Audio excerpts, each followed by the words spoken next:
The following program is rated TV MAL. It contains strong language and is intended only for mature audiences.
I am not gay. I have relationships with women, sex with men. And I got news for you. That means you're gay.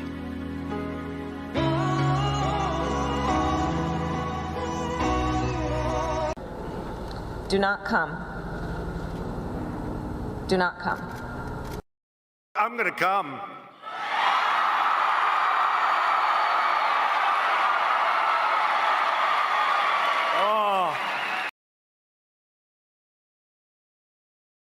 Oh, why was I muted? Ah. Hi, everybody. It's Ayaz here.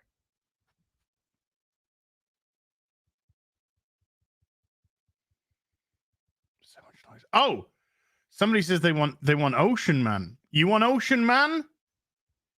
You want Ocean Man? Press 1 in the comments if you want Ocean Man. If we get ones, then I'll play it. I'll play the Ocean Man. Press those ones if you want the Ocean Man. And I will give you what you want. Oh my God, there's a lot of ones already. Holy shit. Holy shit. Holy shit. Okay. Okay. Well, you asked and ask and you shall receive.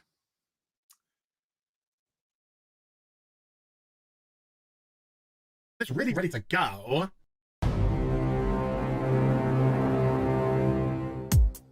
Okay, Cicely! Okay, Cicely! Okay, Cicely! Take me by the hand, take me by the hand, okay, Cicely! Take me by the hand, take me by the hand, okay, Cicely!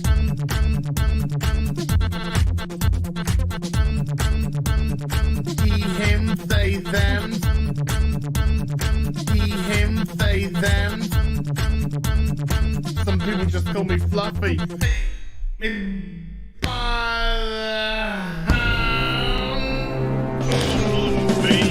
Ocean Man, take me by the hand. Ocean Man, what the fuck is he wearing? It's not Halloween. Ocean Man, take me by the hand. Ocean Man, look at Cicely. Ocean Man, take me by the hand. Ocean Man, oh my God, am I bending the cat? Ocean Man, take me by the hand. Ocean Man, oh my God, like that. Ocean Man, take me by the hand. Ocean Man, hey darling, you can smile more. Ocean Man, take me by the hand. Ocean Man, that's what we fucking do. Fuck off! Ooh, take me by the hand. Ooh, Mr. Ocean Man. Ooh, take me by the hand. Ooh, Mr. Ocean Man. Yeah, she is all gangrenous. That's cute, you massive fucking soy cuck. He, him, they, them. Superficial bollocks. he, him, they, them, spider monkey fucker. Some people just call me Fluffy. Holy shit. Yard, yard, yard, yard. It's Captain Gay. Yes, of course it's Captain Gay. Yard, yard, yard, yard, yard, yard, yard. It's really ready to go. Here's some Hollywood Porsche.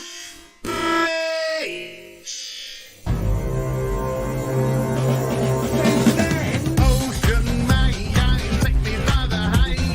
Ocean man, kitty fuck.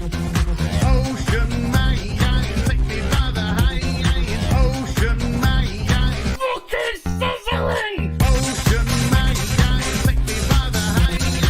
Ocean man, I'm gonna make quad your main balls. Ocean man, take me by the high. Ocean man, oh my god, like yeah. Ocean man, take me by the high. Ocean man, beat him into submission. Ocean man, take me by the high. Ocean man, Ocean man, take me by the high. Ocean man, yada yada yada yada. Ocean man, take me by the high. Ocean man, you got me. Ocean man, take me by the high. Ocean man, so fucking crazy. Ocean man, take me by the high. Ocean man, fuck off. Fire, fire, big pants flyer. One of them. So that went well. Let's move on. She's like, it's oh look, what a coincidence. God damn, I hate this thing. I can't say the word tampon. Who?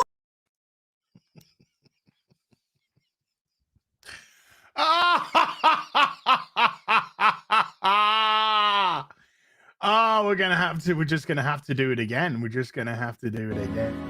I am not gay. I have relationships with women. Sex with men. And I got Deep news fakes. for you. That means you're gay.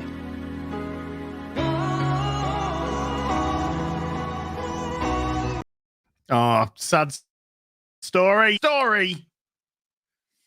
Welcome, bienvenue. Good afternoon. It is now late time.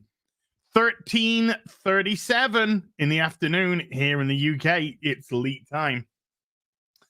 And this week on the Real BBC, just didn't have time to go through the super chats. Just did not have time. So here we are, Sunday afternoon. We're doing a super chat square up. We're going through all the super chats which weren't read out during the Real BBC. And apologies for that. And we're gonna, we'll have some talky poos.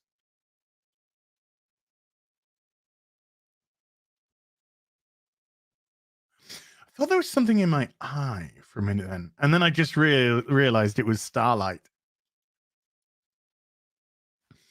Then we'll go through some other stuff. And because Rob, again, 2 weeks in a row has failed in fully articulated, I'm gonna show off some toys. I'm gonna show off some toys. And so that's gonna be for the What Toy connoisseur. And G Monkey said, hey, Az, did you make any September the 1st purchases on Lego? The answer is yes. I got the Lego Lighthouse. So the Lego Lighthouse will be arriving sometime this week. And I got a confession to make, folks. I'm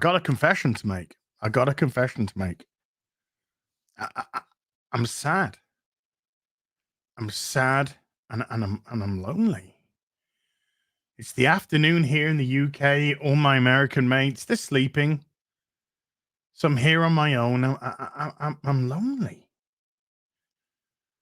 So I might just throw the link into the chat later and let some of you reprobates come in and say hello. How crazy would that be? And we'll see how that goes. See if you behave yourself. And I might let you in. Ladies. Right. So what should we just start with? Let's just start with a couple of naughty bits, a couple of naughty toys. Let's just get the the cobwebs off before we go into the supery duperies. Because I'm back later tonight, remember? If you guys like gaming streams, I'm back at 8 p.m. UK time tonight, where we'll be playing Vermintide 2, myself, X-Ray Girl, quarterback Garrett, maybe Perry Chan. Not too sure about Perry Chan. Because Perry's such a busy chappy. But us three will be playing Vermintide 2. So I will be back later this evening as well. But let's show a little toysy poos off. You think I'm gonna move to Canada with fucking bloody Adolf fucking Trudeau? You kidding me? Look at this.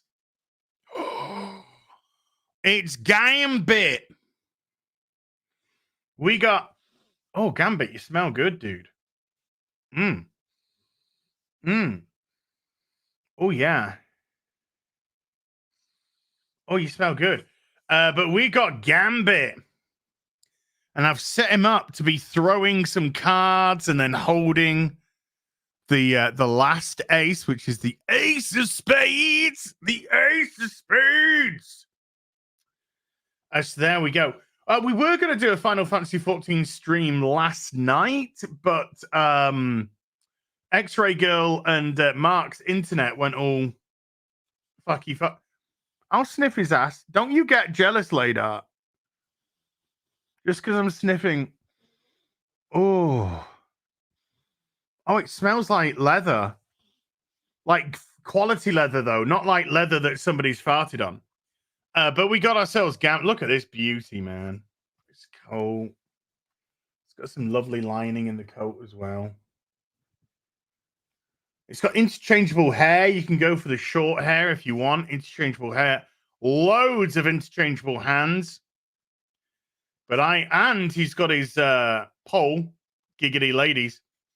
But I thought that I wanted to have some magic. I wanted to have some cards being thrown. So yeah, we got a Gambit.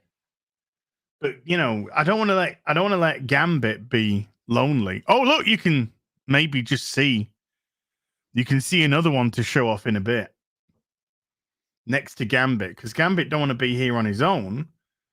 Gambit want to be, hey, we're here, hey, friends. He got friends. Got my water.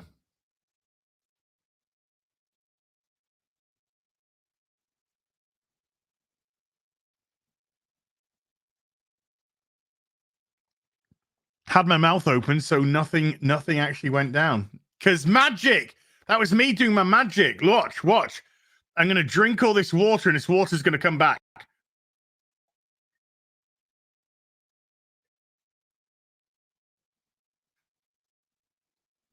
Magic! Wow. How do you do these tricks, Az? Can't tell you. It's the magic circle. The magic circle. Secrets. Can't tell you. Ta-da! Thank you, Rand. Yeah. Ta-da! Yeah, I know. Some of you are just like, what? How? And really, that was gross. That was magic. Unbelievable. Look, I'm amazed. Amazed. I know you are. Reet. Boobies. Let's go through some super chats then from last week. Well, this week. Hey, Lady Gravesmaster, do you want to come in? You want to come in and keep me company? I don't know if you're going to be off to church in a minute or something, but do you want to come in? I'll let you in. If you want to come in. But I absolutely agree, and I love your philosophy in life. I love the philosophy in life that you have there. Because, Az doesn't swallow confirmed. What? Okay, Lady Grace Master. Let's get Lady Grace Master in, shall we? I will DM you the link on Twitter.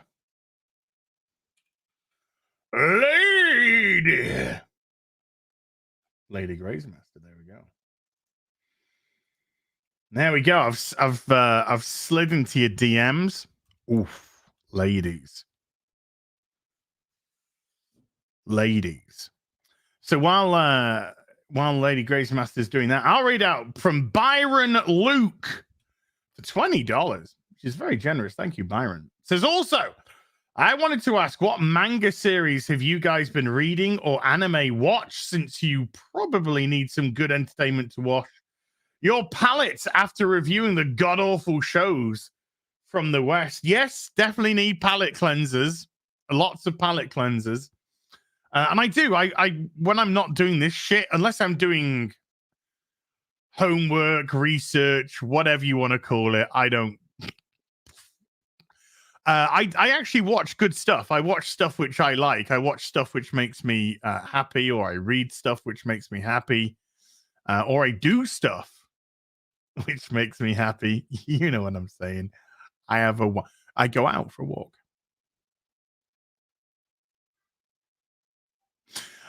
So the last one that I read, oh my goodness me, I don't know the last one I read.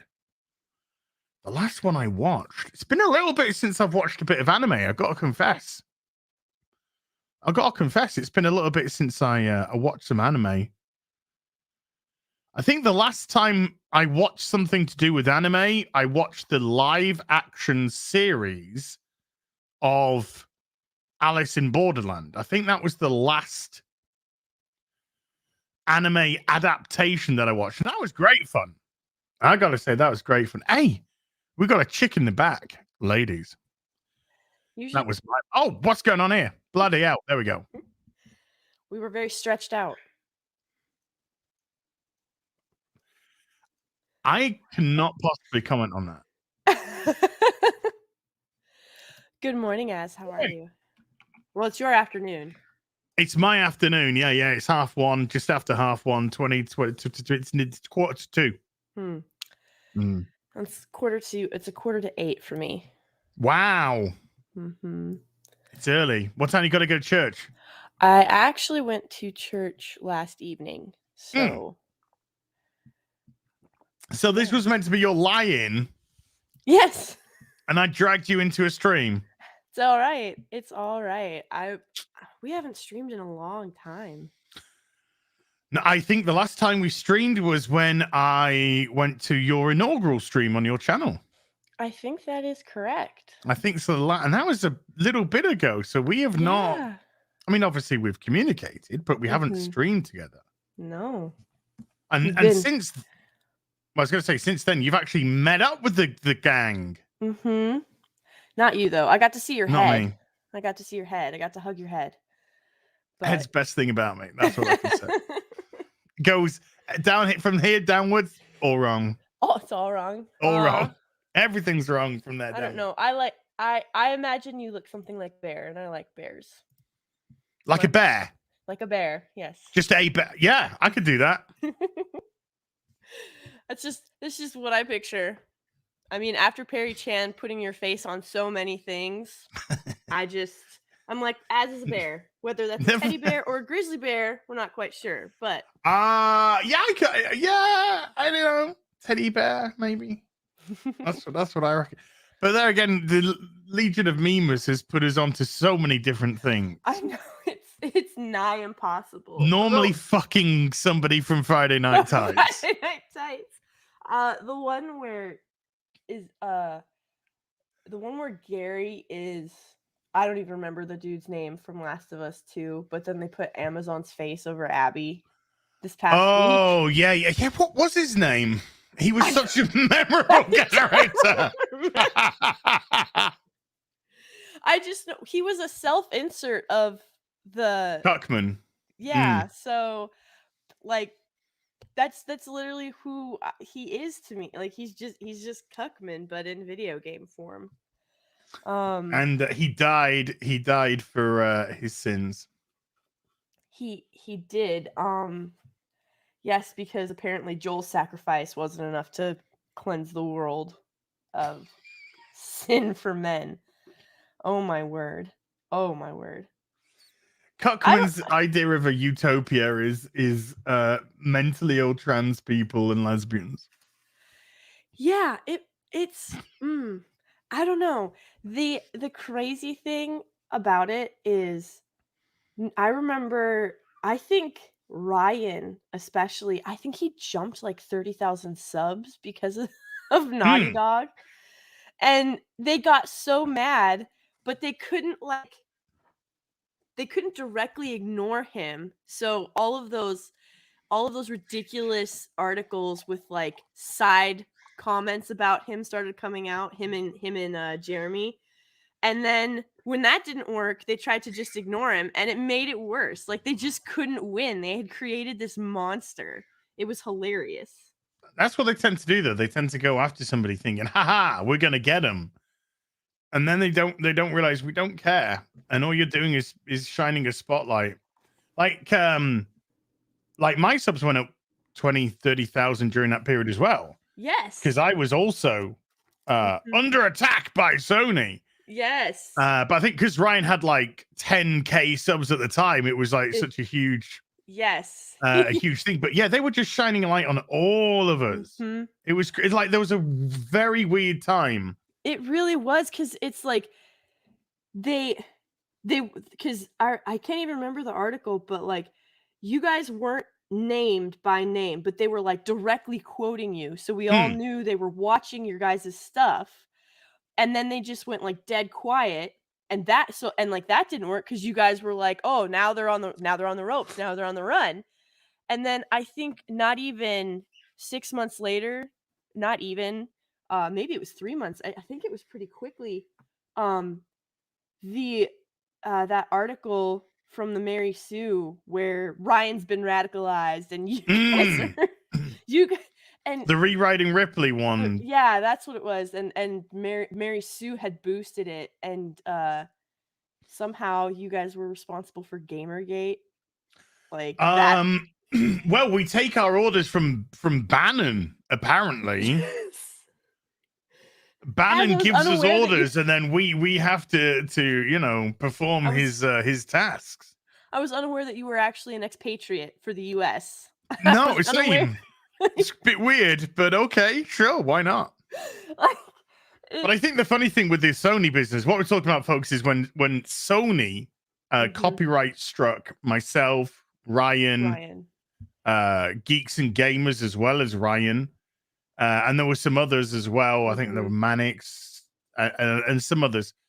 And they copyright struck us to the degree that if we got anything else wrong with our channels, or somebody just struck our channels again, our channels were gone.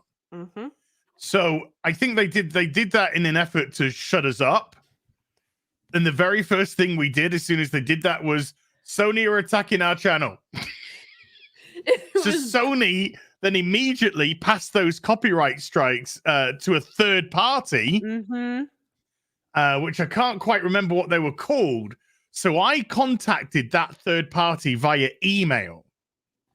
And that third party replied to me in an email, which I still have, that they were operating off Sony's order instructions.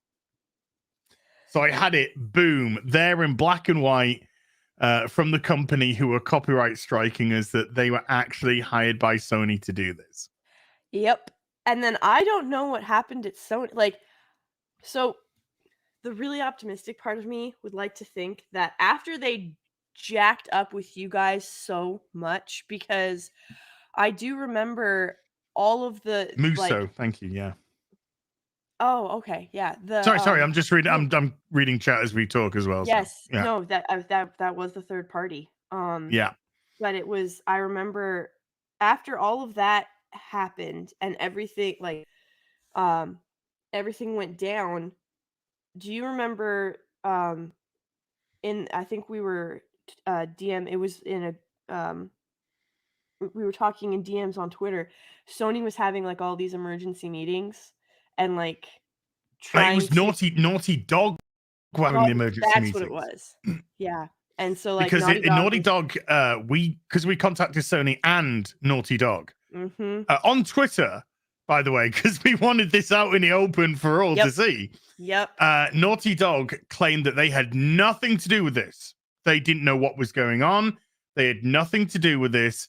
And then Cuckman later on admitted that as soon as the videos dropped of the leaks, they went into emergency meetings and they said the first thing we discussed was how do we silence them all.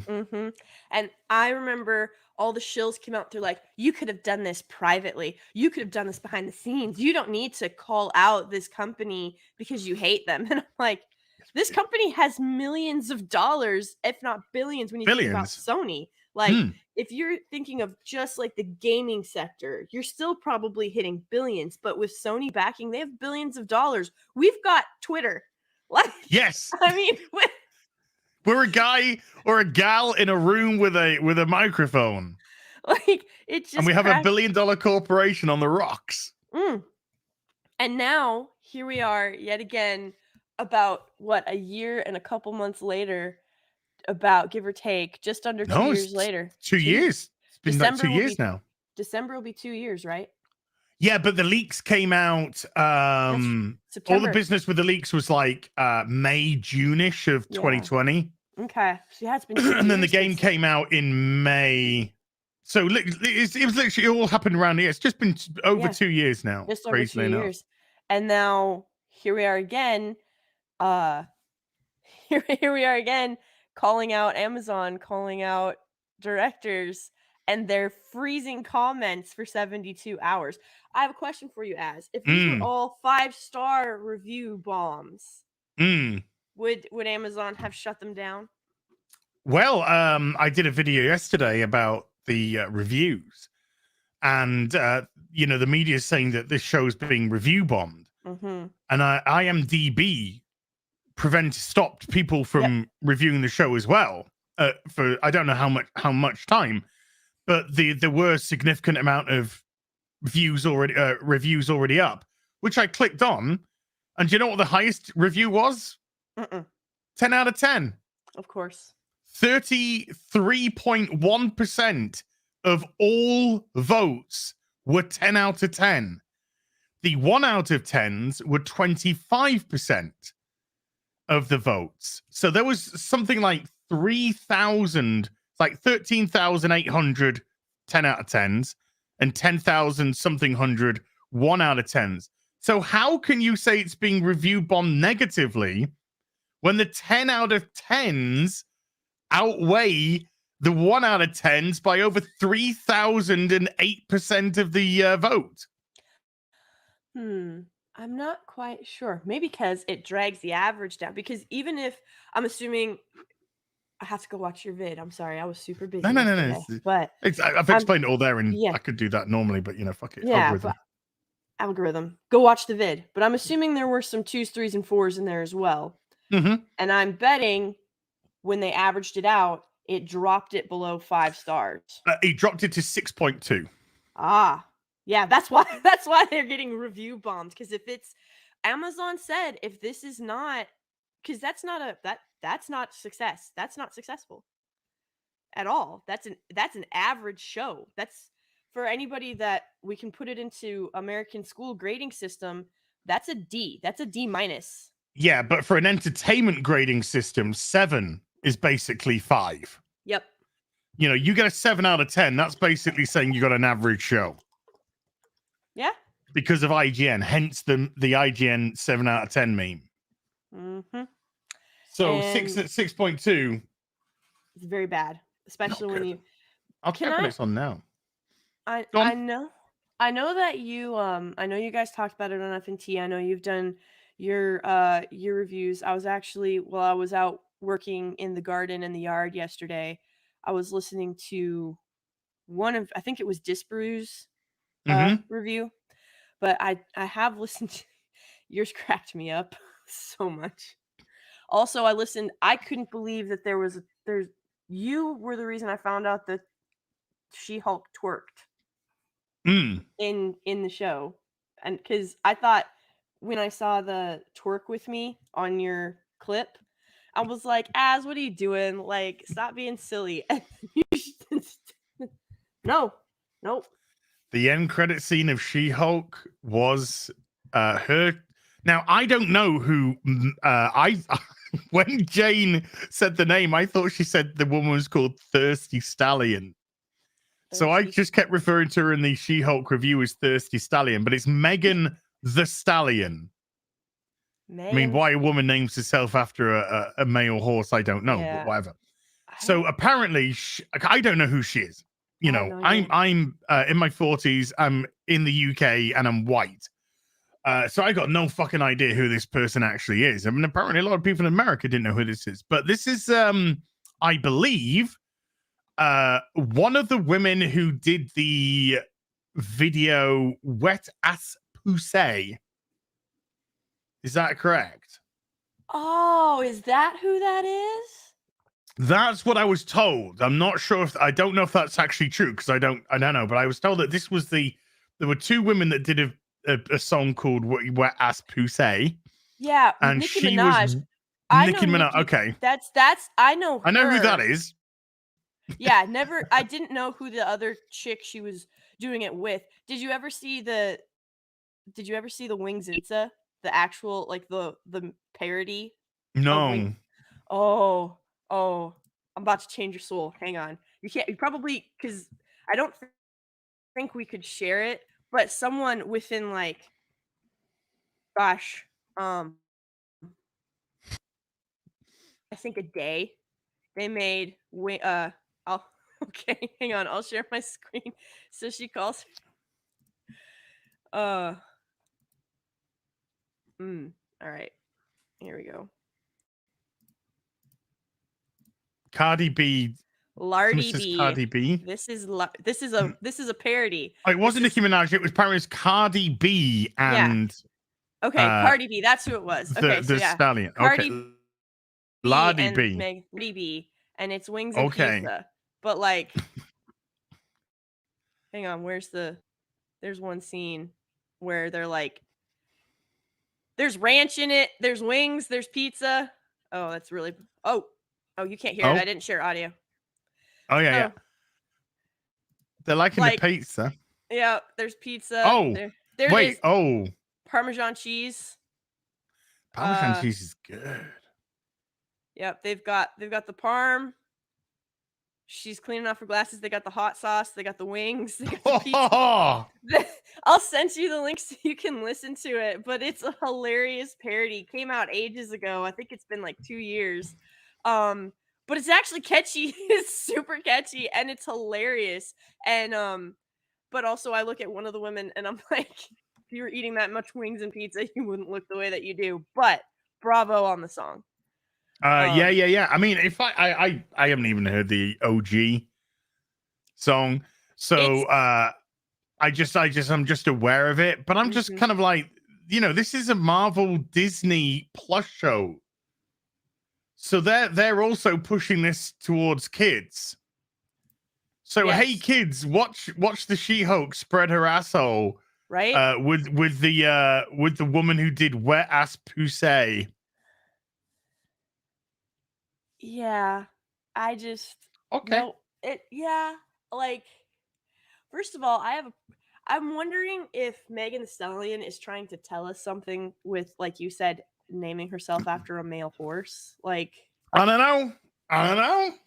Somebody said to me that a stallion was also a slang term for a thick black lady or something like that, and I don't quite get the why would that be the case? I don't get quite the analogy there. But. I could understand if it was for like a thick black guy, because like I could get that because a stallion is a male horse or any thick guy in general, regardless of race, but it doesn't make sense on a woman. No, but so people are just going, why are you mad that why are you mad that they're twerking and nobody's mad about Chris Hemsworth showing his ass off? I am mad about Chris Hemsworth showing. I his know. ass off. Everyone's just like, no, there was a lot of hypocritical outcry to that, saying, wow, you'll show Chris Hemsworth ass off and his body and let the ladies drool over him, but the mere thought of a woman, if you reverse swap that, gender swap that, sorry, not race swap, gender swap that, and it was a woman in the same place, then there would have been outcry from all the hypocrites. All the fucking hypocrites that are going, oh, what's wrong with She-Hulk twerking? Would be like, how dare you? It's for the male gaze. Fuck off, West. The West can fuck off, man. It's so insane. And what made it even worse, I mean, it's bad enough that, especially because it's Zeus, the king of the gods in Greek mythology. Femi Zeus. Femi Zeus. But Zeus, nonetheless, is the one flicking the clothes. So can you imagine if it had been the king of the gods flicking the clothes off of a woman? There'd be power differentials. Yep. There'd be privilege differentials. There'd be grape, outcries. If two men sat on the side eating popcorn and were like, should we help her? In a minute. If they had had that conversation, no way. It never would have flown. There would have been... It was for the male gaze. The wrong, different spelling though. My bad. The other one. Thanks, Bashy. No, but it's absolutely correct. There would be, heads would roll. It's insane. And then so I am not watching She-Hulk, but I am enjoying watching everybody's reviews on She-Hulk, especially yours. It's tough. But can I just say, based off of what Josiah and Mike and Steph and you and Disbrew have told me, what she does in the office, you would never get away with as a man. First of all, you'd be fired. Yes, you would be fired on the spot. You can't cuss your boss out. You can't throw office equipment across the room. You can't not show up to work. You can't not do what you're assigned. You have responsibilities at work. It's called being professional. I mentioned this on Josiah's stream. I worked in the jewelry industry for a small stint, and there was a guy, one of my coworkers. He was he was like 6'5", 6'6", had blonde hair, blue eyes, built like a brick house, but he could sell the most delicate Aryan race. And demonetized. No, just kidding. I'm gone. Yeah, channel gone. But he could sell the most delicate pieces of jewelry, and he had this $10,000 necklace, and I personally was like, first of all, because I don't have that money, but also I couldn't spend 10 grand on a necklace. You know what I mean? That's sure. That I couldn't do that. That's almost a year's worth of mortgage or rent. That's over half my paycheck. When you take away commission. So I was like, I can never do it. But I was listening to him because I was shadowing him for training, and he was talking to this older couple. They were celebrating their 25th anniversary, they were getting ready to, and so they'd come in together to pick something out. And he was like, listen, this isn't just a necklace. He's like, this is something that, you're going to get to wear, and you're going to wear it to your 25th anniversary celebration. Your children are going to see it. Your daughter's going to see it on your mother's neck. Passed down from generations to generations. Yeah, you can give it to your older son. He's like, he's like, don't worry, I was in sales for a long time. Yeah. Oh yeah. No, he's like, it's not just a necklace. He's like, it's going to have all these memories attached and all this history attached. And your great-great-granddaughter will hear the story about how this was all started because you two loved each other so much. And I was like, dude, I'll buy the necklace. Give it here. I'll buy it right now. I don't even have the 10 grand. And then he turned around. Yeah. But this guy, he did he was completely professional, super delicate, never told them that it was ostentatious or anything like that. This was something the wife had wanted for a few years, right? Well, he turns around and he's explaining to me in the back, and because this guy, he would club, he would dance, he goes out hunting, he has this whole other side of him. And he was like, listen, he goes, there is a difference between being professional and being fake. He's like, when you're at work, this isn't a place for you to, you know, pour out your woes to your customers. They might do it to us because not everybody goes to a bar. He's like, and they don't think they're ever going to see us again, you know? So he's like, they might tell you stuff. Might be like, oh, I'm buying this because I feel guilty, or I'm buying this, you know. He's like, you're going to get life stories. He's like, you can't judge them. He's like, don't add to it. Don't detract from it. You know, he's like, you have to be professional. He's like, and if someone asks you what you think of a piece, if you don't like it, all you have to say is be like, you know what, that's not my style, but I think it would look great on you. Or like, if this is what you truly, something that you truly think represents who you are or is a reflection of your style, you get it. That was that's always the deflection in sales. If they go, well, what do you think? And you don't like it, you just go, this isn't a representation of me. You know, if this was a representation of me, you know, we could do this. This is representation of what you want, you know, blah, blah, blah, or whatever it is. But the thing is that the woman in the show, the stallion woman, the thirsty, she wasn't even the client. Oh no. So it didn't even, none of it actually made sense. The actual court case was a guy from her previous law firm was dating Megan the Stallion. But Megan the Stallion wasn't Megan the Stallion. They were a shapeshifter from New Asgard. And so he was suing her, or the shapeshifter, for, you know, for extortion. What? Not extortion, but for what's the word I'm looking for? Lying? Well, just because he bought her stuff. You know, he spent like 170 grand on her under the pretense that it was Megan the Stallion. So deception, whatever you want to call it. So he was suing her. Now, Megan the Stallion was in the audience after the verdict had been given that that she was, you know, found guilty, blah, blah, blah. And she was like, oh, thank God. And then in the post-credit scene, she's in the office with the She-Hulk saying, oh, you're a great, you're a great, my previous lawyer wasn't as good as you are. And I'm just thinking, well, first of all, Megan the Stallion isn't a client of this firm. And secondly, She-Hulk only deals with superhero clients, not regular clients. So she wouldn't have even been She-Hulk's lawyer.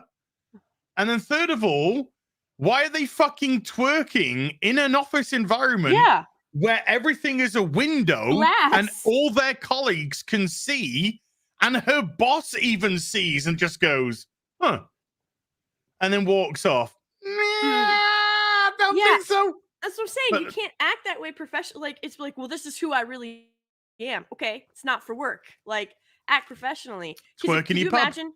Yeah, go twerk. Yeah, go twerk in the go twerk at a club. Something, anything, not there. Like, could you imagine if it had been a guy grinding with Megan the Stallion? Oh, I'm sure they would have somehow have turned that to some sort of empowerment. If he was subservient in it, not aggressive in it. Yeah. Like if she was twerking up on him or she was grinding up on him, like Smithers in that episode of The Simpsons. And he's in the corner like, ah! Then they probably would have gone, oh, that's so great. And not sexual harassment at all. Yeah. Because this look, Lady Grace Master, the show is dog shit. I'm so glad I'm not watching it. I don't even know. People keep saying, who's it made for? And I do struggle. My struggle is trying to find who the show is made for. And I think this show is literally just made for the small cross-section of desperate women that made the show. It's not made for an audience. It's made for them. The lonely why-nots. On the Real BBC, we looked at this terrible comic strip with Vixen from DC in it, and then Vixen was with a girlfriend because now Vixen's gay, of course. Duh. Of course, they all are. Okay. Everyone is gay in DC now. And her girlfriend had one leg and was, thick. THICC. She was thick, and it was all just like, oh, babe, love you, babe. No, babe, love you more, babe. Snog, babe. Gonna go out, babe. Gotta go meet these, babe. Babe here, babe, babe, babe, babe. You know, it was just fucking trash. Anyway, at the end of it, you saw who the writer was, and the writer was a disabled, thick black woman, just like the character. And it's just all of this now is just self-insert. Self-insert, self-insert, self-insert, self-insert. There's no desire to entertain an audience. There's no desire to make a comic and think, oh, I really hope, the people out there really like it. No, it's basically, I'm making this for me.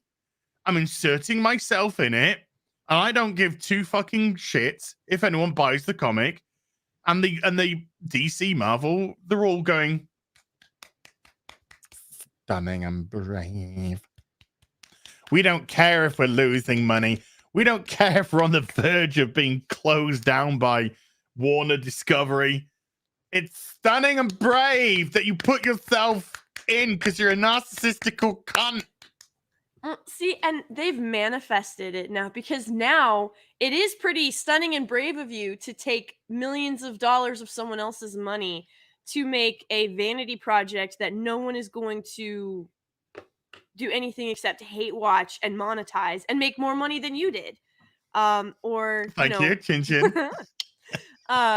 Or to make a comic that no one's going to buy, no one's going to read, and people are going to make more money by bringing it up and rightfully mocking it. Yes, it is like Gillette losing $8 billion. Yep, was wiped off the Gillette stock price in a quarter. In a quarter, guys. Because Gillette, who made razors and put out adverts of buff dudes with abs and wonderful hair and handsome features, shaving, and then having a sexy, gorgeous woman come up and stroke his face and be like, oh, God, you're smooth. I want to fucking eat your dick. That kind of fantasy suddenly went, guys, hello?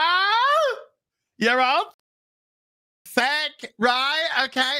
And we need to be more like open and like available for trans people to shave and stuff. And it's just like, what is this change of advertising? And it was so abrupt. Like, it's not like they had a traditional commercial to go with it. It was just the one where now it's the dad teaching his daughter who wants to be a boy to shave. Yes. It was just that abrupt. What? You were like, what happened? What just went down? And oh, great. You have now targeted a demographic of 0.00001%. Congrats. Right? As opposed to the huge demographic that you had before, which you're now chastising for being able to fucking grow a proper beard without the help of hormones. Yep. Have you ever seen like American infomercials at all? Do you know what those are? I mean, I couldn't like specify, but I have, when I have seen American television, I've seen some I'm just shocked when I watch half of them, because half of them are from pharmaceutical companies and stuff. Yeah. Now just been going like, hey, are you depressed? You should probably have a course of 58 million drugs that we provide here at Pharmaphobia for all your pharma needs. Yeah. I mean, I'm just watching this as a Brit because we don't get those, type of things over here. I'm watching it as a Brit, but 10 years ago, I would watch American news and I would be like, this is insane, the level of bias, whether it be Fox, whether it be, CNN, it wouldn't matter, because in the UK, news was just provided. It wasn't commented. Through it was just lens. Provided. Yeah. But now the British news is some of it has Americanized itself, but there again, the pharmaceutical companies are pushing themselves into the UK now as well. So all that kind of, it's crazy stuff, man. It's truly insane. And when you look at it, what they're doing is it's it's the second thing you learn in like business advertising 101, because the first thing is know your audience. The second thing is do not seek a market that you're not sure exists. So if you don't know, like perfect example, we know that males exist. Like we know you're there, ass. Hi. Hi, how you doing? You right? Okay. Well, what are some things that they need? They need deodorant. They need razors. You know, if they want to Antiperspirant, yeah, deodorant, deodorant, shaving cream, shaving razors, razors, and some body wash. Body Yep. wash, yeah. Shower gel, shower gel, shampoo for some fucking horrible fuckers. Conditioner for the really lucky ones. Conditioner for the ones who really want to make it look good.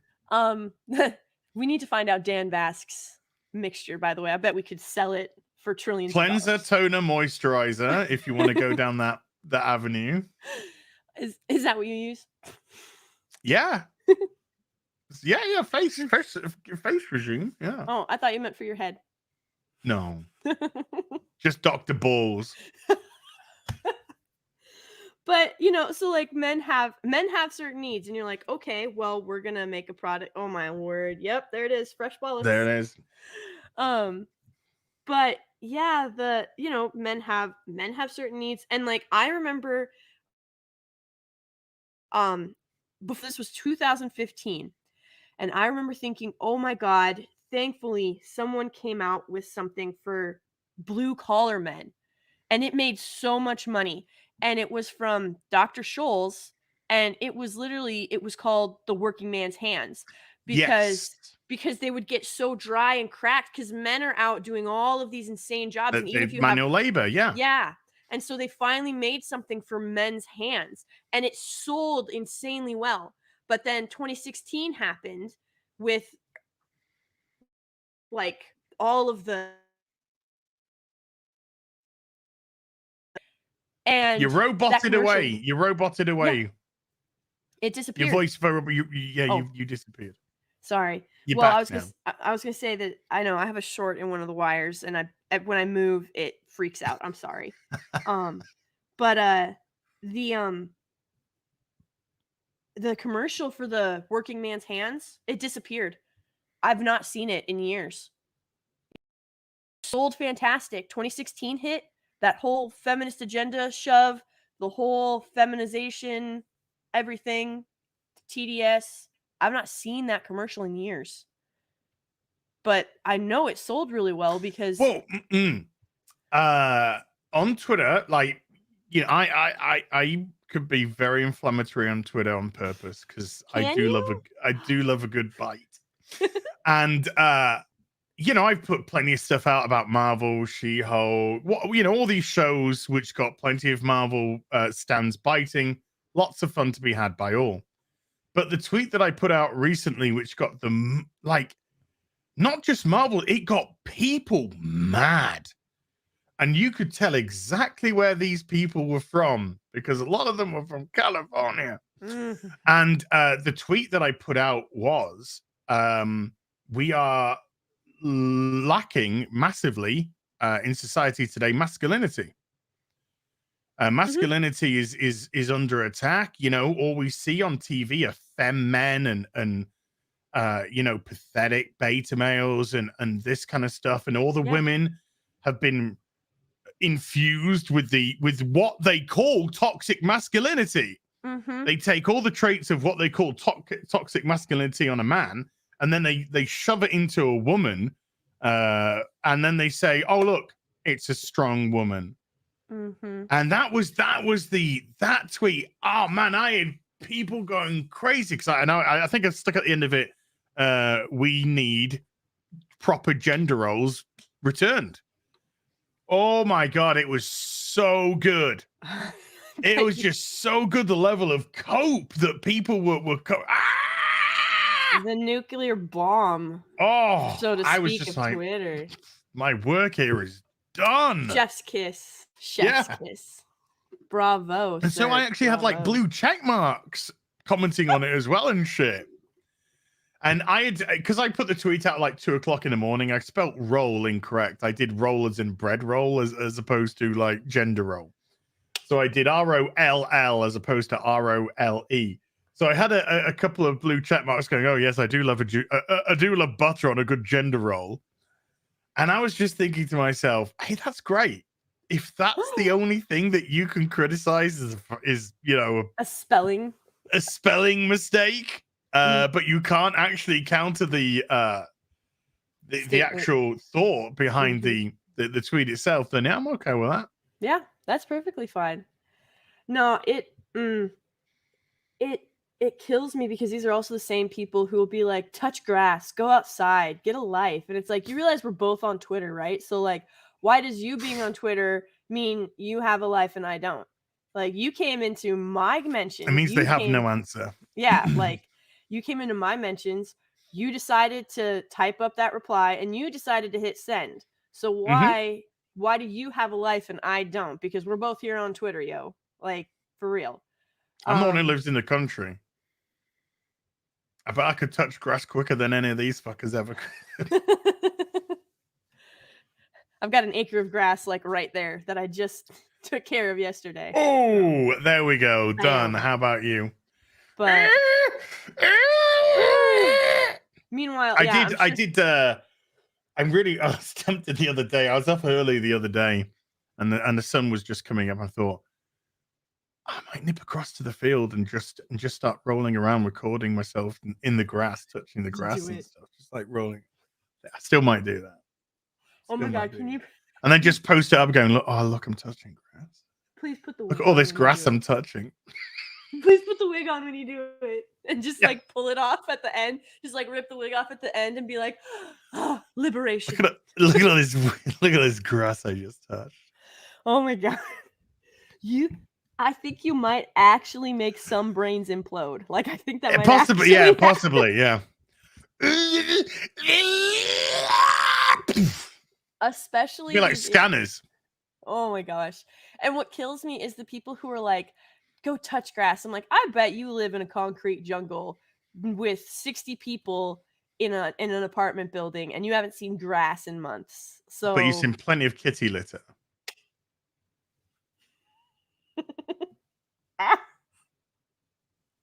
Plenty. You probably eat it.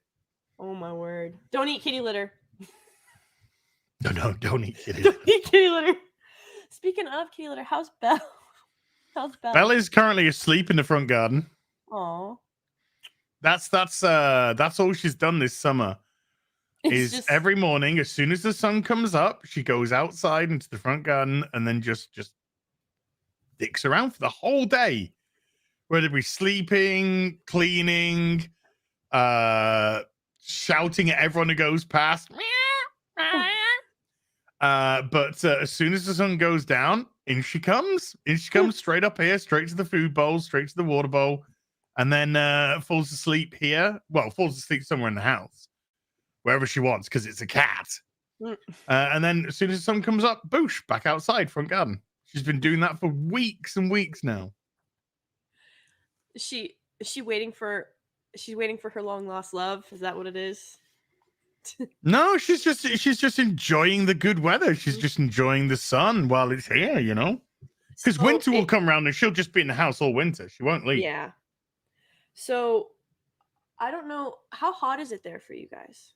It's nice, mild as hell right now. It's nice. The sun's out, but it's like 67 Fahrenheit here at the minute. Okay. It was like what, 20 degrees or something? 21. Yeah, that's like 21 for you guys. It was 42 degrees here yesterday.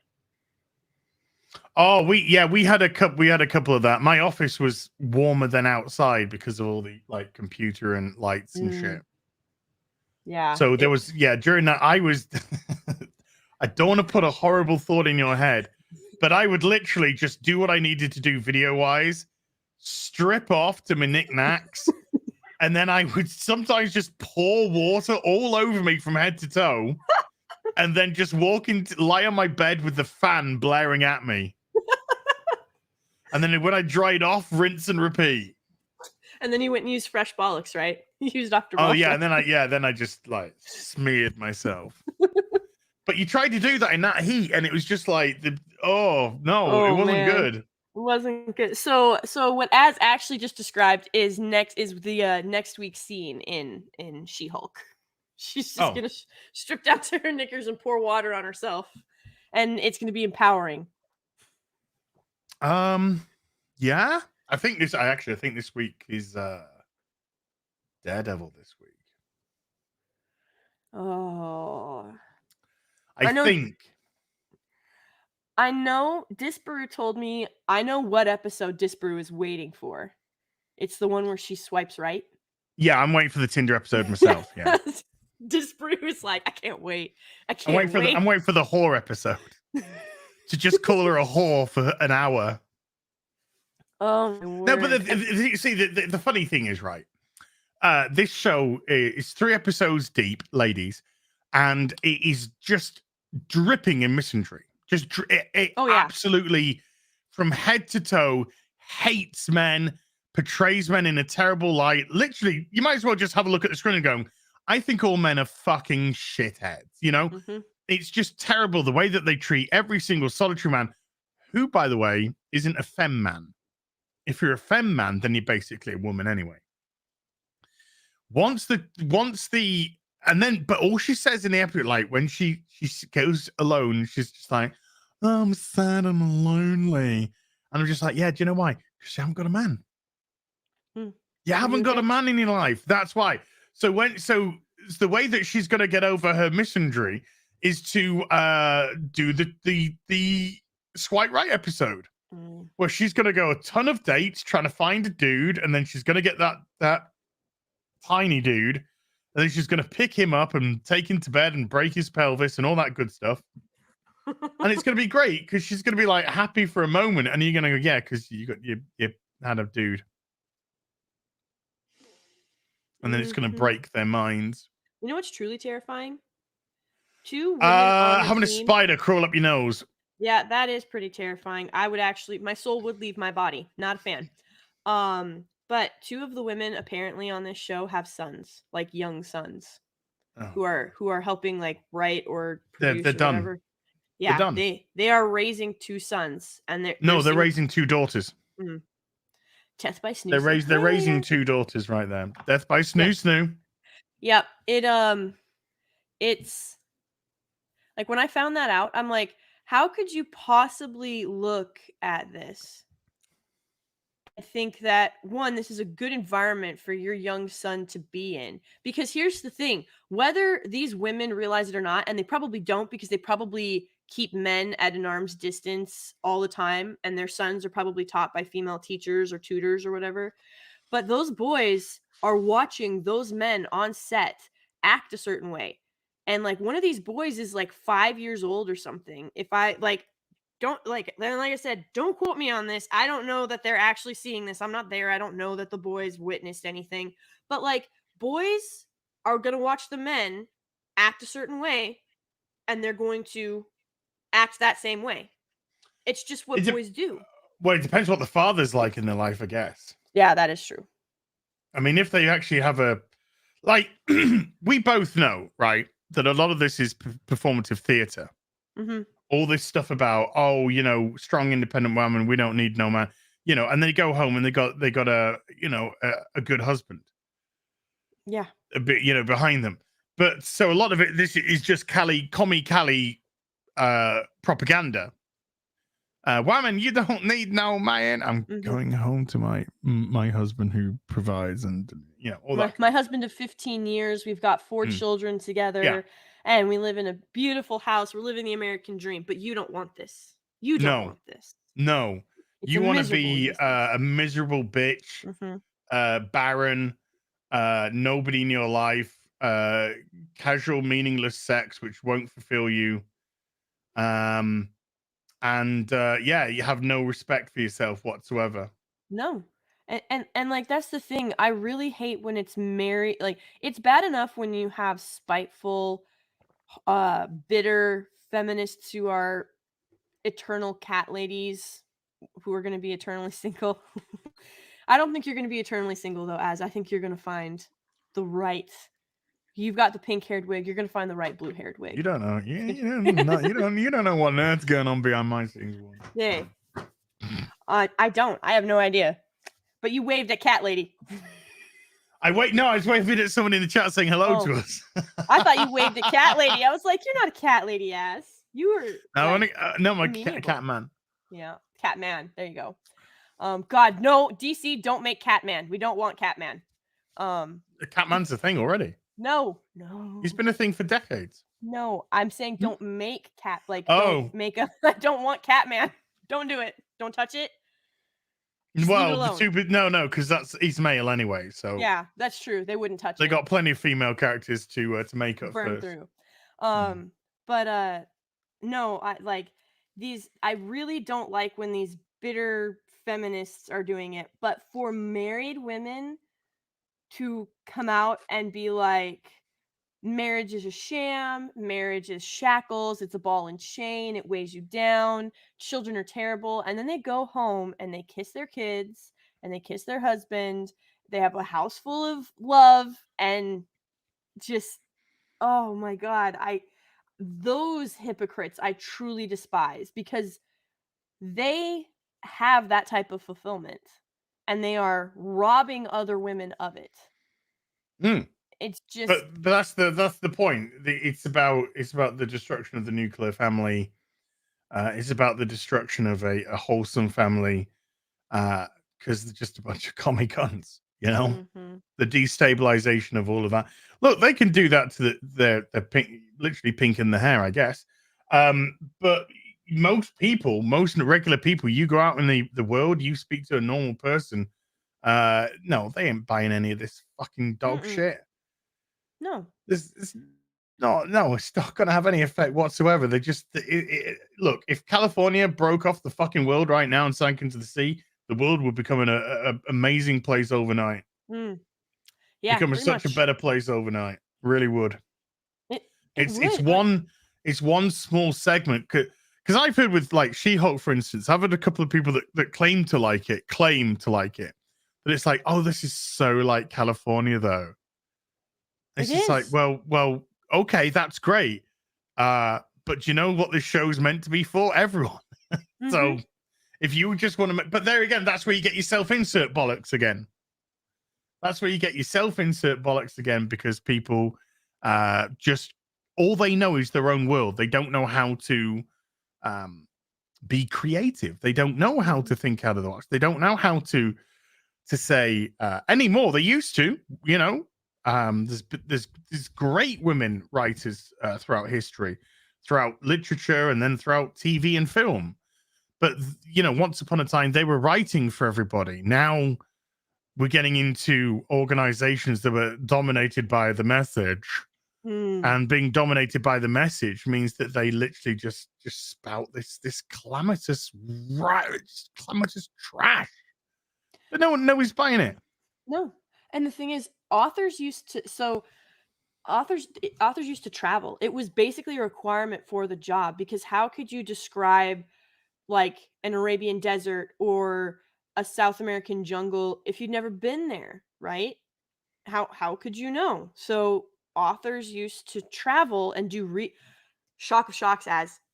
Did you know authors used to do research before they wrote books? Even if I know, it's crazy, isn't it? Really, it's insane. And there's clearly no research done by any of these.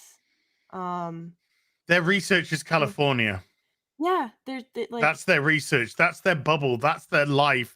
That's their entity. That's their be all and end all. That's their struggle. It's like fucking Paninaro from the Pet Shop Boys. Like, you know, just goes through every fucking thing. That's all it is to them. They don't believe in a life outside of it. They don't think there's a life out. Look at a system that you have in America right now. And I'm not poking at America for America's sake. It's all around the place, you know. But America is quite an extreme example of it right now. Yes. That because they are so now enclosed in their bubble, in their Californication, that they have there, that somebody from, let's say, Texas, somebody from Utah, somebody from some other state that just says, well, no, I don't agree with this. I believe that we should have this, and this, and just literally have a contrary opinion to them, is now a Nazi. Right? Branded Nazi, branded MAGA, branded this, branded that. And the art of communication, conversation, debate, it's all gone. It's all dead. And even fucking Hitler, pedo Hitler, the other day, where he comes on with his fucking red lights and his nice, niceness, nothing, snagging, champion, sneaking fucking that he was fucking doing, and then saying that, people who are MAGA people are a danger to the country. To the Why? democracy. Because they have what? Have you actually sat down and discussed with people what part of the political, what part of the politics that they're not agreeing with you on? Because somebody could be like, I think that we get better taxes through a Republican government, which gives me better tax breaks because I'm a business owner. But whatever, there is a more nuance, or somebody that's, could have a pro-life as opposed to pro-choice, and they have a specific reason, or somebody could literally say, well, having lived here for a certain amount of time under a red, a red state, being in a red state, I've actually had a vote. They don't discuss the nuance of it. No. And then what? 2 days later? No, it wasn't even 2 days. And what? Less than a day later, he was just like, MAGA people are not a threat. Yeah, he had to come out and retract. I kind of did a boo-boo. Yeah. With that. No, nuance is gone. Nuance is dead. Conversation dead. The art of conversation is dead. The art of debate is dead. They now hang themselves on the most extreme of things. You either vote for me or you're racist. Yeah. You either vote for me or you're sexist. And it's just such an extreme way you're doing things. And I believe that the normal person, the regular person, is looking at these people and thinking, you're crazy. Yeah. You are batshit fucking crazy. So you have people, sorry, go on, you go ahead. No, you go, finish. Sorry, I thought you were done. Go. I love listening. Well, I was going to say, when you have like somebody who has a very controversial opinion on, let's say, I don't think we should be mutilizing children. Then a regular normal person is going to be like, yeah, I think that's a good stance. But because it goes against the political sphere on the other side, because they're like, oh no, we should just have children come up to and go, do you know something? I kind of feel like a boy today. Okay, let's get cunning pits off you. Wonderful. Oh my God, so progressive. Give you a clap. Let's fucking wheel you out there with all your scars and your mental fucking illness, which is going to carry with you for the rest of your days now, thanks to this butchery that's been performed upon your body. But oh my God. And it's not for them, it's for the narcissistic reaction for what they have done. Yeah, it's Munchausen by proxy to the nth degree. Munchausen by proxy. It's look at how progressive I am as a parent because I've allowed my child to do this or to get this done to themselves. I am the mother of 2 trans kids. No, you're not. No, you are not. And because we're having these extremities now, which are being displayed as trophies and literally being pushed out into the limelight, regular people are getting to see this and be like, what is going on? And then you wonder why political opinion against like the alphabet community has gone down massively in youth, like down 35-50% in youth. And then you look at why even the alphabet community is saying, LGB and out with the rest. Yeah, because they're riding coattails of the rest of them. And like the crazy thing too is now it's not enough to be bi. You have to be polyamorous, non-binary,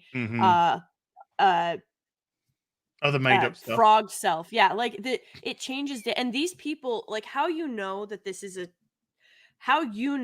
people doing this stuff for attention is for attention and a trend is because if you watch those TikTok videos, their eyes have to dart to the side so that they can see their notes because they can't even remember this stuff. If this was truly who you were, like I do not need to look at a notepad to remember my name. I don't Or your need to. pronouns, but you don't. But do you know what your pronoun is? Your name. That's what your pronoun is. Exactly. You know, or in this case for the internet, it's Lady Grace Master. There you go. Yeah. You know, nobody refers them. You don't refer to yourself as she, her. No. That's, no, pronouns are given to you by other people. What is truly hilarious to me is the same people who are like, you will respect my pronouns. Like they mock people who refer to themselves in the third person. If I were to be like, well, Lady Gravemaster is just so stunning and brave, and Lady Gravemaster went for a walk earlier today, and then I'm assuming Az would come and be like, why is Lady Gravemaster referring to herself in the third person? Yeah. You would rightfully mock it, unless I was doing like a parody like I just did. You'd rightfully Are you mock copying it. The Rock? You know? Yeah, right? Like you would rightfully mock it. And so this whole idea of you will respect my pronouns. Now, you know, I could look at them as a nickname if I personally know somebody. So it's like it would be like, oh, your name's Theodore, but you go by Teddy. Okay, I can work with that. Be like, hey, Sure. I know. And so if he was like, hey, I know I look like a guy, but if you wouldn't mind, could you give me more feminine pronouns? Because I feel better about that. On a one-on-one conversation, you're asking me, I'll do my best to do that for you. But I'm not going to make a conscious effort to go out into society and walk up to every person and be like, hi, what are your pronouns? Because that's insane on the face of it. Well, this is where I got to slightly differ from you. If somebody came to me and said, look, you know, I'd really prefer you kind of refer to me in more feminine pronouns than male pronouns. If you want an honest answer from me, I would probably just start removing myself from that person. Yeah. You know, because I'm not here to pander to somebody's psychological traumas or whatever it may be. And that's what I'm not here for that. Okay. You know, I understand that there are some people that have legitimate body dysmorphia. Okay. Yeah. Legitimate. And that's what trans used to be. Now it's not. It's just a bunch of fucking fake ass bitches on Twitter and TikTok who are pretending because they love the attention, and they've got so deep into it now because they have been groomed and they have been mistreated and they have literally walked themselves into a cult that they're willing to mutilate themselves for this process now. Mutilate themselves for gratuity, for thanks, for congratulatory purposes, all this terrible stuff, which those people need to have help. That's what they need to have. They don't need to be pandered to. And the desire for people to be, you know, you will respect it. Anyone that tells me to respect anything from them, and I don't care who the fuck it is, they will get this from me every fucking day long. Because do you know what? Respect is earned. Respect isn't given. And if you think you deserve respect, you're probably on the bottom of the list of people that deserve respect. Nobody tells me, you know, you need to refer to me as this. Who the fuck are you to tell me how to refer to you? Go fuck off. You're nobody. You're nothing. You're some fucking fragile bint on fucking social media. And social media is not real life. And if I was to go into a shop and and I said to the guy there, I said, dude, could you just get there? And he said, excuse me, don't refer to me as dude. My pronouns are they, them. I would go, good for you. And I would walk out their shop. Yeah. No, I agree with that. Because see, I completely understand where you're coming from. The thing is too, you don't use pronouns with the person you're talking to. It's like you've not been like, hey, her. What no, are you call them by their name. Yeah. And so like pronouns are when we'll use Teddy again. Be like, oh yeah, Teddy, he and I went and did, like, you use pronouns when you're talking to other people. which is so I guess that's technically fair. Yeah, I don't know. It's really just But the way it that doesn't work pronouns in are any other language look, either. people are out thinking pronouns today. That's what they're doing because of this stupidity. Look, let's just use Gary from Nerdrotic, right? Because I said I used the pronoun they about them the other day because you don't have to use he Yeah. in a pronoun sense. Like where's Gary today? And I said something. Oh, they're doing it because that's you don't have to use he is doing this or his pronoun set to he. No, pronouns are used in various different ways. Okay, and Gary isn't there going, excuse me, could you please respect my pronoun of he/him? It's something which just happens out. You can use they, you can use he, you could probably use divot, you could use whatever. This is all nonsensical stuff. It's fucking childish shit.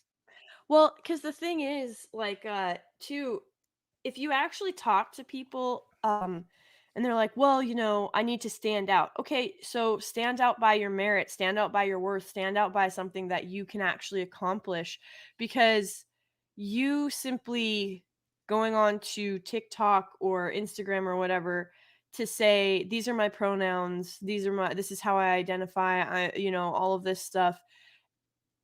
Like, first of all, so many people are doing it now. You're not doing anything unique. You're not doing anything different. You're not doing anything bold or trailblazing. And it's gonna die pretty They quickly can't do because anything. Look, that's what somebody makes a 30-second fucking TikTok and let me tell you let me explain the pronouns of the whatever. You know, I just you are empty. You're broken. Well, Your Time life is Magazine, vacuous. You need something to constructively fill your life. well, and Time Magazine put out an article, not like I think it was last week, and they used EY and Yes. EIR, and I was like, "What is that?"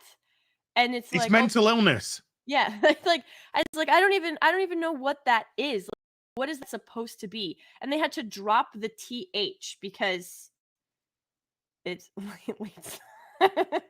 Nice. It's Sorry, just I am late self today. late self. Sorry.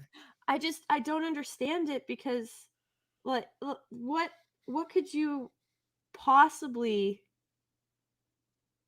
hope to gain by reinforcing this? But what do they? That person that you're referring to as well. They were. The thing was like they are a non-binary made up. By the way, just look in your pants. You'll figure it out very quick. Yep. They're a non-binary. This yeah. And I'm just like, no. Do you know what you are? You're a twat. You're a narcissistical twat, arty-farty twat face. Who has people coming up to going, there, he is. That's what you have. You have people pandering to your narcissism. You have people pandering to the attention-seeking element to you. You have people pandering to the mental illness that you have. Don't do it. And if you want to put it into a fucking magazine and think you're going to be taken seriously, you're not. You are a joke. And that's why lots of medias are falling apart. Lots of medias are falling apart because of this, and particularly mainstream media. Well, falling apart because this nonsensical trash. Fill your life with substance. Read books, travel, conversate with people outside of fucking Twitter. Go meet people. I forget, wasn't it the comedian? I put that in air quotes. She went to like a red state to try and do like a documentary on how insane right wingers and Trump supporters were, and all she found was like consideration and support and love and men who hold doors and women who kiss their husbands in public. And she was like, I didn't know what to do. She's like, it's not what I was expecting. But then she still had to write the article as if they were the bad guys. And she's like, so I had to wonder, was this simply societal pressure inside of me that was telling me that this was okay, or was this really okay? And I'm like, oh my god, like you guys are so desperate to cling to a false narrative that you are gaslighting yourselves at this point. You're gaslighting yourselves at this point. And Yeah, I mean, I had somebody. This is probably 2 years back, and I had one person try and argue with me that because I held they said something like, "Would you hold a door open for a woman?" And I said yes. And they said, "Well, you're sexist because you're holding the door open for a woman because you're saying that I am superior." Blah, blah. And I simply reply with them, "I also hold doors open for men because it's polite. If somebody is behind you and I'm walking through a door, I'm not going to slam the door in that person's face. no. I'm going to hold the door open for them to come through, whether it's a male, a female, a family, a dog, a cat. You hold the door open out of politeness. It's a politeness because once upon a time, you know, civilization, we used to be polite to each other. There used to be not respect me. No, there was just a consideration given to others, a civility. And civility is now gone because civility's gone in a massive misogyny and sexism and all this kind of stuff, but only from the espoused people on the interweb. Because I will still hold a door open for a guy, for a girl, for a boy, for a little kiddie girl, because it's just a considerate thing to do. And if I hold a door open for somebody and they're like, and they come through, and normally, like 9 times out of 10, people go, "Oh, thank you." Well, probably 99 times out of 100, people just go, "Oh, thank you." And that consideration will then rub off on them, and then they'll do the same. So if you've got a couple of kids that are coming through, and you go through the door, and you think, "Well, I'm an adult, so I'm just going to let the door close, and the kids can fucking open." No, keep the door open for the kids to come through. And again, invariably, because, you know, it's kids, invariably, maybe not 99 times out of 100, maybe 75 times out of 100, the kid will go, "Thank you." And you just think, well, hopefully that'll just rub off on the kids. And then they'll realize that it's just a civility. It's just a polite thing to do. Yeah. So to say opening doors is sexy, you know, people that say that, God, they are reaching. It's also ableist. So I don't know if you knew this. I quit my last job for a couple reasons. One, so I am now a 2nd and 3rd grade teacher because I'll not be bringing any of that into my classroom. It doesn't belong there. And they seem to be specifically targeting like 1st through 5th graders with this stuff. So I teach 2nd and 3rd grade now. I left my previous job, which was at a higher institution of learning. But one of the main reasons why I was ready to get out of there, we had to go into this DIE training, diversity, inclusion, and equity. But of course, it's DEI, not DIE, even though it is DIE. Die! Yep, pretty much. And we sat down, and they gave us these like little tablet things, but they were pre-programmed. You couldn't do anything with them except take these step-by-step questionnaires as we went through this training. And we get to one of the questions, and it says, "Would you hold the door open for a blind man?" Yes, no, unsure. Those were your answers. Yes, no, unsure. I put yes. And the answer, so everybody enters in their answer, and then a graph pops up on screen of percentage that said yes, percentage that said no, percentage that said unsure. Overwhelming majority, 96% said yes. We were told that we were ableist because just because that man is blind does not mean you have to hold the door open for him. Yeah, just because that man is blind doesn't mean you have to do it. Civility and courtesy and politeness say it's a nice thing to do. The blind man has a stick. Yeah. That stick tells the blind man many different things in their life. It tells them where the crossings in the road are. It tells them how far away from the curb they are. It tells them if they're coming into any obstacles, etc., etc. There is a very specific reason why blind people have sticks. And because of their everyday life, they often know the routine with the stick. So they know if there's something off. That blind person will know that that door is there. If they have done this routine multiple times, which I imagine they have. So to have the door open, if you saw a blind person coming through, I would just have the door open, just say, I've just kept the door open for you. Yeah. Yeah. That's not ableism. That's politeness, you fucking uncouth cunt. Yep. No, they stood up there. It was 2 women and the flimsiest man I've ever seen in my life. Like, my pinky was probably thicker than yeah. He was up there and he was hunched and just sad looking. And I was like, these are the people that I'm supposed to listen to about this. I had to listen to a woman who it was maybe 5 feet, and I think I'm being generous, easily 250 pounds, talking about body image and weight positivity and body positivity. I had another woman who was just littered with like she had I don't even know where she got it, but it was like one of those graphic jackets and graphic pants, and it had all these pronouns just printed all over it. And she had like mismatched earrings, and then she had the hair, she had pink on one side and blue on the other. Like she had it half and half split. And she was talking about it's okay. Many toxic things in nature are bright to warn you about. To warn you away. Well, she's up there talking about how dress codes are misogynistic and specifically targeted towards women because they want you in heels and skirts. Who is and stopping blouses. you? Who's stopping you? Who's stopping you? Right?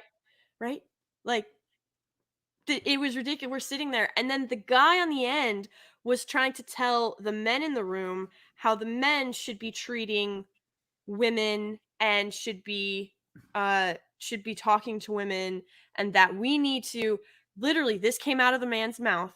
He legitimately said, if you are up for a promotion and you know you have a female colleague who's also up for promotion, can I guess the next bit?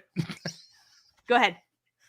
You should withdraw. You should remove your desire for promotion to allow them to do it. Yes, absolutely. Do you know how that was so easy to guess? How? Because of my intersectionality. Women who are strong are actually victims. Women who don't need no man are actually lonely.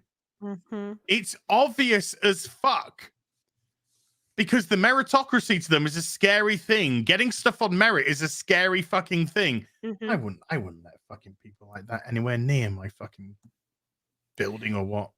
This is what they're teaching. And I'm telling you right now. Hold on. Oh, you're good. Scott, she's talking plenty and we're having a fucking conversation. Do you understand what a Yeah. fucking conversation is, dipshit? So I tell you what, I'm going to stick you in timeout, mate. Read a fucking book on what a conversation is and back and forth is. And then if you fucking know, then I'll allow you to talk again in the chat. How about that? Now fuck off, dipshit. Sorry, go on. No, you're good. Fucking weirdos in chat.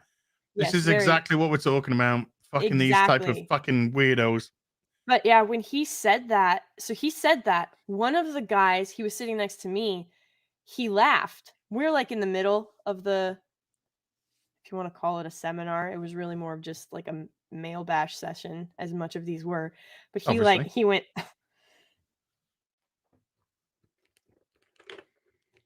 You're gone. Was like, oh, sorry. You vanished again. I'm sorry.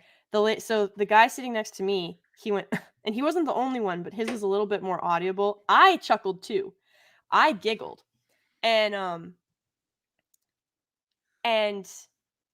the lady in the pronoun print was like, "Oh, is that funny to you?" And he didn't need me to come to his defense. I know this man very well. Like, he is one of those men who, like, he's seen some stuff. He's done stuff with his life. He's done stuff for other people. He's one of the best men I've ever met, but I would never screw with this guy as a surprise guest. But he would never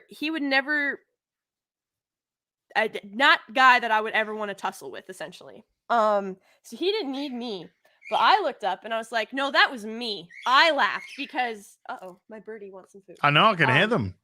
I laughed because and I said I laughed because if you think that I can't compete with man on a fair ground, then everything you said is a lie. And I was asked to leave the room. And that is when I was like, I'm done with this place. What? Yeah. Wait. Yeah.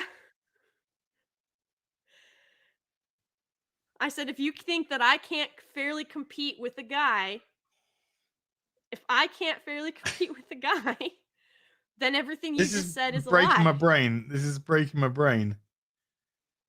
I'm actually. So, wait. I mean, I'm literally struggling to piece this together because, in essence, what they're doing is telling you how to get ahead of a man. Mm-hmm. You laughing because you're like, actually, I think I can compete. Thank you. Mm-hmm. And then them saying, no, you're a woman. You can't. Out you go. Yeah. What? So that's why I left. That's why it was like super sudden. Like, it was just super sudden. Why? I think I didn't even give him a 2 weeks notice. I think I gave him 4 days. And then of course a whole bunch of other stuff happened in real life. But yeah, literally I walked into my boss's office. I was like, "Hey, I've put in for this position." You carry on talking for a second. I just need to whip Oh to yeah, the loop. sure. Basically I walked in and I was like, "Hey, I've put in for this position. I'm taking it. I start next Monday. I have to get up there for some training on the end of this week. So sorry to have to do this to you, but this is the absolute last thing that I will be involved with." And it's utterly insane. And guys, this training went on for so long, and it was, I mean, the question about would you hold the door open for a blind man was bad enough, but some of the other questions that I had to answer were just insane on the face of them. And a- and it's just, you really do, it's really simple. Just say no. I didn't get fired. I didn't get in trouble from my manager, I didn't get in trouble from my bosses. Um and like there wasn't any backlash directly for that, but it was insane. I can't sit there and be told that I can't gain anything. I can't earn anything if I compete with a man. One, I know that's not true because I've been competing directly with men for a very long time. Uh there's there's a whole bunch of other stuff in the background, but the idea that when it's not a physical contest, I mean, that's why we have split sports in the first place. But the idea that I can't earn anything in an office environment unless a man steps out of the way for me is insulting. It's saying that I am never going to be good enough to directly compete with a man, and that's utterly ridiculous. How many M-bombs did she drop, chat? All of them. I just carpet When I was bombed you. gone. Just, oh, As only a woman could. But yeah, they asked me to leave, and I did. I didn't throw a fuss. I did 7. Yes, exactly 7. I did throw a so much for tolerance at them, and that got a couple of chuckles. And then a few of the men actually stood up and turned in their little deals as well and left. I wouldn't even. I mean, this is why I got to work for myself nowadays because you couldn't pay me to sit in one of them. You couldn't fucking pay me to. You know, I know on average how much those speakers get paid. There's a minimum and there's a cap. So we've got a floor and a ceiling. So I know that they made each of those speakers. They were each making at least $6,700 to stand up there and preach at me. There's the grift. Mm-hmm. It's a legit grift as well. That's a legit grift, not a That you want to have an opinion on a Marvel movie that's different to mine grift. Ah, man. Right. We're going to go to some super chats to that, right? Yay. These are from Too Safe and the Real BBC. Literature Devil with a $5. Hail to Literature Devil as well, by the way. Agenda-driven media is built on spite. Even the old school religious ones tend to be built on demonetizing the non-believer. A lot of it's built on spite nowadays. I mean, you could look at She-Hulk. Mm-hmm.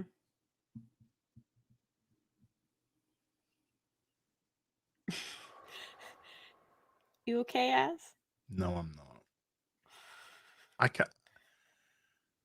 Like, when Batwoman was coming around, yeah, there was a little bit of a gip in my tummy that I had to do the video. But this She-Hulk stuff, it's like, it's so fucking bad. It's like watching cancer master. Sebastian with a €5 says, hey there, lovely people. As 2 weeks ago, I sent you a chat on Instagram, but no reply yet. A quick look would be appreciated. Sebastian Diecast, thanks. Sebastian, I say this with love, dude. Every day I get thousands of Twitter notifications every day. Every week on Instagram, I get hundreds. And I can only see the ones that I have agreed to see. So I have this fucking list of hundreds and hundreds of people. And it's just too much, mate. It's just too much. Every now and again, I'll venture in and just see if I can respond to a couple. I think I responded to one the other day that was like 4 months old or something. But it's just look, I can't and I don't want to keep ahead of ahead of social media. No. You know, I ain't got enough time, dude. I ain't got enough time. If I'm not doing stuff with work, I'm doing, I've got to have some freebie time. So I'm sorry if you didn't get it. I'm sorry if you don't get a response. Don't hate me, or do hate me. I mean, I can't prevent it. But it's just, there's just thousands and thousands of social media notifications. I can't deal with them. Could I offer a suggestion? Sure. So who was it whoever it was that sent the super chat, so I don't butcher your name. Guys, if Sebastian. you really Sebastian, okay.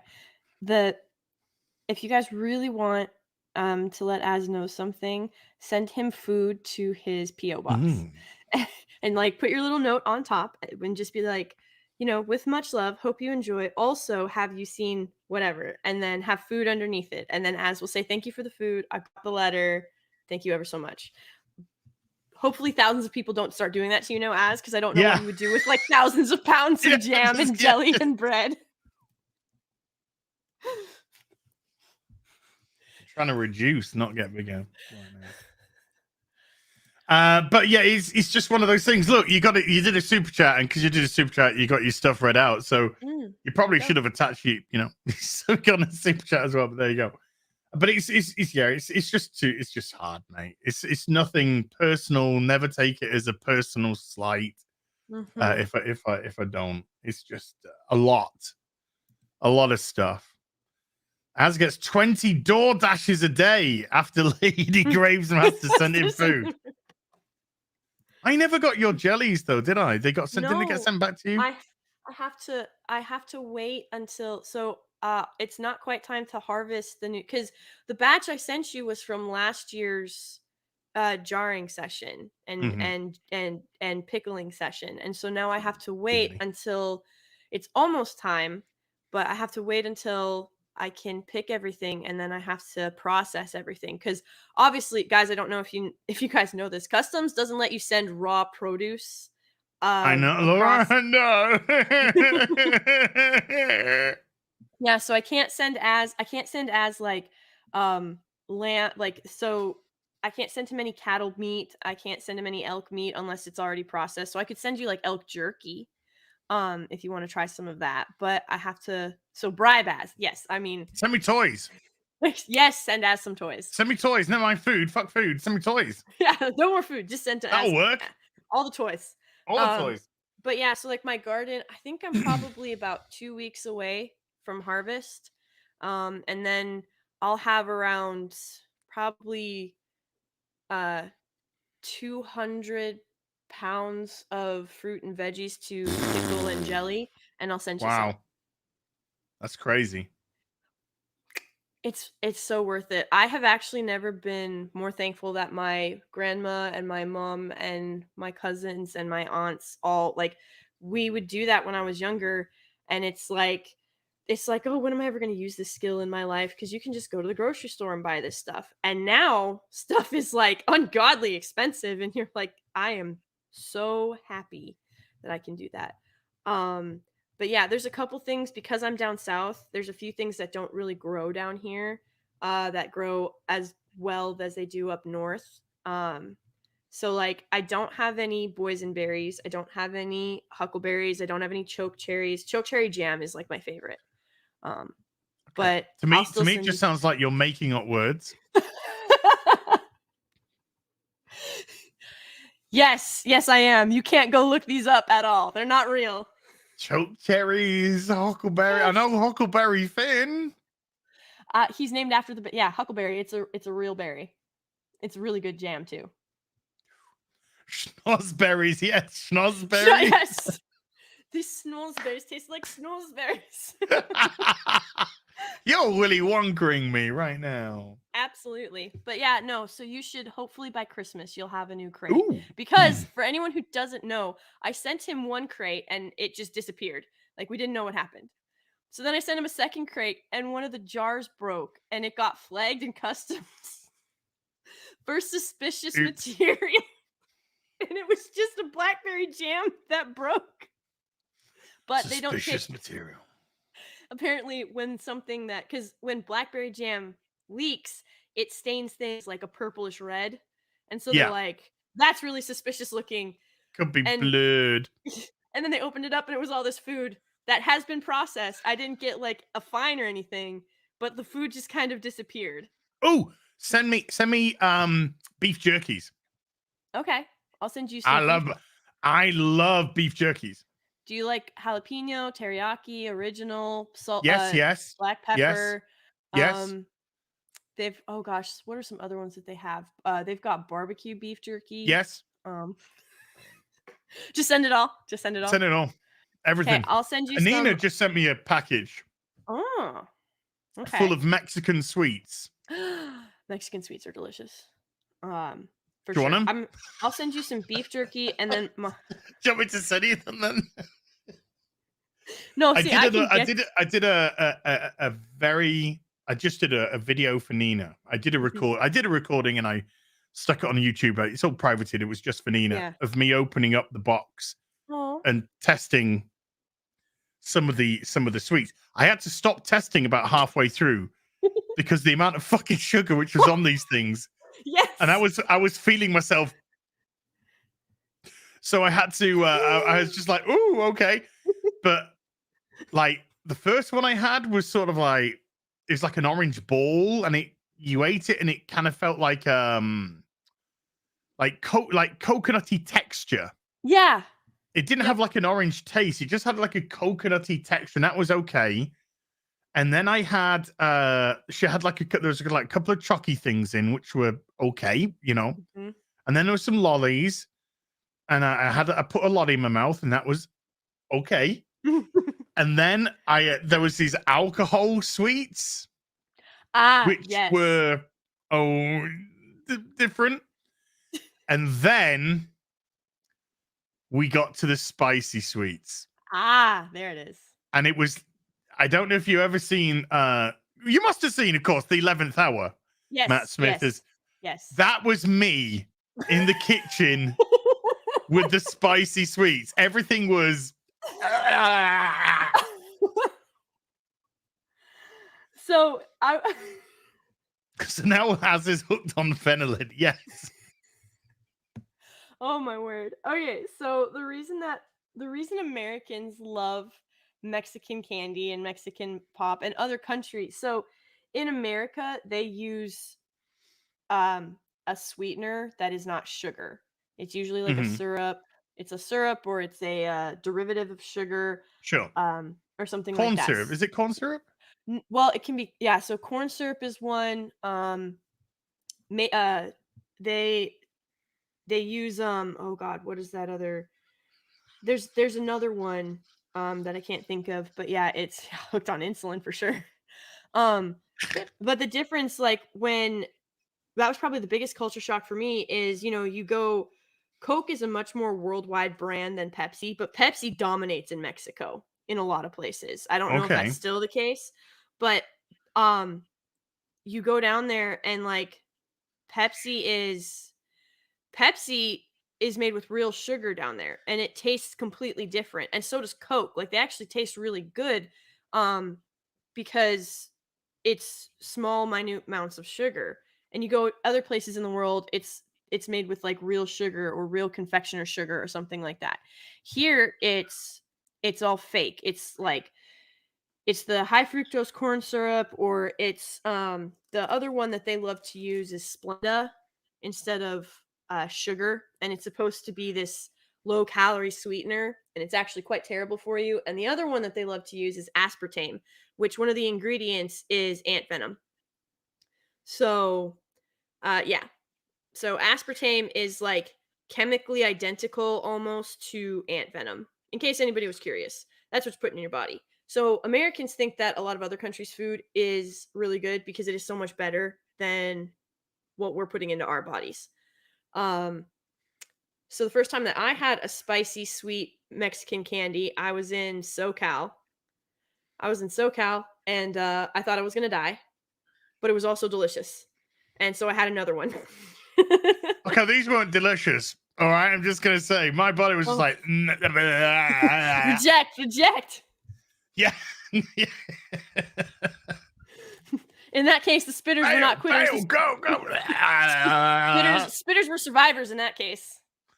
Yeah, it was. I felt as if like I was sucking the venom out of a wound, and but the wound was on me. I was sucking my own wound. Yeah, we got, and then I did the video, and then afterwards I was like testing some other stuff a couple of days later, and it was just, I thought, ooh, the lollipop. The lollipop I had was nice. I'm gonna have another one of the lollipops, and there were like 4 different flavors. I don't speak Spanish. It could have been like fucking turd out of an ass flavor for all I knew. And I just fucking took this lolly and I took the thing on and I just put it in my mouth as you normally would with a lollipop. Yes. Just did all the thing.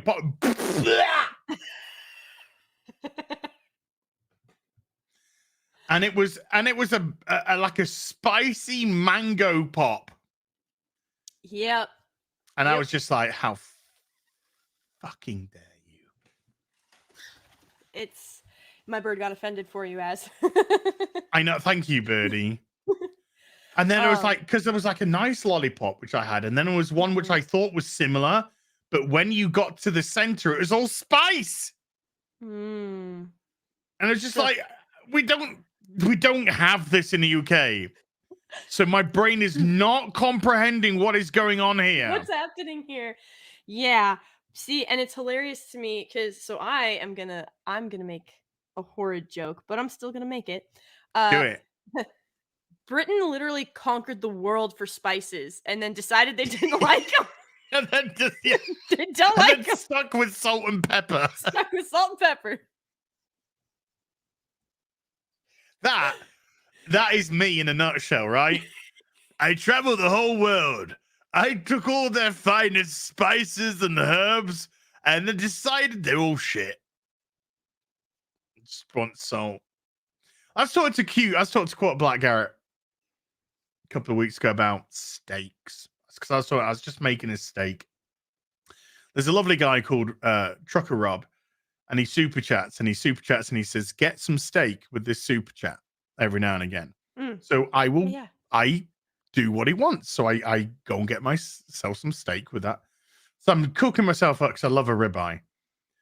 Oh yeah. And then I said to QB, I said, just then, you just season it a bit. He's like, oh, what'd you season it with? And I was just like, just a bit of salt and pepper. And he was just like, well, he was just like, oh, yeah, that's all you need on a steak. Just a bit of salt and pepper. Yes. I'm like, yeah. If you cook a steak properly, all you need is a little S&P. S&P, yeah, baby. I even say S&P. Mm-hmm. I said S&P to him. He's like, what? Salt and pepper. Oh, yeah.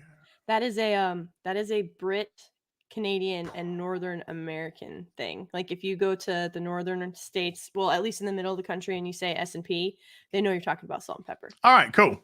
Southern states, the colonies, yeah. the Commonwealth. So if you say S&P in like the Northeast or the like middle upper northern states, they'll know you're talking about salt and pepper because we do a lot of stuff with Canada. And so like we're really familiar with like S&P and stuff like that. But you get to the southern states, and it's like the Holy Trinity is the thing that they talk about down there, and that is, oh, I'm gonna screw this up, and Lorena Creole is gonna come at me, but it's onions, carrots, and celery. That's their Holy Trinity. Oh, that sounds delicious. I love all. Yes, and so they put it in everything, and then they season it with if you're in Louisiana, you get Cajun spices, like sure.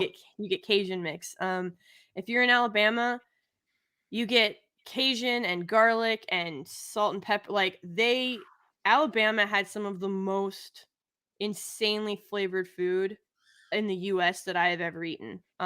Georgia as well, but Georgia, ooh.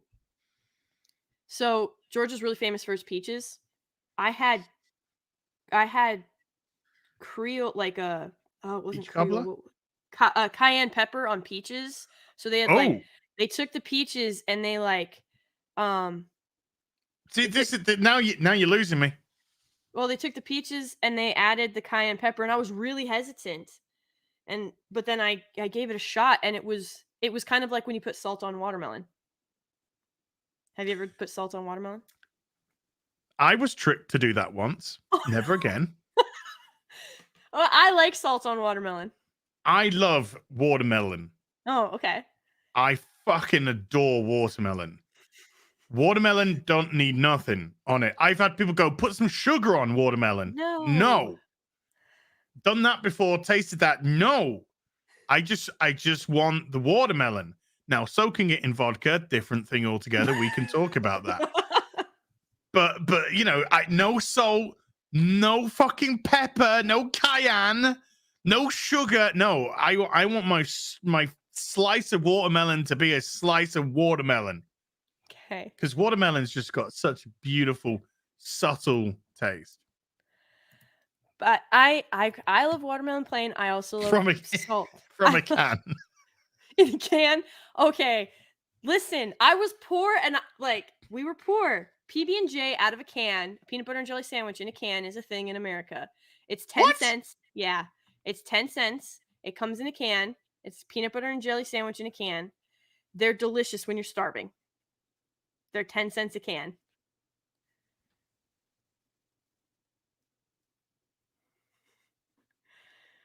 I don't even know who you are.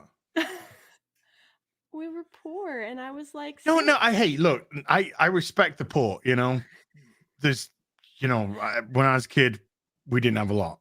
We did not have a lot. Do you know what we didn't also have? Fucking peanut butter sandwiches in a can. In a can. That I don't even know what, again, because the loaf of bread is cheap. Some butter at the time, I don't know, it's gone a bit crazy right now, but butter at the time was cheap. Yeah. And then you would have some sort of topping. So, trust me, there were plenty of times when for tea we would have bread, butter, and something on it. That was, that. So whether now PB&J isn't a thing in the UK. But we would have something. You could have something like jam on toast, or you could have cheese on toast. You could have like cheese on toast, and if you're lucky, sometimes bacon grilled, cut up into little pieces, and put inside. Put on top, and then melt it to make it a little bit nicer. But yeah, Chip Buddy. Yeah, Mr. E. Chip Buddy. Get some chips, some bread and butter, and have Chip Buddies. A couple of Chip Buddies fill you up proper good. Mwah. I don't From know a chips. can.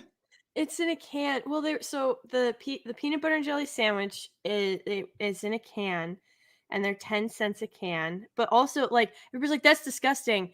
But I have a question for my American friends. How many of you ate the ravioli, the Chef Boyardee, the ravioli in a can, the spaghetti in I've a had can, that in a can. I've the had that in a can. SpaghettiOs in a can? Yeah. So I've like, had that in a can. so tons of stuff. There's canned cheese, like, which I also ate because it was cheap. But peanut butter has always been expensive here. Like, peanut butter is really expensive. Even the like knockoff brands are really expensive. And so like, but yeah, I would eat we'd have like lard sandwiches from the Bacon Lard. That was my grandpa's favorite to make for us. Sorry.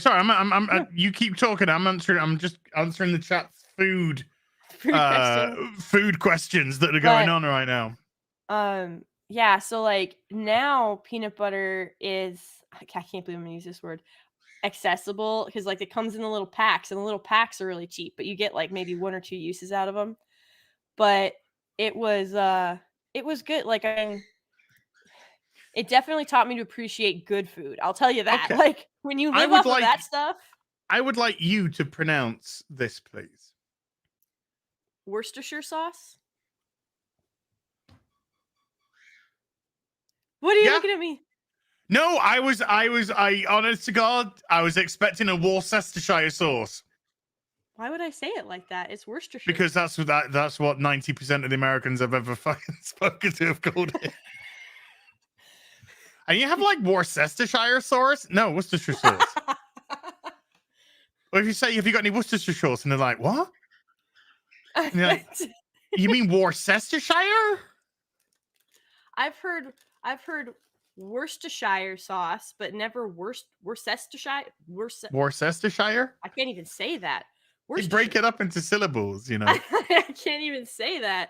No, again, my mom would say Worcestershire to tick off my grandpa because he's from Germany, and so like, yeah, the Shire business does do his. He did, yeah. He gets a scowl on his face if you say Shire at the end of it. It's a Yorkshire. It's not Yorkshire. Yeah, but it is technically. But it's Yorkshire. It's it's Yorkshire. Yeah, no. Lincolnshire, Nottinghamshire. Mm-hmm. It made me giggle. I will do the Shire every once in a while, especially because like like we have Lord of the Rings. Yes. But yeah, exactly.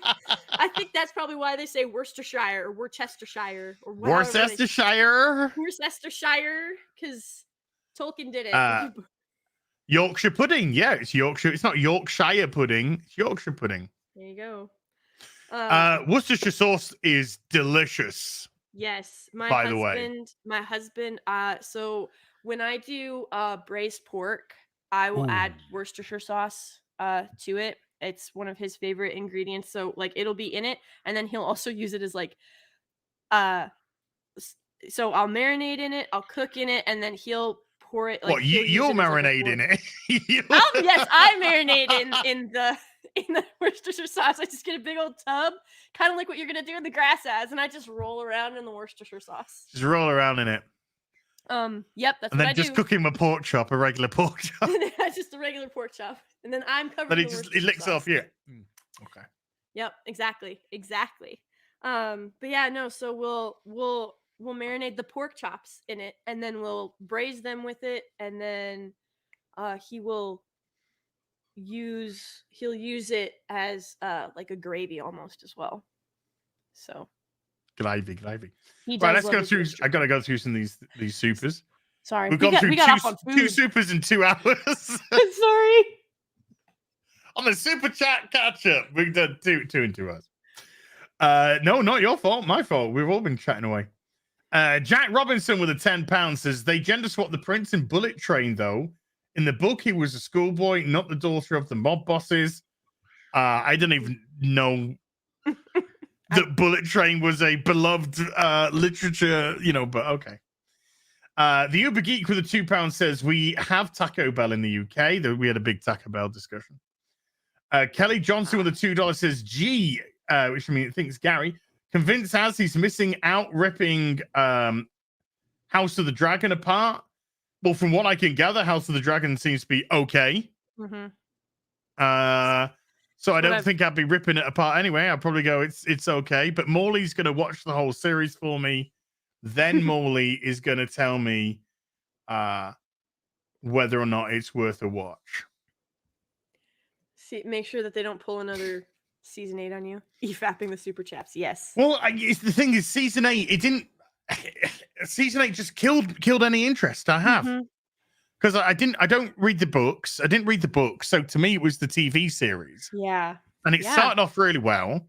And then that season 8 was just such an embarrassment. And so bad that I was just like, I'm done. It's like, I've loved Doctor Who for Christ since Tom Baker was the Doctor. Yeah. Okay. Wow. And after the, even with Jodie Whittaker being in the role, it was kind of like, let's try and get through this and let's see where we go. But then after everything that's come out with Shooty Gatwa and all the fucking pronouns and all the fucking gay this and gay that and all the trans companion, I'm just like, fuck it, just fuck off, Yeah. And it's not intolerance. It's just like you're so committed to just pushing your ideology into everything instead of just fucking making some good product that I don't care. Russell, you're broken. Go fuck off. I remember when it was announced that he was coming back, and you and Gary said on a BBC, you were like, on a real BBC, you were like, there's only 2 ways that this is going to go. It is either going to be salvaged and he undoes the Timeless Child, or it's going to become 1,000 times worse. And it went the other way. And I think everybody, myself included, had like that glimmer of hope, like that small glimmer. Absolutely. And then it just got stomped on. And it's not, like you said, it's not an intolerance thing. It's literally to the point where there's no story. It's just pandering. It's just preaching. Yes. There's nothing happening. And if you wanted to watch, if you wanted to watch that, you'd go to one of the seminars that I had to sit through. That's where you'd go for that. That's not what you go to Doctor Who or Marvel or DC or Tolkien or C.S. Lewis for. Like, that's not what you go there for. You go there to escape. Yeah. And it was just because Gary said, if they want to save this, they got to bring a big name back. They got to bring like Tennant back for a series and then pass it on from then. And then when the announcement came, I just remember texting Gary and I said that you wanted David Tennant. You got a short, black, gay Nigerian. How do you feel about that? Okay. At this point, you have to laugh or cry. Like, that's really your only options. And but the laughing and the crying. But when they like, okay, but let's give them a go. Let's give them a go. But then when they started doing the interviewing and when it was all Shooty was trying desperately, he kept having to correct himself on what he believes was correcting himself on the pronouns because he kept referring to the Doctor as a he, which they are. Yeah. But then constantly would correct themselves to a they, and then you got the it's inclusion, diversity talk, and I'm just like, fuck off. I've heard this for years and years. Fuck off. I'm done. And so I'm legitimately, it kind of like I died inside with Doctor Who. Yeah. And now I don't even give a shit about the bitch burning next month. Yeah. But I'm sure Gary's going to talk me into doing a stream. But sure you I will. am like, I don't even care. I don't even care to watch her fucking burn. I don't even care about the new Doctor coming in. I don't care. I don't care about David Tennant in the 60th anymore. You know, I don't care. My body's just gone. My mind's gone. To me, the Yeah. show's dead. It's over. It's been fucking brutally mutated by the filth of the BBC. Defund the BBC, by the way. And yeah, I just can't deal with it anymore. I'm just like, good, you do your fucking box ticking shite as you've been doing for the last 3 years. You are not building up tolerance. You are just creating more intolerance because of your incessant desire to force this onto people and say we're correct and you're not. It is, and it is legitimate force. Like, so when I watched Doctor Who, it was because it was because like American television for the most part is not near as witty. At least old, like if you watch older shows and you compare, there's a bit I used more. to love watching American TV as a kid. Well, there's a bit more dry wit. Yeah, well, no, you're good. There's like a bit more dry wit when it came to the British side, and there's a bit more, you know, and it was interesting because the Doctor, it was almost not identical to Star Trek, but the idea was sort of the same, where they had to use their minds, they had to combine their abilities, like their technical skills, their knowledge base, and whatever, to overcome whatever the situation was. And the Doctor had to, you know, is this well, because we're gonna just ignore what happens after with Jodie's Doctor, but you know, the Doctor is this infinite being. It's a Time Lord who has been able to regenerate and remain alive and do all of these things to help humanity. And he has this wisdom about him, and this you know, this knowledge base that is unattainable by humans, rightly so. And so it was no more. not no more. But it was so intriguing to watch, because if the Doctor was really struggling with something, you'd be like, okay, so is this like the Master at work? Like, what's going on? What, like, is there something more going on in the background? And then to have the episode that killed Doctor Who for me was when he tells her that what's wrong with him. I don't know if you want me to spoil it or not. Can you spoil that episode? Where he sits down. Yeah. Fucking go. He's like, I've got cancer, and she's like, just like nothing. Well, he said because he had cancer, he didn't have it at the time, but because he had cancer, he was always there was always this niggle in the back of his mind. There was always now. I'm somebody who was diagnosed with cancer 16, 17 years ago, and got the all clear 2 years later.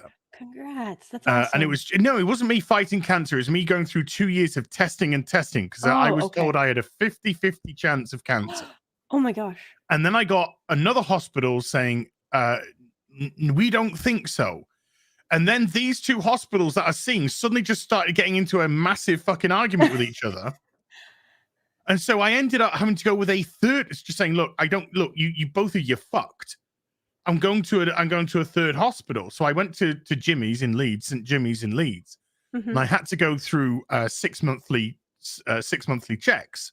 Yeah. Going through because I've got a lump on my kidney. And oh my god! So they put me through these 2 years worth of tests, and after 2 years, they said we're going to give you a little clear, and they said we think that this will turn into cancer at some point in your life, but we think you're okay. You know, we think you're okay for now, and this is operable. I just don't want to make people worried.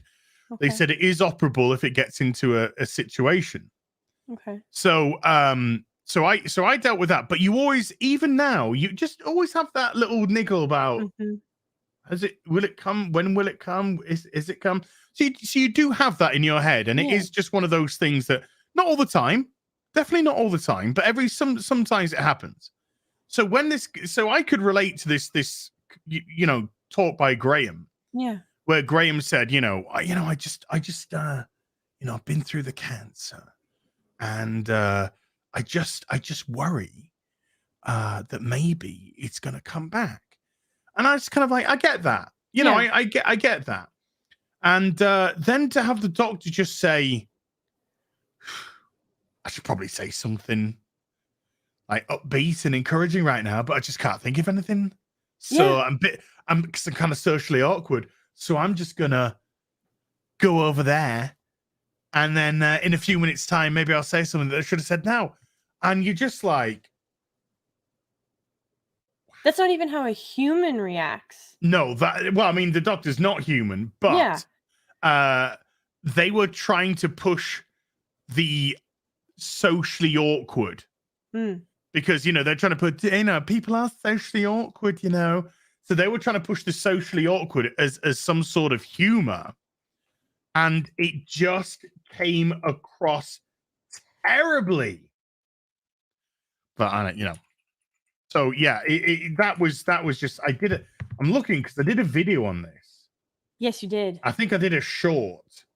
And it's just, when you look at, if you just take that one clip, and because was it Rose that had, oh gosh, because one of the got it, found it. Okay. Here, I'll just share this. And this just shows you who the doctor truly is versus what they created.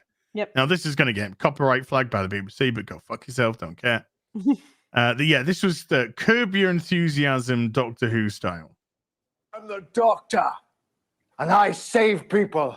And if anyone happens to be listening, and you've got any kind of a problem with that, to hell with you!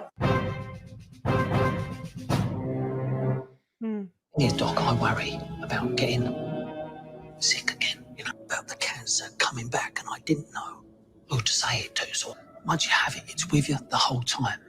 Not quite the shadow, but the fear is still there. Yeah. I should say a reassuring thing now, shouldn't I? Yeah, probably. I'm still quite socially awkward. So I'm just going to subtly walk towards the console. In a minute, I'll think of something that I should have said that might have been helpful. I'm glad we had this chat, eh? Yeah. I'm the doctor. Now let's see how the Told me doctor once does what it it. would take to destroy a TARDIS key. That's what's so good about lava. Danny Pink Yeah? is dead. And? Seriously. And? Bring him back. No. Another key down there. Do we understand each other? Well, I understand you. Let's not get carried away. Time can be rewritten. With precision.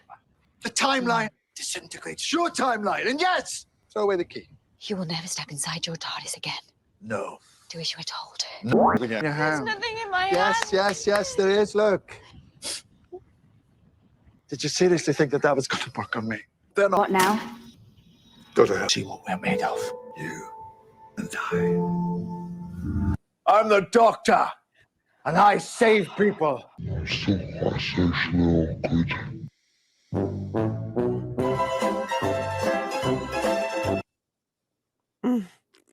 my god, that was so. I need to go watch some Doctor Who, like classic Doctor Who, Well, right now, or like. That's who the doctor was. Mm-hmm. The doctor was somebody who would help you at any cost.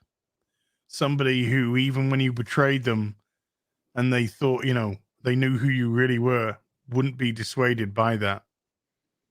And now we have still quite socially awkward.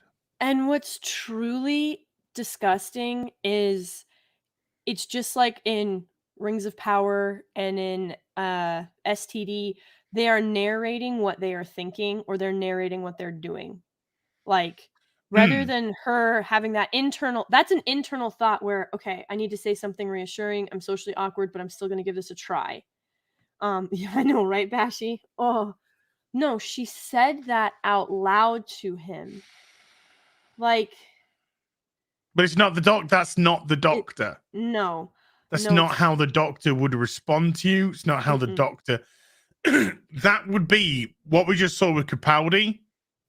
That would be when he goes, "This is one of those moments." That would be. They would give them such a. It doesn't have to be loud, but they would have said something so compelling, something so compassionate that they would be left with no doubt that even with that shadow, even with that thought, you know, they knew who they were with, and they knew that you know, things are going to be okay, and if it's not okay, then we'll deal with it all together. Yeah. Type of business. But now we got pronouns and you know, sexualities and skin colors that are taking the place of intelligent, thoughtful entertainment for all. Yeah. Because when Rings of Power, before we go into some more soups, before Rings of Power came out, we heard more about black dwarves and inclusion and diversity and agency for women and activism than we had for any of the fucking show. And that's where we are. That's where. So that's why the show is shit, because it hasn't even been created from a good place. It's been created to pander to all their fucking intersectionality and all of their ideological aspects to it. And this is why, when you come down to the meat and potatoes, the writing is fucking shit. Because the writing isn't what's on the top of their minds. The writing isn't the important part. The important part is the superficiality of what you see on the screen. And it's the superficiality of what you see on the screen which is the least bit important. Least bit. But there you go. Do you remember when Christopher Reeve passed away? Oh, yeah. And there were so many tributes to him from so many people, and they were like, you know, I actually I'm watching Smallville for the first time with my husband. Nice. And I'm loving it. It's doing a very good job so far. And you know, Christopher Reeve is in it. Yes, I saw him, and he and they did such a respect to him. And after he passed away, we just finished the episode where he had just passed away. And so in the show, because he plays a professor in the show, he had just sent Clark something and to sort of help him out, and so the professor is still sort of moving in the background, but Christopher Reeve had just passed, and it was sort of this episode was like a beautiful tribute to him. And then you get to the end, and it says, "In loving memory of Christopher Reeve, the man who first made us believe a man could fly." Man could fly. Like, that's beautiful. Like, that's gorgeous, and it has nothing to do with his race, his gender, his identity, his politics. It was because of his disability. It had nothing to do with that, and it was because of the character that he played so perfectly as Superman, and what Superman represents, and what he is. And it's gonna I'm sorry, Bashi.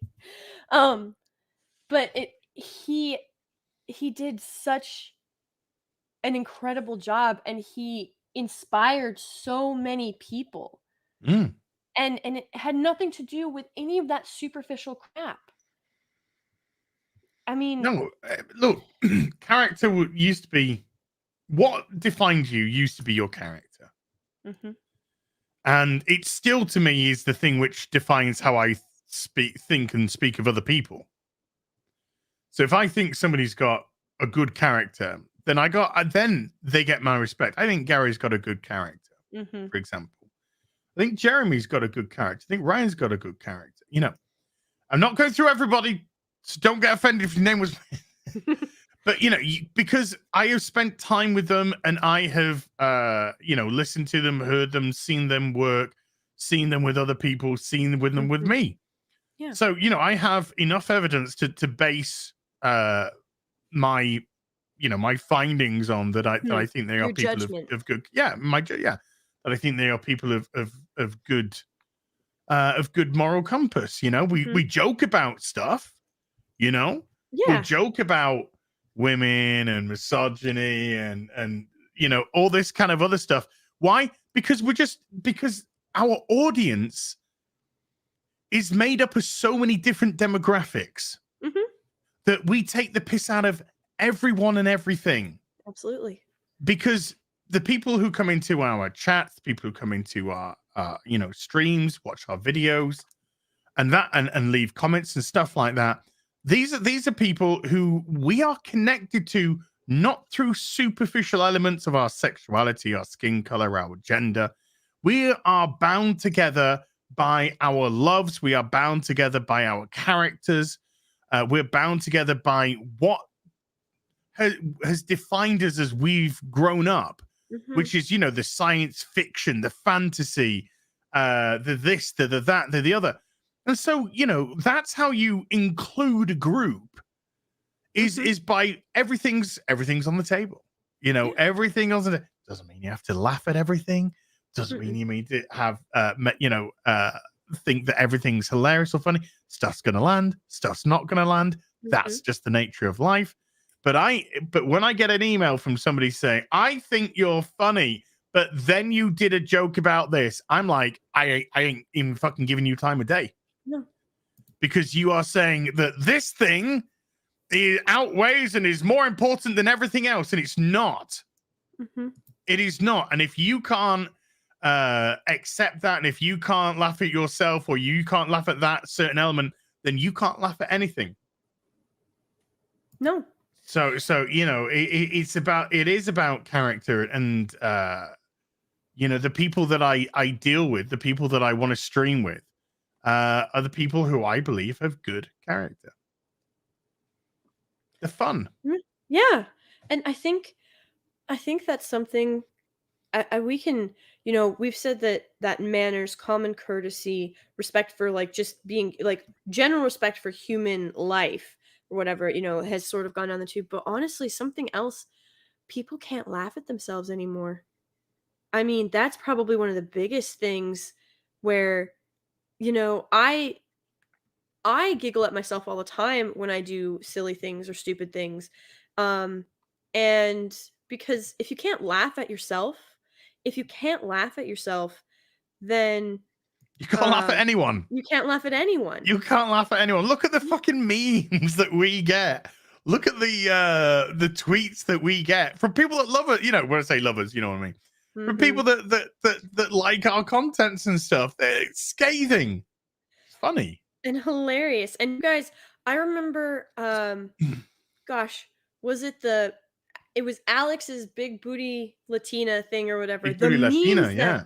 The memes that came out of that were hilarious. And you guys just sat there, and like some of them were you, some of them were hit. Like it was just all sorts of stuff, and you guys just laughed. And not everything is super fun. I mean, you guys can't and don't share everything, of course, on FNT. But I mean, Legion of Memers exists for a reason. That whole idea wouldn't even be a concept if it wasn't good, if you guys didn't like it. No, it's there. I think a lot of the when inverted commas edgy stuff, it's not edgy. You know, in normality, it's not even close to fucking edgy. But a lot of the stuff that people get upset about the edgy stuff is because they are either so hypocritical, or they take themselves so seriously, or they think they're above people, which I think is more often than not the case. They think they're above the people that are making the jokes. I'm too good for this. How dare you? Like with the Alex and AOC with the big booty Latina, he said something that he knew was gonna get under her skin because she was so superficial. You know, he knew that she would probably go on and have a cry and a whinge on her social media and blow it out of proportion, which is exactly what she did.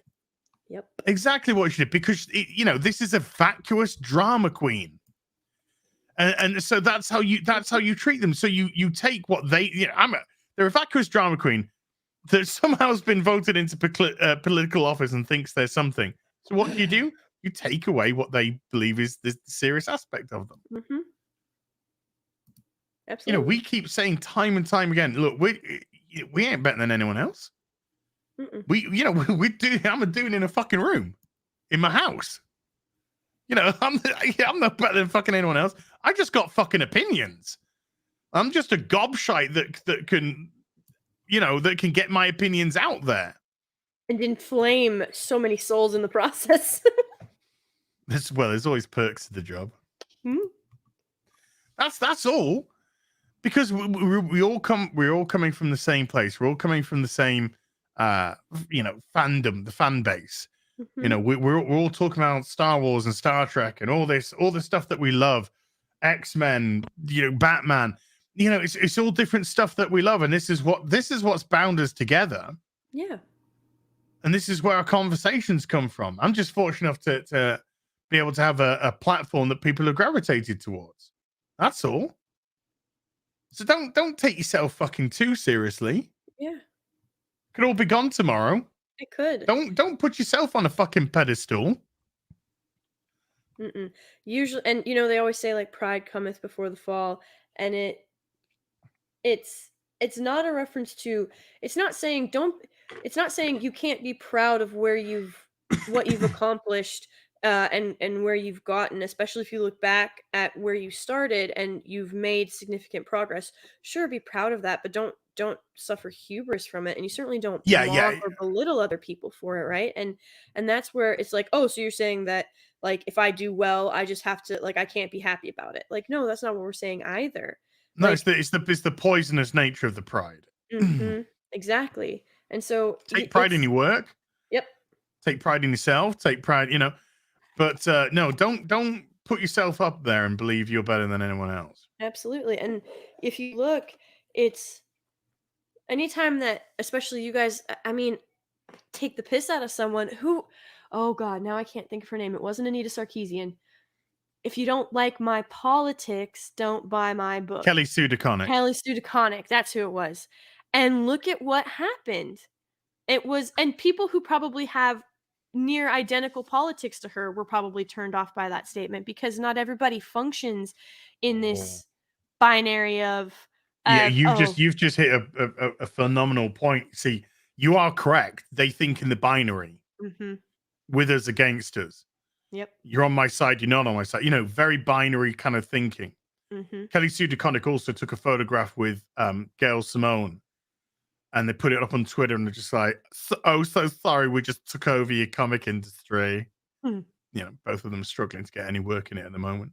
Mm-hmm. But because they think in the binary, and because of the way that they have conducted themselves on social media, because of the way that they have created their product, because of the way that they have essentially given carte blanche to further creators responding the way that they have, which is with complete and utterly disrespect, not just to their audience, but to the industry that they're in and the characters that they have had the honor to represent. The silent majority walked away. And that silent majority didn't care about which side of the political equation it's on, because the silent majority doesn't think in political terms like they do. So they didn't just get rid of a lot of male with disposable income customers, which they did. They got rid of certain female clientele. They got rid of clientele from all sorts of political leanings, all sorts of racial demographics, all sorts of sexual demographics, because they were there for the product. They weren't there for the politics. They weren't there for the ego of the creators. They just wanted to have some escapism and buy a comic every week. Yeah. And just have something that they could lose themselves in for 30 minutes or so. So yeah, the silent majority that walked away was from every band imaginable. And now look at the comic industry. It's in disarray. absolute shambles. I mean, you don't get a new CEO who comes in and cleans house if what you're doing is working. No, and he isn't even taking his scalpel to DC Comics yet. No, not yet. He needs to. Apart from take away the comics from them, which is, I think, quite a good move because there's certainly sure hell ain't comics, but no, DC Comics, Detective Comics, or whatever. Don't matter. It's been that way for fucking 80 years plus. Let's get into some more super dupers because there's tons to go, and I need to eat. Ian Carrows with a $10 says, I'd gladly take the British 2% tax because I'd just have to open up my Monopoly game box and pay it off since the UK doesn't use real money anyway. Ian, our GBP is doing better than your fucking dollar right now. So people in glass houses, mate. But no, it is falling though. And it is plastic as well. David Grimes with a €5 says, "Hail guys, wait till you hear this one. Gary, get ready. Lenny Henry unapologetic about altering Tolkien, saying we're telling the story now." That is the correct quote. We did discuss that as well. Yep. But yes, we're the ones telling the story now, I think is the exact quote. Marksman of 117. But by the way, Lenny Henry is shit in this. Okay. The skies Lenny, are strange. it's got nothing to do with your color. Yeah, the skies are strange. The person who put it in the Rotten Tomatoes comments had it perfectly. The Harfoots feel like they've just come out of community theater. Oof. Such a burn. So tasty. Marksman at 117B with a $2 says, tax, huh? How's the gas and electricity bill? Raised up. The Grizzly with a $5. Autumn dawns on us. Not yet. Not nearly. End of the month. No.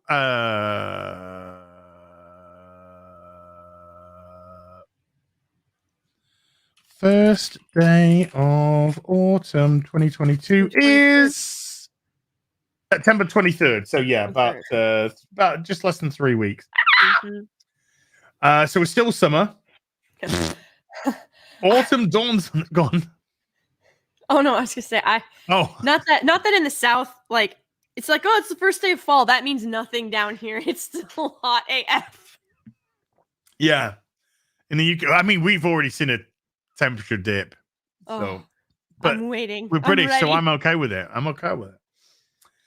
The Grizzly with a $5 says, autumn dawns on us and the candy corn army rises to defend its throne. Stand candy corn, stand freedom. I don't think I've never had candy corn. You've never had candy corn? You're not missing anything. But I know it's very divisive in America. It's terrible. Like if you didn't like the Mexican candy, you won't like candy corn because it's like a toothache wrapped in sugar. That sounds quite good. Heretic Miniatures with a $10 says, I like my tamales the same way I like my machine guns. Homemade, sold out of a trunk, and without the government's knowledge. All right. 3D printers. Hilarious story out of Texas. Sure. They were having a buyback at this church in Texas. Okay. And this newspaper did for this. It was, I think, Seattle Times or something. I don't quote. I know it was a left-wing paper, but they were saying, they were like, Austin police retrieve over 200 ghost guns for this church buyback. So it's and the very first comment underneath this deal, this online thing, this online headline, it was 60 guns, 60 ghost guns, and when you turned them in, you got $150 for each. Someone just 3D printed lower receivers. And like they didn't do anything. They just printed lower receivers, turned them in, and got like $5,000 from the government for guns that don't work. And the very first comment below was like kudos to whoever 3D printed these and made a whole bunch of money. I would have done the same. I mean, I see a couple of accounts that I follow. I do see them saying, just 3D print stuff. There you go. But yeah, no, I can believe that. Somebody just made bank. Well done. GG. That's how you work the system, folks. That's how you do it. Let me just put on slow mode so the sexy bots can't do their sexy thing. Hey, Bashy Washy's gifted 10 subs, people, to the chat. Look to see if you've got a gifted sub. Ooh. Because there's only two new members, so look to see if you've been gifted a sub by Bashy Washy. And thank you, Bashy Washy. Yes, thank you, Bashy. Become a member. As is yeah, right. Whatever. Sure. Dude, don't. It's up to you. But you got it for free from Bashy Washy. So there you go. Wolf Spain with a $5 says, y'all should do a Starship Trooper propaganda commercial, but everyone is eating a taco. Az says, I'm doing my part. How about you? As Az eats the taco. I would love to do that. If I'm gonna have a taco though, because I have never had a proper Mexican taco. You know, I've had some fake tacos. But if I'm gonna have a taco, I want a hard shell taco. Yes. Not a soft. The beauty of a hard shell taco, this is how you eat it. You take the soft shell tortilla and you put it on the plate below you, and then as you eat the hard shell taco, the bits that break and fall land into the soft shell, and then you eat the soft shell taco.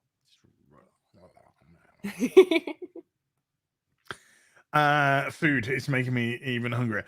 And Okmamon with a $2 says, like J-Lo, Gary has taco flavored kisses. Vulcan Dar with a $10 says, taxes are what got the conless protesting. Yes, it did. But it wasn't until the British started confiscating their guns that they actually went too far. That's how the Battle of Lexington and Concord started. Look, you got a fucking senile fucking pedophile running your country. That's all I'm going to say. Yeah. Could have been somebody wonderful and British. That's all I'm saying. Best name I can think of with the $5 is, what is the most popular type of toy you sold? Popular type of toy I sold. I worked in a game store. I didn't sell a toy. And a game store was a game store. I don't know. I've never sold toys. I mean, I buy them. As indirectly sells toys because he'll share them and then people go buy the plastic crack and get addicted. Well, yeah. I mean, I've had like some guy message me saying, I never collected toys. I watched your toy streams. I've now bought like 19 hot toys. And you're just like, that's a lot of money. That's a lot of money. That's a lot of money right there. Hey, look, do you want to see a chrome trooper, clone trooper, chrome clone trooper? Chrome clone trooper. That is fantastic. Wow. There you go. Wow. There's a hot toy clone trooper.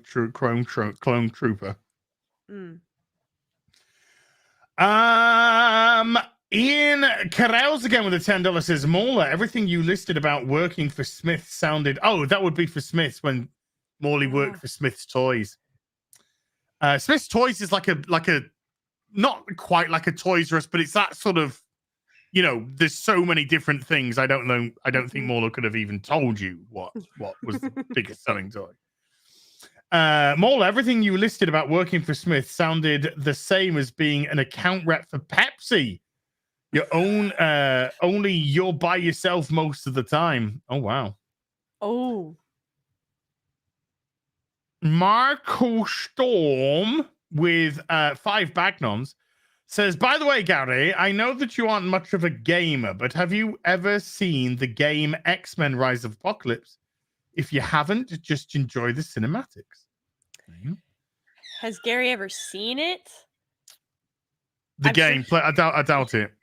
I'm sure he has like seen a cover of like the game or possibly heard of it. Gary's heard of a lot of games, but Gary also can't get out of the room in the Witcher games. So like the odds of him playing it are like no. And then there's me playing the game on Death March difficulty, dancing, cutting people to ribbons, going through all these stories and zones, and like, you know, I'll have to return back to it and start playing it again soon. from where I left off. And people are going, you're not as good as Gary. And I'm like, oh, fuck off. There is something. Gary, get out of the first room! They do it to wind me up. It works. I need to get the shadow off my face. The sun. I need to get the shadow off my face. Joe Blah with a 5 Canadian says, thanks for reminding me how much I don't miss retail. Target Canada was hell. Yeah, retail's hard. Anyone who works in retail got tremendous amount of respect for. Retail's fucking hard. Retail sucks. Yeah. 2 seconds. 1 Mississippi. 1 Mississippi, 2 Mississippi, and a 3 Mississippi burr. Yeah, no. So great, baby. Just some people having it in the chat. It's fine at the minute. Space and Goats with a $2 says, I was only cashier during Xmas at a craft store. Dude, that was fucking hell. Oh my God, your days must have felt like months. I like when I was in jewelry, Christmas was brutal. Oh my God. Especially because like, don't you guys have a Christmas discount? And you're like, yes, the Christmas discount selection is over there. You are looking at engagement rings. Like, I cannot help you with. Yeah, you can't get my stuff discount. Yeah. Sorry. You can't get the employee discount when you're a customer who isn't employed. Oh. I've done retail. I've done bar work over Christmas. You know, I've done. Jeez, man, it is hard. Hard. M. Mortem with a $5 says, are you guys having a watch party for that Rings of Power thing? I don't think I can handle watching it alone with a bottle. I'll decease. Well, it comes out at 2 o'clock in the morning in the UK, so I very much doubt it. But yeah, geez, that was fucking. It was shit. So bad, and the fact that they're making this for an American audience doesn't matter, and it's obviously for an American audience.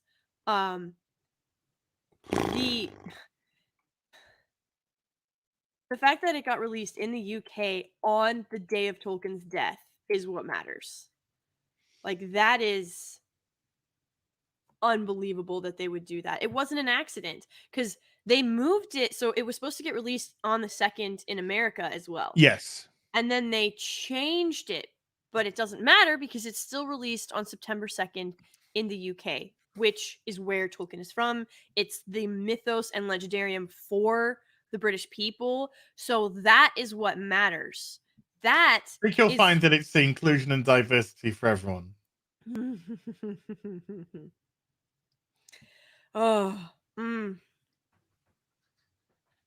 Just ridiculous. And I've never wanted to punch a woman so badly in my life.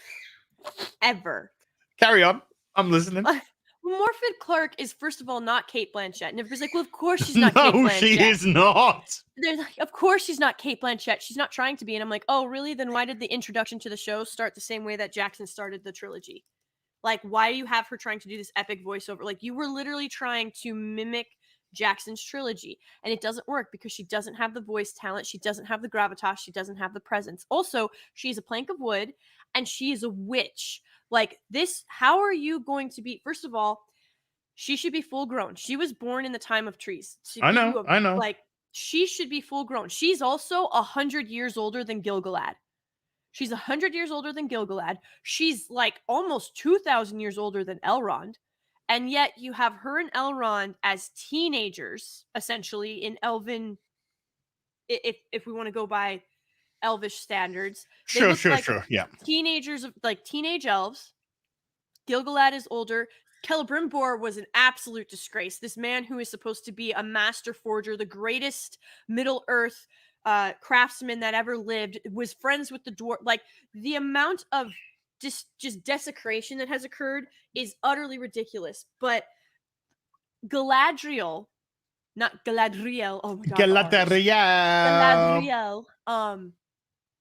Galadriel would never, ever, ever in 1,000 years let an elf fall behind her, and like, she was a healer, she was a beacon of hope and light. She won't be carrying a sword. She wouldn't be carrying a sword. She doesn't need a sword. Like, it's just utterly insane on the face of it. And then if people want to be like, oh well, you know, it's still a good fantasy show. No, it's not, because they break the rules of their own universe. Like, it's not. Here's the thing. Sorry, go on. Oh no, I was just gonna say, she goes into so she punches through a wall of ice. She walks into a room, and she's like, oh, this place is so evil that it refuses to allow the heat from our torches. Evil douses light. Darkness goes for light. It doesn't go for heat. Since when is heat goodness? You know what I mean? And then, why would you? So you have all of that happening. We get past that. She can sense it. She figures out that these are marks for the orcs to follow. Apparently, that was a huge leap. But then, after all of this, after she read the script. Don't worry about it. She senses the darkness. It's all consuming. It's affecting it was affecting the elves' bodies. That's how evil this place was. Yet Sauron puts hands on her, and nothing. And when I put that on Twitter, people are like, "Well, they don't know he's Sauron yet. Like, you don't know that yet." And I'm like, her not knowing that he is Sauron has nothing to do with her abilities. And it has nothing to do with the fact that he is Sauron. Exactly. He's still Sauron. He's still Sauron. And so even if he was even if he was using magic to hide the fact that he is Sauron, she'd be able to see the magic being used for deception, because she has foresight and she can see into people's minds. No, she can't. Because in this, she's a warrior and not a fucking witch. I'm so angry. And it's quite funny, because Elrond in this, Femrond, as I like to call him, is just a bitch. He is. He's just everyone's fucking bitch. First they gave him Celebrimbor's background of befriending the dwarves and all of and all of that. And then he told Celebrimbor to fuck off back home. Mm-hmm. When he walked, they walked. Why did they walk there? Oh my god, I have no idea. Like, I don't know what the point. So these episodes are supposed to be character introductions, and they blew it. Nothing happens. And the editing, here's the thing, we don't even see them walking. This isn't like in the Lord of the Rings trilogy, and now it makes sense. Do you remember, this was ages ago, I'll have to find the article again, but it was either Payne or McKay said that they didn't want this to be a series of people just walking to places. People just walk. I know exactly what you're talking about. Yeah. And so instead of us seeing them walk to Khazad-dûm, right? Instead of seeing them travel that, we get a clip of a map. It's like the kid pirate treasure movies. Sure. No. Okay. Yeah. Yeah, where they show you the map and they show you like how they're going to the next plot on the map. That is what Rings of Power did. It was like, oh, we're going. They did it with the boat. Yeah, they did. How did the boat go from Middle Earth to fucking to Valinor, and people are still dicking about as if a day's passed on the? Yeah, no. It's the stupid Game of Thrones teleporting that they. Because do you know why? They're just like, well, it's boring to get from A to B. Yeah. Because they don't know how to write going from A to fucking B. Nope. And it's because they've taken 3,000 years and condensed it now into like 5 years that they're going to be doing. And it's so everyone's got to go boom, boom, boom, boom, boom, boom, and it just makes everything terrible. It does. It's you get whiplash from it, and for a show, for these 2 episodes that are edited so jarringly, nothing happens. Like, they're so urgent. Nothing. You got to put the caveat of consequence. Nothing of consequence. Because you get the Twitter people going, I think you'll find that things did happen. They moved places. They did things. Okay. Yeah. And there was no storytelling. Put it that way. There was no legitimate storytelling. Like, there was a sequence of events. I wouldn't say Durin telling Femrond that he's pissed off because he hasn't seen him for 20 years is storytelling. No.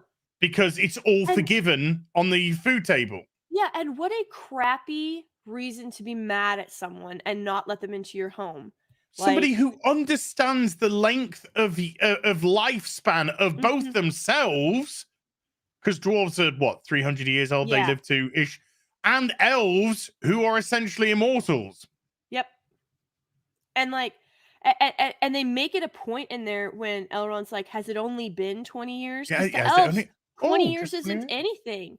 But then, of course, Jordan's like, "I've lived a lifetime in those 20 years," and I'm like, "No, because you're No, a you dwarf. haven't. You're a dwarf. Like that doesn't make any sense either. Because 20 years is still like, while it's of a little bit more consequence to you, it is still a blip for dwarves. It's not 1/5 of their life gone like it is for, or 1/4 of a life gone for like it is for humans. So this whole idea of it, him being offended, he's offended because he's not seen Elrond in 20 years. Like it, and the fact that they have a lift in the second age, like that is the most. I saw no lifts in the third age of Khazad-dûm. None whatsoever. There were no lifts, but we've got one Well, now. that's because there's meant to be like a 3,000 year fucking difference. Oh my god! And now it's a 5-year difference. So it's kind of getting all anyway, moving on. No, yeah, it's just all getting smashed together. But the thing that takes, so a lot of people, and I heard this on FNT too. A lot of people thought that Disa was the most likable character because she was sweet. I wouldn't say likable. I think she was fine. Well, compared to the rest of them, she was the. She was. I mean, I think all of the acting is overacting in the show. Oh, yeah. I don't think there's any decent, even with I don't give a shit about the names. I'm just gonna call even with horny muck elf bitch. She just runs off with him. Yeah. And leaves her child Theo. Yeah. In the house, and you can. Oh, but she believes Theo's old enough to look after himself. He got attacked by a fucking orc. So she just fucking get left. Yeah, fuck off. She just fucks off with Thirsty Boy to have some thirst. Leaves her son alone there. And they are the one. Go on. I was gonna say they're the one walking from point A to point B that we get, and they have a lover spat. And it's just right next to each other, though. The villages are right next to each other. They're not far away from each other, put it that way. So let's say they walk 10, 11 miles. It's not far. And then she doesn't, I wouldn't say a spat. She's just making sure that he knows that she's the dominant presence. Because it's all girl power. Everything, every leader of every element has been facilitated by a woman. And I'll tell you why, right? Galadriel with the elves, okay? Her with the humans. Yeah. Yep. Miriel with the Numenorians. Yep. And Disa was the one that brought Femrond and Durin back together again.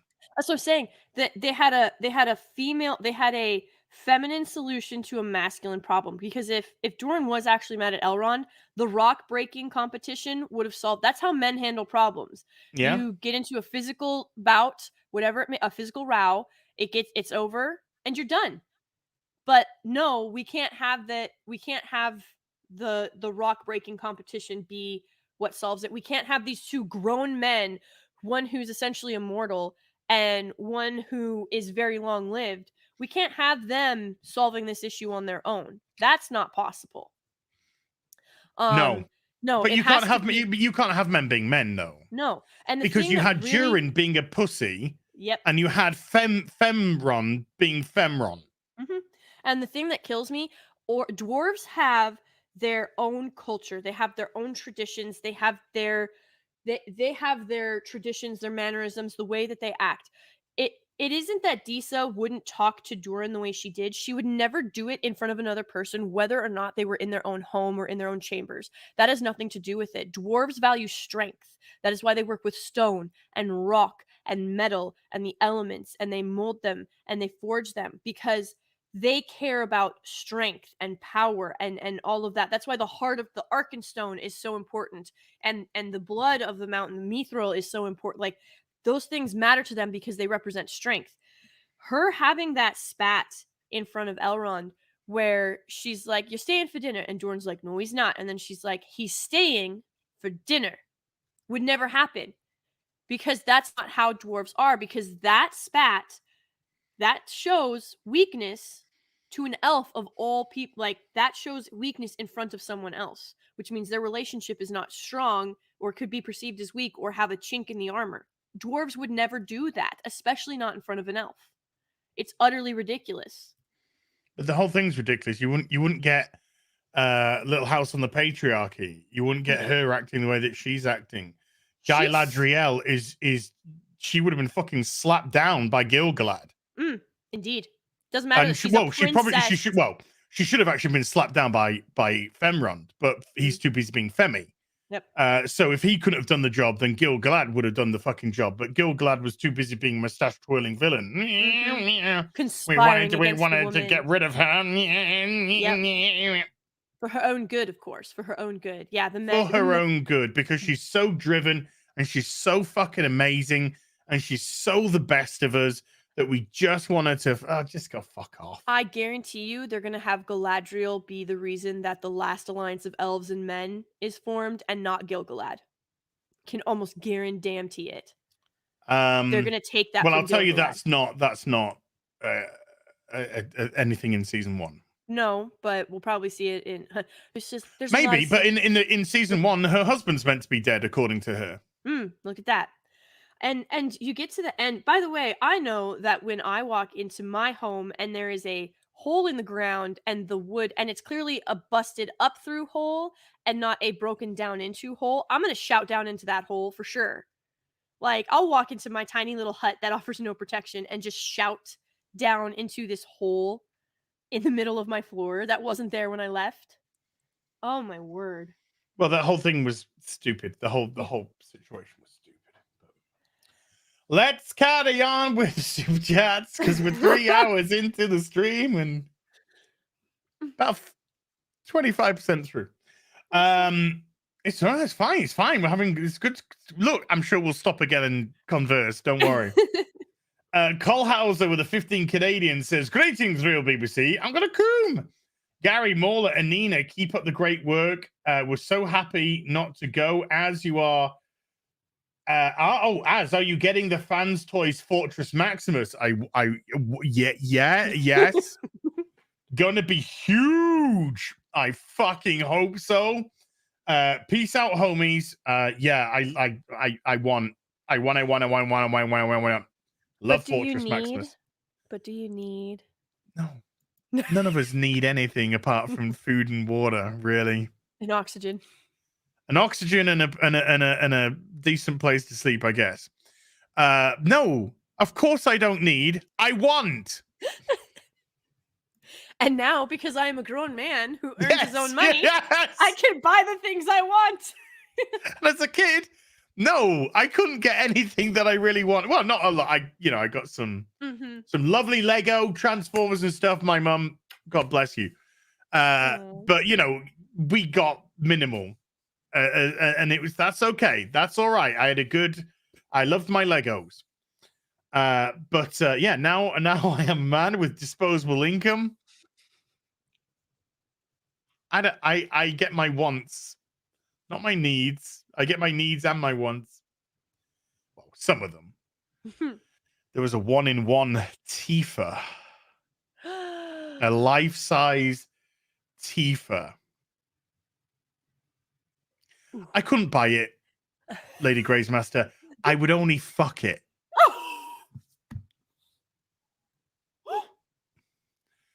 It would be covered in cum.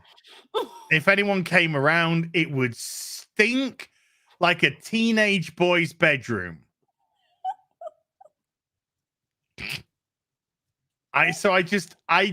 There's just some points where you have to draw a line because you just know I'm gonna fucking vandalize the shit out of it. It's good to know that you have self-control and understand your limits. Where's Tifa? Don't know. The amount of, I'm sure you got sent quite a few of them, but the amount of Italian flag draped Tifas that I saw on Twitter, oh my word. Oh my word. Was insane and so hilarious. I know Lethal Lightning was having the time of his life. Like, he was like, this is fantastic. This is the best thing ever. Go Italy. Tifa takes over the Italian parliament. Mm-hmm. I think that's the best thing that's happened to Italy in a long time. What we're all thinking, bless you. Hey, look, I could lie. I could fucking lie to you, but look, that's not going to get anyone anywhere, is it? Mm-mm. Try to speak the truth as much as you can. Okay? As much as possible. And not necessarily share what I've personally shared. I've done that obviously for but in life, just try and be as truthful as possible. We all know there's going to be little white lies and some nice lies, you know. No, but I just thought I'd share that with you that you shouldn't be shared. Does this dress make me look fat? No, of course not. No, you being fat makes you look fat. As you don't say that part out loud. Oh. But now we've got, by the way, I think Gary said this too, but I think they really did. Did they like enhance She-Hulk's butt for that twerking scene? Like, didn't they make it I no bigger? idea. My eyes had rolled out of my skull and were going down the street. And it's not something I really want to spend too much time. They did do a good zoom in on her asshole spreading. So, you know, we all know what was going on in those trousers. Oy vey, that's so nasty. Striker X24 with the $2 says, Mauler just hit the manager with your tentacles. Oh no. No Zaku boy with a $50 super chat says, who sees into the hearts of men and the undergarments of women? Peeping Tom. Women are being driven into an irrational frenzy, more than usual, by a villain's crude comments. Will it be death by furious babalanche before Tom can silence Catcaller? Oh my god! That's a doozy, no Zaku boy. That's a great one. Peter Getterig with a $10 says, Gary, the Safeway in the Mission was the first store I ever saw generic beer. White can, black letters, beer. That's awesome. Inokmamon with a $5 says, I'm still in retail. Every time I see so-called creatives insult their customers, I think the same thing. These losers wouldn't make it in retail. Not even close. Never. Henrik van Christensen with a 50 Danish says, I once knew a girl called Maglite, but for different reasons. Oh. Okay. We don't need to go into that. Mark Wilkins with the $5 says, I worked at Walmart Electronic Depot for 8 years. Oh, God bless Then you. I became a criminal defense attorney. Out of the frying pan and into the fire. Indeed. Sensei Sharkbait with a $5 says, I had customers trash a shelf after I faced it, finishing up a shift. Oh, God. Fourth draw down, £4.49 super says, once a year, Az goes to his secret warehouse just to look at his thousands of unboxed Optimus Primes and laughs manically to himself. Because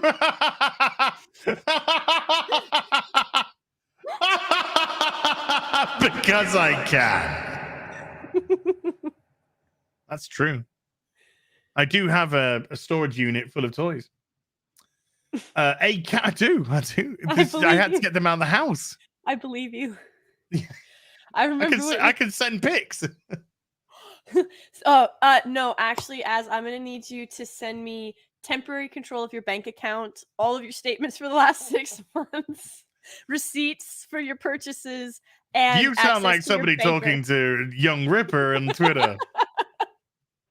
That blew my mind. I need access to your banker and your bank account for a limited amount of time. Like, yeah, okay, here's my social security number too. Get lost. I had somebody email me. Something like that, a few weeks ago. And their email was, and I don't give a two fucking shits if they're watching, because they're going to find out exactly what I think of their email. Their email was, "Hey, Az, you need to get me on the real BBC. What? I wrote a book, and somebody who works in Hollywood says I'm ready for the big time." I'm not even. These are things that he said that I am breaking up into. When I saw how much you guys pushed Ripper's book, I got jealous. I, as a small creator, need to have that sort of what's the word? That sort of when you push something. Boost? Well, yeah, signal boost. Yeah, I need to have that sort of signal boost. I have everything it needs to succeed. I just don't have the platforms, and you guys do. So you need to get me on to your chat and push me, and then I should be able to. And I'm just like, Jesus. Yeah, platform publicity boost. All of, and I'm just reading this like. And someone actually sent this to you unironically. I can read it out verbatim if you want. Oh, it's okay. I believe you. I just don't understand. Like, when I was producing for Gary, he would get stuff like, hey, I've got 30 followers on, or I've got 30 subs on YouTube, but I think I should be able to come on FNT because I think we'd have a really good time. We have a lot in common and we can chit chat. And I was like, and so here's the thing. You have to ask, be like, okay, well, what do you think you could bring to the conversation? Because agreeing with Gary as, guys, I'm going to let you know something. It could have changed because I've not been involved with FNT for a while, but just agreeing with the guys is not going to get you on FNT. Like, they don't want like a yes man on there. They also don't want someone super combative, but it has to be someone who is capable of hosting, like of being on a live stream, because not everybody can live stream. I'm sure Az can tell you that. Some people are really good at the videos, some people are really good at the live streams, but like getting on there and saying, if you don't bring me on, I'm going to unfollow you or unsub from you, and I'm going to tell everybody what you're really like. That is called extortion, and it will never work. FYI. I don't know, Az, do you guys let yourselves get extorted now? I don't think so. No. Yeah. Never. So to send something, like, I can't believe people hit send on I found it. Oh God. I'm reading through it now. Okay. I've been trying to get a hold of. Oh, here we go. I have been trying to get hold of your circle of friends / commentators / influencers for a few months now. I work with a non-Hollywood art director. They name a name. So you've probably heard of him. No? No, never knew. We recently adapted my screenplay into a comic. I've written 20 episodes of TV. I'm currently searching for more producers to link up with. I come to you all because I agree with everything you're saying about the industry. Okay, I am part of counterculture. Although I've grown increasingly annoyed with everyone as of late. You, Nerdrotic, Ryan, and everyone else make the same videos every week, basically. Nope. I don't think we do, but okay. Why have you not started propping up small, unknown creators like myself who actually have done the work and aren't bullshitting? Why are you guys not making videos about those of us who are ready to change the industry but can't break into it because it's dominated by the SJWs you talk about? Or at least invite us onto the show after an initial meeting and let us tell our story. You all helped Eric July. I'm reading this verbatim. This is verbatim. You all helped Eric July, but he was already a large YouTuber at that point. I was a bit jealous of Eric because he never published anything and the community is giving him $2 million to produce his art. I just want the same damn treatment. Never heard such an entitled piece of fucking shit. I have been a screenwriter for nearly 8 years. I have released a book. I could produce a lot of books with that kind of investment. I've gotten rave reviews from a small focus group of 5 people who have consumed 19 episodes of the show. I was able to impress a Hollywood art director who has read many scripts in his day. He tells me I'm ready for the big time. The only thing that holds me back, the only thing I'm missing is more connections and exposure. I've been very honest with you about how I feel. I'm being very honest with you about how I feel. You're an entitled twat waffle. I'm hoping to get a response from you all. No, you didn't. I want to see you and your group of friends help the small guy, and not just me, others out there who deserve some crowdfunding and have done the work. I'm not the only one. Let's hop on Zoom and have a chat. No. These are the people who ruin it for everybody else, by the way. Like, this is why people are so like, hey, would you mind? Because if you do it for one, it's like, well, what you did it for him. Why don't you do it for me? It's Eric freaking July. Like, he's getting this support because of who he is and how he is, and he didn't let jealousy or bitterness harden his heart. And this is what I was talking about earlier. If you can't look at Eric and be inspired to work hard and to deliver something truly exceptional and to say, I want to reach those same heights or exceed them, and seeing Eric do it has inspired me to do so, and you take the road of jealousy and bitterness, that's on you. You are a piece of trash for doing that. Look, I don't have to justify jack shit. You know, we have pushed many smaller content creator. And I have, I have you on. There's a significant difference between your subs and mine. Yes.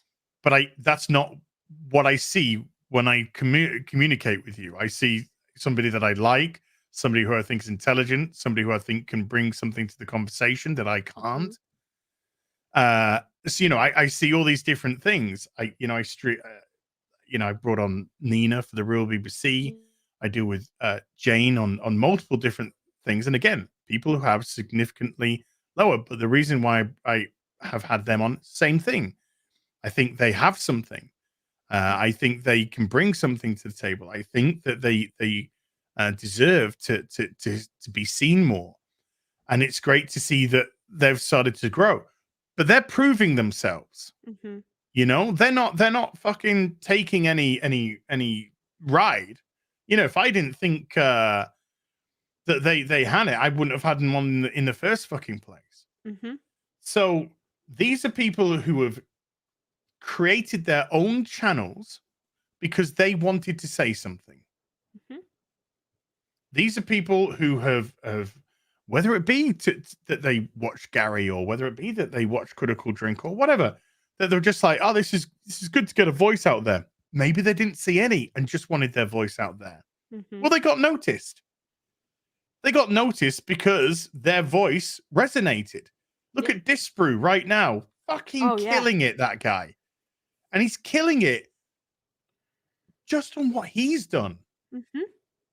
Nobody else. He's killing it because he's creating excellent, interesting, intelligent content which you can watch and be very entertained about. Mm-hmm. None of And these people fucking emailed us and went, get us on, had any sense of entitlement Mm-hmm. whatsoever. Jesus Christ. Yeah, extortion is not a good plan, guys. To quote Tony Stark, not a good plan. Well, there's no extortion because, you talk to me like that, you mess with the bull, you get the horns. That's not. But when I first read this, I laughed. I bet you did. I was just like, who the fuck does this person think he is? Who talks to people like that? See me fucking writing PewDiePie like that. Hey, PewDiePie, I've been on YouTube for a while. Why are you helping me, you fucking cunt? So I think this is actually Dan Vask is someone that a lot of people know. He's got he's got a really successful channel, right? He was on YouTube, and I'm sure he won't mind me telling the story because he shared it on FNT. He was on YouTube for 10 years and just doing the grind. He'd get, a couple, like 60 to 100 subs a month. He was working his way up. I think he had when I found him, I think he was sitting at around 58,000 subs. And I knew Gary liked metal, and Gary was like, we need some different guests on. And I was like, well, here's this guy. So I was like, here's this guy. See what you think. If you like him, then I could sing it, right? But so I was like, hey, if you like him, that's cool. But this was after because Dan didn't come on for like another 2 or 3 weeks after that. His channel exploded, and people were asking him, how's it feel to be an overnight success? And Dan was like, what overnight success? I ground to put my nose to the grindstone for 10 years. And then his Witcher song, Toss a Coin to Your Witcher, it hit the algorithm at just the right time. It hit, people loved it. But see, here's the thing. If he had put that song out and it had been crap, he wouldn't have exploded the way he did. You have to have something that people want. Yeah, you have to you have have to something back it up. there. Yeah. And he did. He had years and years of music of covers and original songs to back that all up with. And yes, this brew is. But Dan talks about it all the time. People are like, well, how does it feel to be an overnight success? And Dan's like, this was a decade. He's like, I have been ready to be able to produce music the way I want to for ages, but I just had to put in the work. It wasn't like, oh, I'm going to put out one song and now I'm an immediate success. Have you heard of Chris Jericho? Mm-mm.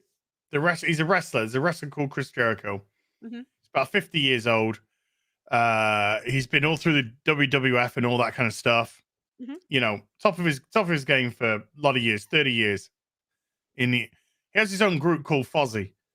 Ooh. They've been going for 25, 30 years or something. And then 20 years into the group, they got an album that hit and it resonated. And then they got told, what it's like to have your band be an overnight success. And it was like, yeah, a 20-year overnight success. Right? Oh my gosh. 20 years in the making. Oh, that's amazing.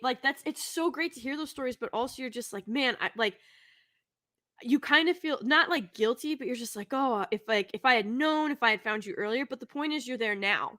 So enjoy it, support it, have that there for you. And I'm going to have to go check this out now. I will definitely go check it out, because especially on your recommend. But yeah, the idea that the overnight success is not a thing. Well, not when you've been going for 20 years or not when you've been going for 10 years. It's just, sometimes things hit. I've been on YouTube for 10 years. But, it's taken a long time to grind the subs that I've ground. Yeah. And, I got into an amazing group of people.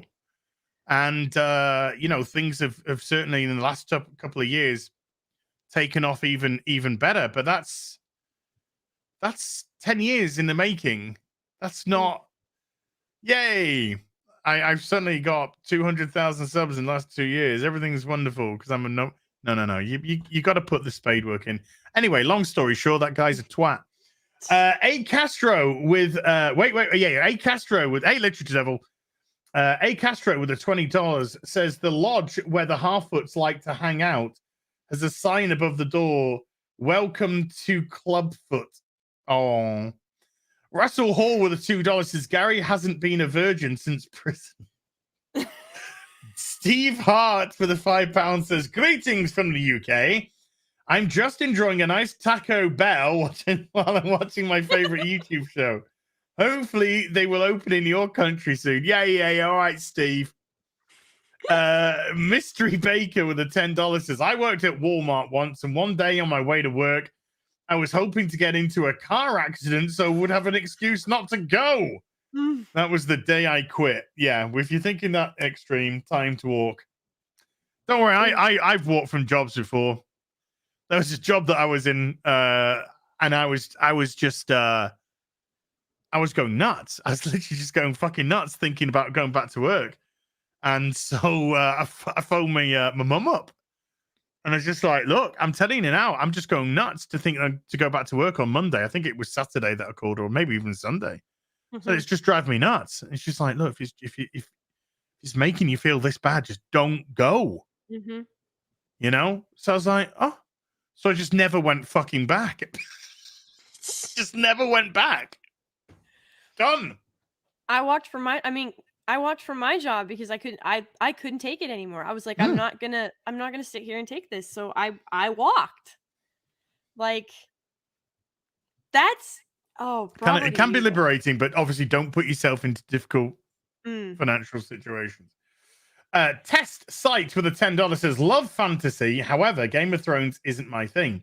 Maybe I'm too prudish for it. However, it's awesome to see Olivia Cook, aka Artemis, from Ready Player One in it. Also, seen Gary as Ghost Rider on Nina's post. Oh.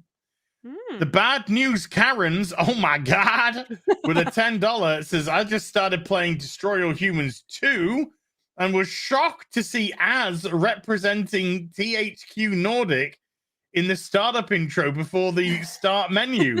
That's obviously got to be something horrific. So thank you. See? Gotta laugh at yourself. Stinglemeister, maybe, with a $10 says, hey all, did any of you see South Park's 25th anniversary concert? I thought it was pretty good. I think you can see the entire thing on their YouTube channel if you haven't seen it. Okie dokie. Jake Skywalker with a $5 says, thoughts on a Hobbit family sitcom? No. Never. Kind of like Growing Pains with crowd laughter and reactions. No. I prefer that over The Rings of Panda. No. I think you got the point there. The Grizzly with the $20 says, I know this rumor comes from Rumor Channel, but it's likely to be fake. Brace yourself. The word is that Disney is going to make Captain America Captain ESG score because the directors and cast fear that another $10. Captain America is being used by alt-white fascists, so Kevin Feige and the mouse are going to have him go through a reckoning to reject America and embrace a global community. Who knows? It's called Captain America New World Order. It's going to be something ridiculously fucking political. I don't care. Fuck Marvel. Fuck them in their fuckholes, and fuck fake Captain America. People that are so woke, they took a character with his own agency and said, no, you are not valid until you have the role of a white man. Do they even see these fucking things? Indeed not. And I think they do, because this is all a matter of fucking who's at the top of the chain. It's all the white progressives. They don't care where you're from. They just want you to agree with them and be on the same page as them. And then they go and push you out there and go, Aren't we so progressive? Look what we've got. Mhm. Look at this color of the rainbow that we have. Look what we did. It's like, have you ever watched those 90s and early 2000 chick flicks where the mean girls take the ugly girl and transform her and like, see, we're good people Mm, because we changed her to be pretty, like like, us, yeah. to be Well, I wouldn't just say we like have us. pretty. Well, yeah, I mean, obviously, invariably they take the glasses off and they become pretty, but essentially, it's saying you're one of us now. Yep. And Uh, the thing is too with when it comes to Captain America, it didn't work for Captain Marvel. So I've seen the clip where in Captain Marvel, Thor comes up to her and is like, I like this one. People still reject the character. And so Marvel's like, okay, well, it didn't work for Captain Marvel to have one of the other beloved characters give the seal of approval. So they had Chris Evans, the real Chris, like they had Chris Evans come out and say, no, he is Captain America now. And people still rejected it.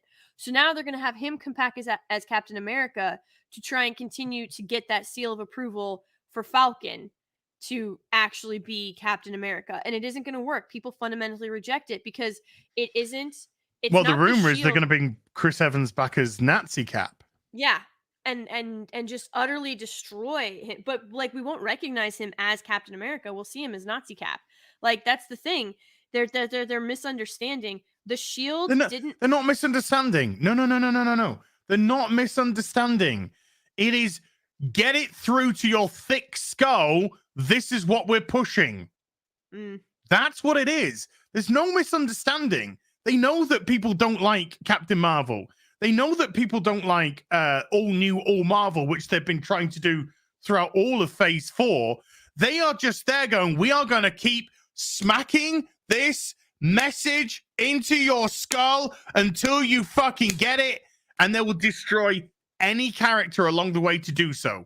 Any character that pushes their own that pushes their own narrative. This is dead. It's over now for Marvel. They've gone into the all new, all Marvel, which failed in the comics and brought down basically the mainstream comic book industry, and they're pushing that into the films, and people aren't getting it. People don't want it. We don't want this. We want entertainment. Somebody's going to come along, and Zaslav is coming along, and they will put a plan in to entertain people again. And Top Gun Maverick came along, and people went, thank fuck. We have some entertainment, some family, some summer blockbuster that we can all go to with no messaging in it, no pandering in it, no fucking intersectionality in it, no fucking race baiting in it, nothing, just a good story. And Hollywood's like, their minds, they're just like, oh my God, like, why is this doing so well? Be like, gee, I wonder. And like the truly crazy part is like when I say they don't understand, what I mean is like the current, like the She-Hulk writer, I guarantee you, she thinks that the shield is what makes Captain America. Like, oh, well, they're holding the shield, so they must be Captain America. Like, Captain America is not Captain America. It's the mantle. That's their fixation, is the mantle. That is their fixation. And that it's a fallacy because Steve Rogers was picked to take the serum because of who he was. Not because he was the fastest, the strongest, or anything. He was resilient. He had a good heart. He was strong of character. Before, he lied to try to get into the army to serve. And the guy's like, it's not that you tried to lie. He's like, it's the 5 other times that you tried and failed. Like, why do you keep trying? And he's like, well, because, it's my duty. I want to serve. I want to do this because it's the right thing to do. And this is the man who jumped on a grenade when he thought it was live, to save his brothers. Like he's the one who jumped on that grenade. And then I was telling Josiah and them, like, one of my favorite scene in any Marvel movie is in that first Captain America film where he sits down on the bed with Steve before they do the serum injection. And he says, we didn't pick you because you were like everybody else. It's because you weren't like everybody else. He goes, because this serum is not going to just make you stronger and faster. He's like, if you are an evil person, it makes a bad person evil, Red Skull, and it makes a good person great. Yeah, and it enhances your personality traits as much as Your physical traits. Your But physical those traits. the great line. One of the great lines when he first went to be tested to see if he could get into the army was, "Do you want to kill? Are you ready? You're excited to kill Nazis. You're ready to kill Nazis?" And he went, "I don't want to kill anyone. I just want to do what's right because I want to. I'm sick of bullies." Yeah. So he wasn't going there to, come on, kill me some Hun. He was like, no, I'm going to go there because it's the right thing to fight back against tyranny. Yep. The irony, of course, is that the tyranny is coming from the far left right now. I know. That's the fucking irony of this thing. It's like I was watching V for Vendetta, and the irony was they thought it was the conservatives that would put the UK into the position it was in. Mm-hmm. Fucking anything but. Arthur Lionheart with 1,000 Huffington says, Mauler, just finished watching your new review. It's your best work yet. Doctor Strange was my favorite character. Sad to see they ruined him. Jason Stahl with a $10 says, this needs to be read in Gollum voice. This needs to be read. I don't know. Dragon Noodle Suit Gaming with a $50 says, I think I've got the 90s run of Supergirl issues 1 to 30. 30 something that have been lying in a corner for years. Can anyone tell me if it's worthwhile? Just check, see what it's getting on Uber. Matthew Hammond with a $5 says, Az needs to make shorts of reading lesbo comics. Is there domestic abuse in these comics? One can only hope. That's a joke. Drunk Banana with a 5 Canadian. Gary, I sent you an email last week about translating French comics. I'll be glad to help you. Bantes Desne are a passion of mine.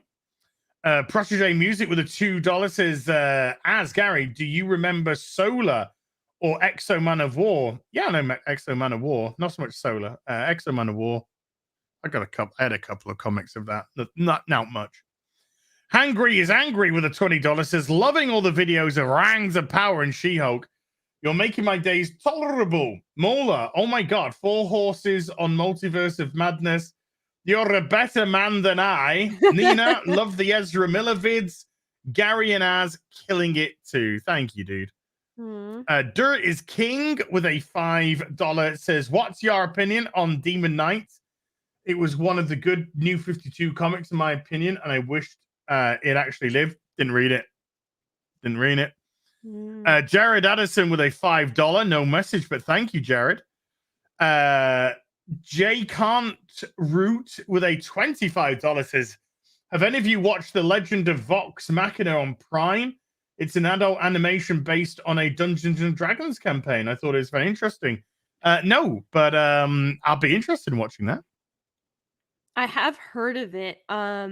It came up on my recommended for the long weekend watch. So, okay.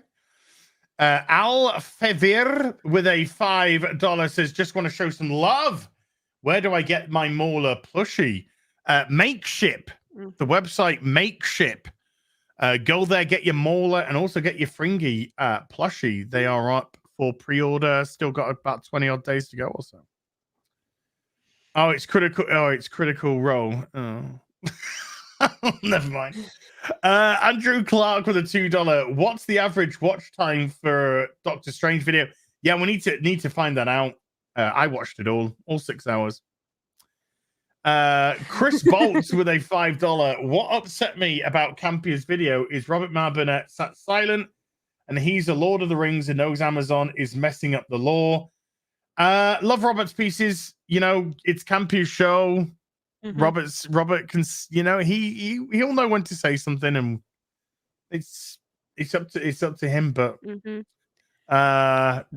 Robert's the best thing about Campion. I'll tell you that for nothing. Party. Go on, Sean. I was gonna say, and you don't control Robert either. Like, no, he's his own person. He'll say what he wants to say, and he'll say what he likes and what he doesn't like, and good on him for being that way. Party Almazvi with a $2 says Majora's Mask bell toll 48 hours So rings of power remain. Oh, we've been there and done that now, sir. Mm-hmm. Thunderstorm with a $5 says, will Stalin's Polite Bureau ever release the Raimi cut of Doctor Strange 2? No, that's very unlikely. Josh316 with a $50 says, who's Nina? Winky face. Lobo Cop with a 69 with a 25 Polish says, after Gary's speech, I would invade Poland or kick Mickey's ass. Bravo, Nerdronic. Bravo. The Big G Man with a $20 says, hail, hail. The formerly known G virus wants to know if Batgirl was cancelled because it reflected the world of woke, and then it would be a sign to cancel wokeness in real life. Just something to think about.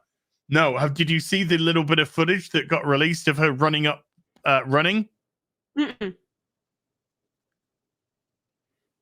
I'm going to see if I can find it. Let's just say when I saw this, we all laughed. We all laughed a lot. And yes, here we go. Let's just... Oh, I found it. Oh, no. Holy shit. Holy shit. If you haven't seen... Brace yourself, chat, if you're not seeing this. Oh, dear. Oh, dear. Brace yourself. So here's Batgirl in a terrible outfit. This is the Batgirl of Burnside costume, which is garbage. Mm-hmm. Now then, let's see how they run, shall we?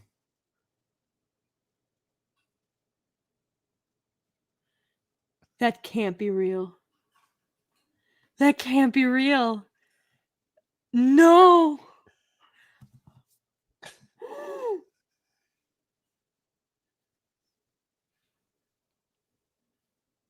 Oh my god.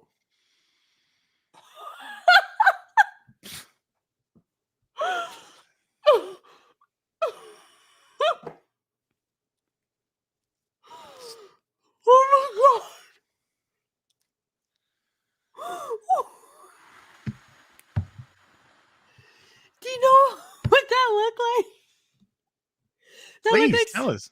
That looked like someone who went to an Indian restaurant and ate too much curry and is trying to make it to the bathroom and not poop themselves. That's what it looks like. There you go, folks. That's the description. What? Slicer's got magnetic feet. Yes. And he's trying to run. Has she never Run before? Yeah. Jesus de Villa with a $1.50 hot dog. Dog. Hephaestus Rising with a 5 Canadian says obligatory. Ian M. Banks's cultural series equals the best sci-fi / space opera author I've ever read. First recommendation. Sorry, I try to read while burping. First recommendations: Surface Detail, Accession, Hydrogen Sonata. There you go. Thank you, sir. CEO of MSAHQ, Joey Joyster, with a $10 says, really love all your channels. To add to your points, the problem is also accepting mediocrity in media. If you criticize that it's mediocrity, then you are insert usual insult here. Yes, that's why they're trying to conflate criticism with racism now. Mm-hmm. That's why they're trying to conflate that, because if you criticize, you're ergo racist. Mm-hmm. Chris Tofura with a $2 says, as is right, we must silence the Welsh. Also, hi, Rags. Yummity up or something with a $10 says, any of you watch Clifton Duncan's most recent interview with Gina Carano? When still working with Lucasfilm, and people would come to her telling her to unfollow you guys because you say mean things. I can believe that. Mm-hmm. Scott McKenzie with a $10 says, we know they are lying. They know they are lying. They know we know they're lying. We know they know we know they're lying, but they're still lying. Mm-hmm. There you go. B. Colpy with a $20 says, hey guys, check out this channel, The Order of the Green Hand. They have great OIAF deep dives. No idea what that means. A Song of Ice and Fire. All right, okay, and breakdowns. Scroll through their playlist and click a theory vid that tickles that special place. There you go. JR with a £2 says you should do a shill league table. One's already in place. Declan Lyons with a €10 says Lenny Henry used to ridicule rave grifting in the 90s. Look up Lenny Henry. It's because I'm a black man. West Indian born kids used to bully him too for being white. It's sad to see him now. Yeah, Lenny Henry's he's a fucking clown. He's a clown now. He's actually managing to do race grifting for real, and he's happy. He's happy because he doesn't have to do fucking adverts for hotels anymore. Lobo Cop 69 with a 25 Polish says Dirty Galata Real. I think I downloaded the wrong show. Probably. One of many with a £2 says Smallville actress Doc also. Nerdrotic, check your DMs. Okay. Valken Dar with a $10 says one of my favorite characters when I was a kid was Jay from Men in Black. Fairly certain I wasn't a black NYD officer turned space fed. Well, you should have been, otherwise you couldn't watch it. Hi all with a £5 says evil cannot create anything new. They can only corrupt and ruin good forces. Have invented or made. Why people move to anime and manga. Fuzzy with a $2 says the new term for actors / activists is actorvist. Maciej Tokarski, maybe, with a 25 Polish says they take cultures that are not theirs and change them to fit the same mold. This is cultural appropriation and I am offended. As you should be. Lobo Cop 69 is back with another 25 Polish says Lizzo is worth 12 million. What is it like? $10 for a kilogram? Rangi with a $5 says I'd love to see Mauler tear Knives Out apart. That movie is one of the most hated as I am a lover of the genre. Loco Cop 69 back again with another 25 Polish says once upon a time Lizzo jumped and an hour later tsunamis hit Bali. 52 movies a year with a $2 says it's Billy Elvish, Mauler Nina. Paquet Albert Gabriel with a 5 Canadian says genocide whenever you're ready, baby. Liberty or Death joke with a $5 says just got here, so I'm at the beginning. I think the turtle story is fake. How does the straw get that deep? Did they put it there for a story? Yes, I don't know. I don't fucking know. Calvin Brooks with a £5, and then Kelvin Brooks with a £5 and a message saying, have you guys watched Sandman on Netflix? Thought it was really well done and great aesthetics. No, not going to. I never read Sandman. It doesn't have any, resonance with me. Colton Lynch with a $10 says the new LGBT cripples Spider-Man has me laughing. Well, that's because the legs are flying around everywhere as they're spinning around with a fucking wheelchair on the back. It looks ridiculous. And webs coming out of their fucking crutches. It's a parody. And Marvel are there going, oh, we're stunning and brave. No, you're making disabled people look fucking ridiculous, you idiots. Right, that was all the super chats from the show. Sorry. Now we've got the super chats from this show. Which I'm going to smash through because I am so hungry and I only wanted to go for 2 hours and we're going to go for 4. But I love you. I love you too. I'm so sorry. But I love you. No, I was saying that to chat. Don't worry. Don't like you. Oh, okay. Joking. Well, Joking. Because I don't like you. No, it's been good conversation. It has. This has been so much fun. Yeah. I can tell it's been good conversation. The chat haven't left. A woman showed up and they stayed. Hey, you got to do a little bit more than that to get this fucking crowd thirsty. You can't just have a female voice. You got to show some skin and shit, you know what I'm saying? Thirsty boys here. Ayo. Where did we get to? Okay, so Rooster Cogburn with a $2 says, thank you for Ocean Man. Thank you. I will end on Ocean Man as well. Oh, love Ocean. Truck Driving Gamer with a $1 fiddy. Hot dog. Groga or Goga, not Groga. So I always want to put an R in front of Goga for some reason. Goga with a 50 Swedish says, hey there, Ales. Are you looking forward to Queen Muriel with printed armor? Teaming up with Miguel Galaterial in the next episode. I know I am. Oh, I am so much. You seen that printed armor? Yeah, I that was one of the things that I was like livid about on Twitter. I literally have a tweet somewhere. It's Hobby Lobby material. You can get it for like $1.16 a yard. Remember when they were making armor for Peter Jackson's Lord of the Rings? They said they literally got rid of the fingerprints off their fingers because they're working so hard to get the chainmail. Yep. They should have just fucking printed it onto a fucking t-shirt. Just do those like iron press-ons. Just do iron press-on, roll it on. Well, because we now see things in 1080 and 4K and all this kind of stuff now. I mean, the armor's on the elves and stuff like. All the armor looks so tatty in this show. Absolutely. I think the dwarven one was the only one that looked okay, but like the elven armor looked tat.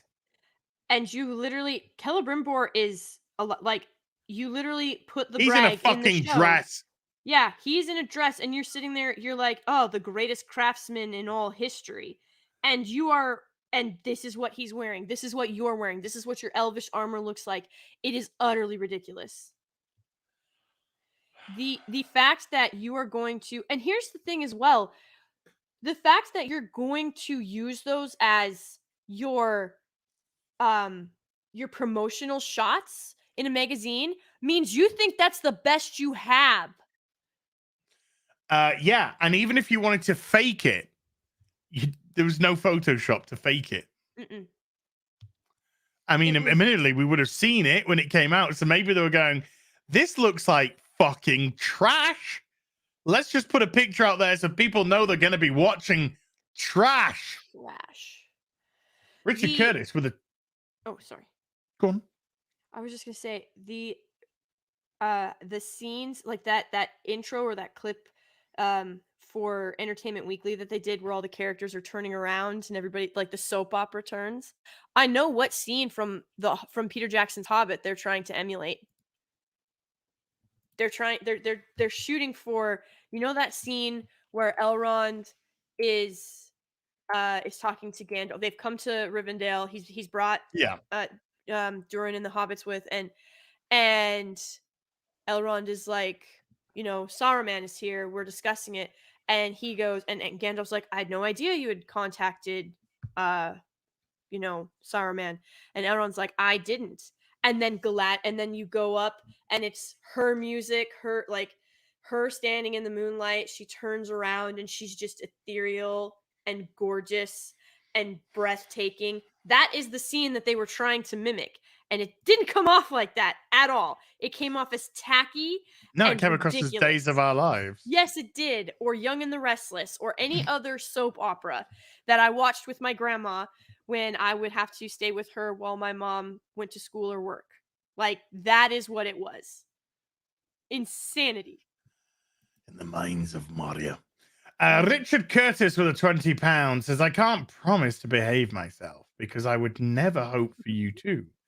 Big love to you, big man. Is pineapple and cheese on cocktail sticks in an orange-covered tin... Is pineapple and cheese on cocktail sticks in an orange-covered tin foil the only way for pineapple and cheese to meet? No, but I fucking love them too. What is that? I love... You know a cocktail stick? Yeah. You know, yeah. In parties in the UK, we kind of put stuff on a cocktail sticks, and it's like a chunk of cheese, and then there's some pineapple, another piece of cheese. Okay. Or you could have like a chunk of cheese, a little pickled onion, and then, you know. So, and then you just go, and the flavors.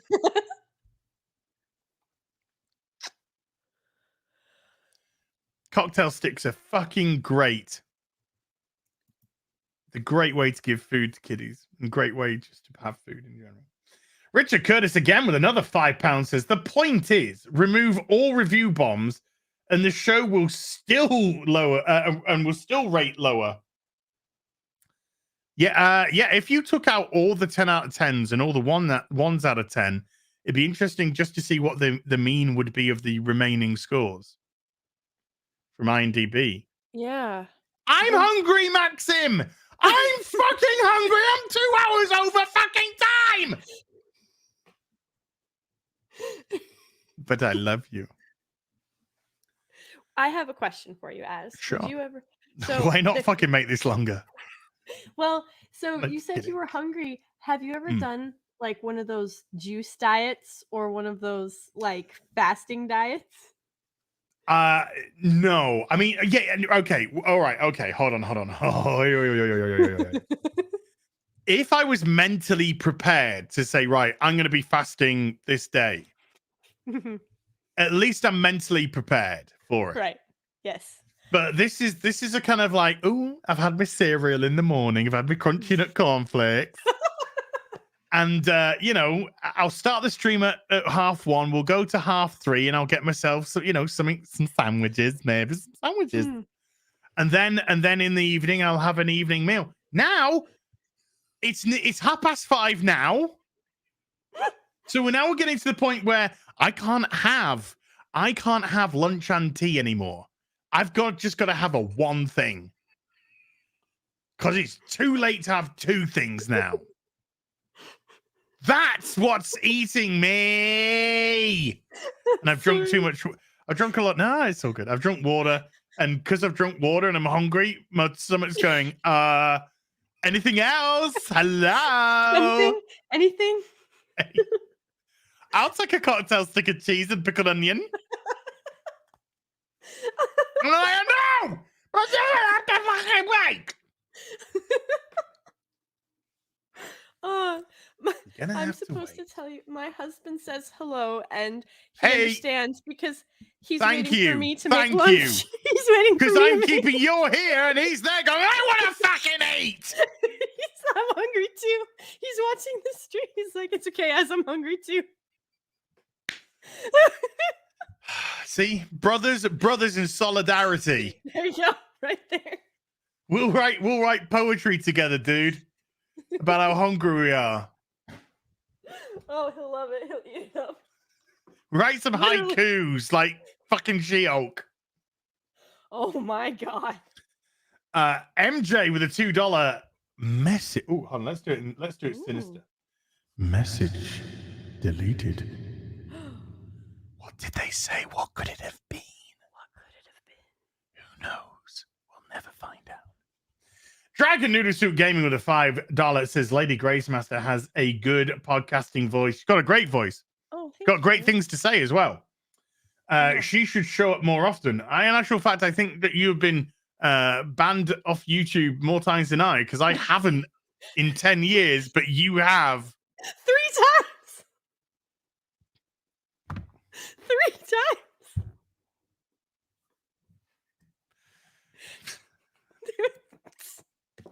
I have 2 live 10 streams. years. Never. Lady Gracemaster, 1 year? 2 years. 2 years. 2 years. 3 times. Trouble. This woman's trouble in all the good ways. Keaton Smith with a £1 super sticker of a smiley face. Hey up, Keaton. Good to see you, buddy. The Waltman 4 with a $5 says last words got hard. Man, last week was huge. Ricada versus Duncan. Brandon going full on Emperor Palpatine. Lofty versus Shadowversary and RK Outpost on Flashcast last night. Good stuff. It's some pretty epic stuff. Joe Twarani, with a $20 says, hi from the colonies. How's life in the mother country? Beautiful. As have you seen Babylon B's Rings of Power skit? It was great. I have. All I can say is it wasn't inclusive and diverse enough for me. Definitely lacked that that something, that essence. There was a checkbox missing for sure. Sure, yeah, I can't quite put my finger on what, but you know, I wouldn't want to put my finger on any of that. Jobs McGee with a £5 says telling someone they have to do something is a big sign of disrespect. So by telling someone they have to respect you, you are showing disrespect. Yes, it's the hypocrisy. Do you know something? I like watching sweaty men do their thing, wrestling. Just in case you think no, it wasn't a gay thing. It was not that. Yeah, well, it's kind of like homoerotic, I guess. I like watching wrestling, right? And do you know what one of the cheapest ways to be a heel, a bad guy, is you say to the audience, "I demand respect." It's called cheap heat. And when cheap heat means it's like I said, it's a very cheesy way, a very cheap way for you to get the audience to boo you. And it doesn't necessarily mean it's bad, but it's but then you have to, if you really want people to invest in it, then you have to do other stuff. But if somebody's going out there just to be a twat, then you insult the sports teams. That's cheap heat. And one of the other things is you say, "I demand respect." And it's fucking going on right now for reals. Sounds gay as, "Hey, I've got one thing to say to you about that." I am not gay. I have relationships with women. And watch wrestling. I got news for you. Didn't think I was going to stop it, did you fuckers? Paul M with a £5 says Lady G is a treasure. Bless her. Aww. She is. Aww. Thunderstorm. That was mine. Thank you. I'll take that.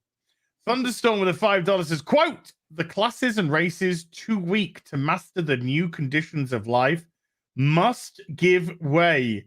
They must perish in the revolutionary Holocaust." Karl Marx. Well, yeah, I mean,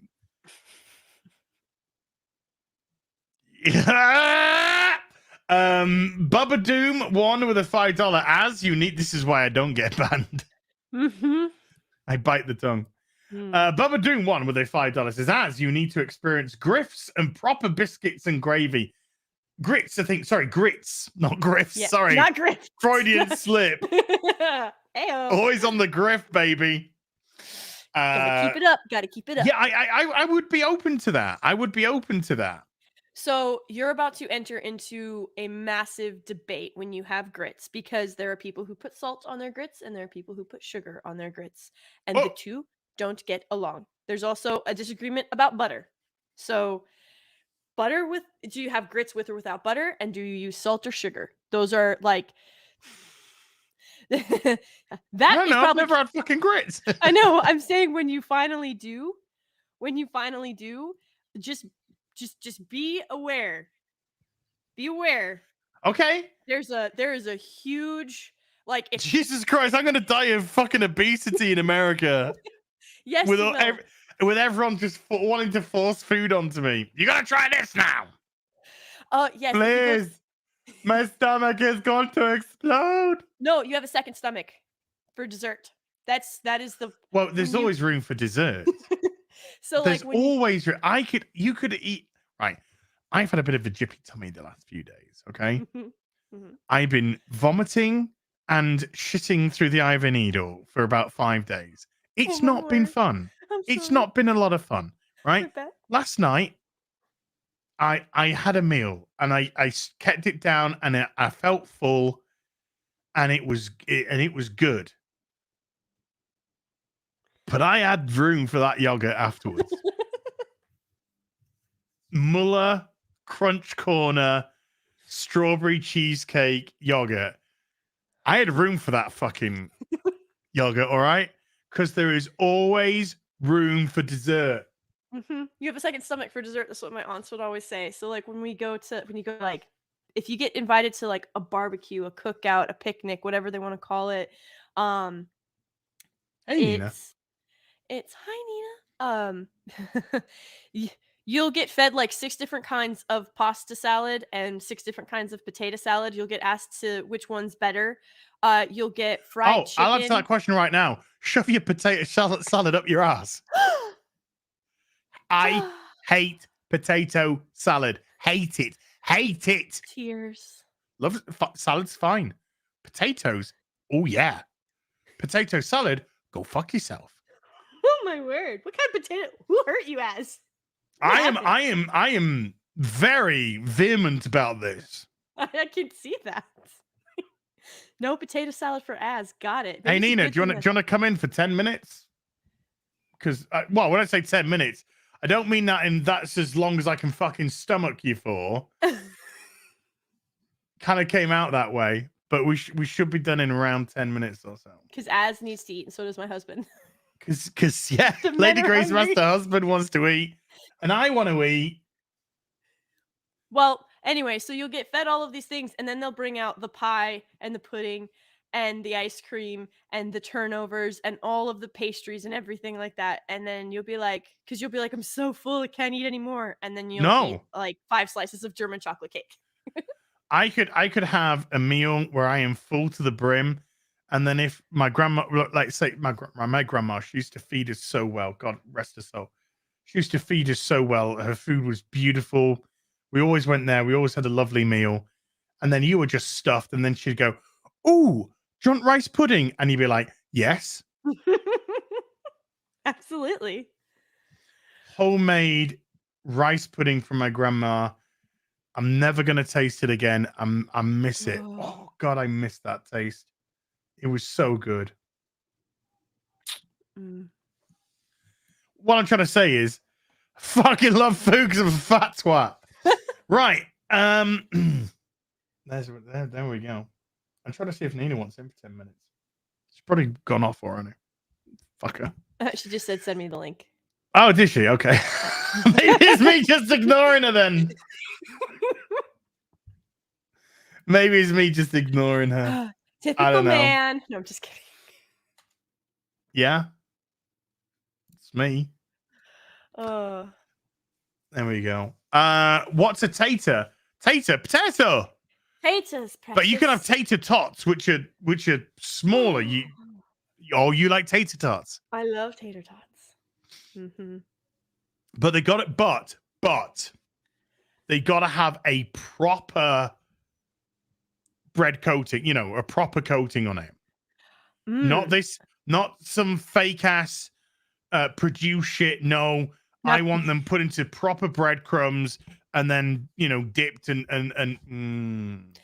So we've got 2 different kinds of tater tots. Those are the homemade ones. And then if you get the store-bought ones, it's basically just like the potatoes formed into tiny little cylinders. But if you come to the north, I'll make you tater tot hot dish.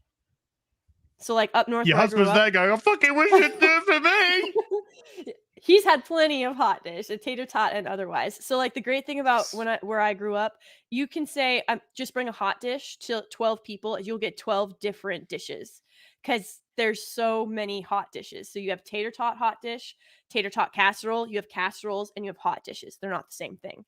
And so if you casserole is completely different. Yeah. So you've got I like hot a dishes. casserole though. Yes. So you've got casseroles, you've got hot dishes, you've got tater tot casserole, and you've got tater tot hot dishes. And you could tell 12 people, hey, just bring a hot dish, and you will end up with 12 different items. It's fantastic. Do you like? Are you aware of chicken saucier? French dish. Google it. Google chicken chasseur.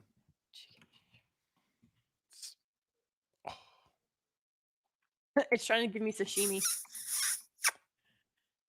Why? I don't know. Yeah, I'll see if I can get it. I put chicken S and it said chicken sashimi.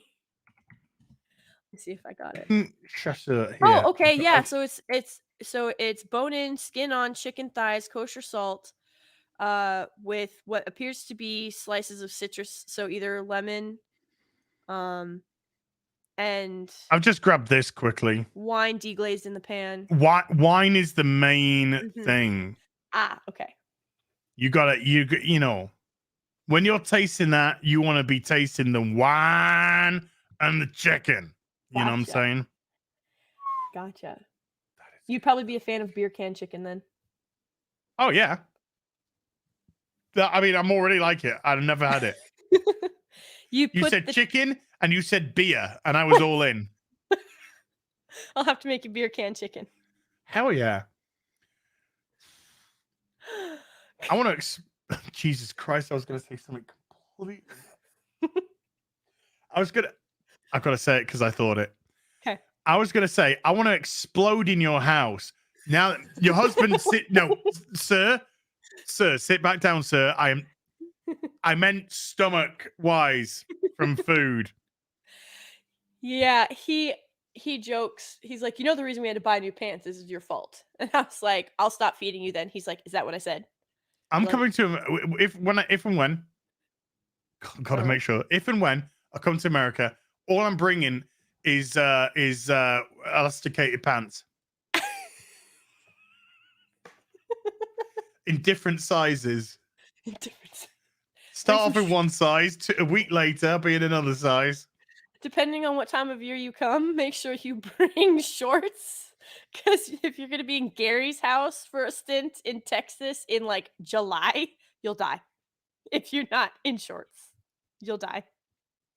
What about if I bring jorts? Oh, you'll be mocked and ridiculed, but you could still wear them. That's exactly what I'm going for. All right. Masochism confirmed. I would never wear jean shorts. If I had a time machine, the first thing I would do was go back and talk to John Cena. See, girls can get away. You only had enough fuel for one run back in the past, and you decided to come to me and tell me not to have fucking jean shorts? Yes, John. It's that important. You look like a cunt.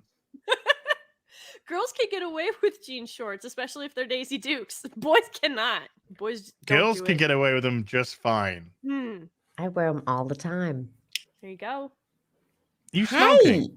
Hi. No, I just woke up. Hi, how are you? Oh. Hey, pretty lady. We have officially 50% of the real BBC now in here. True story. Woo! But because we've got Lady Grazemaster as well, this has now officially become a real BBC. Yay! Yay! Real BBC does it again. It's always better with women. What? Well, I do prefer my sex with women, yes. Oh, yeah, that's true. That's true. How are you, Lady Grazemaster? Oh, I'm fantastic. How are you, sweetheart? I'm doing good. Oh, good.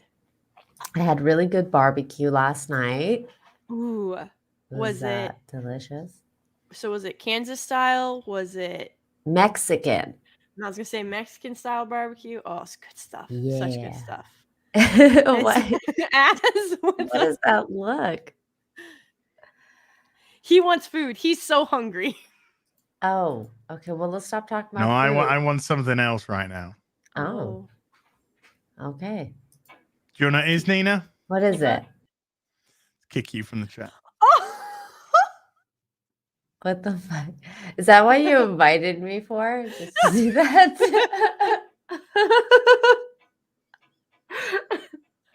Fucking weirdo. I wanted to kick you. Oh. Dude, I could fucking destroy. Well, my face has gone really red. No, you're still white. Oh, I know I'm a fucking pasty white boy. But it's just like, it just looks like I was holding my breath when I was waiting for you to say something so I could kick you. And I think a little bit of blood just like, flushed. Drain. Not drained, flushed. If I drained, I'd be fucking albino. Oh my God. I was listening to Flashcast last night and wow, that was a shit show. Did you listen to it as? No, I'm asleep. I have it It on my starts list. at 3 o'clock in the morning, my time. Oh my god, that was insane.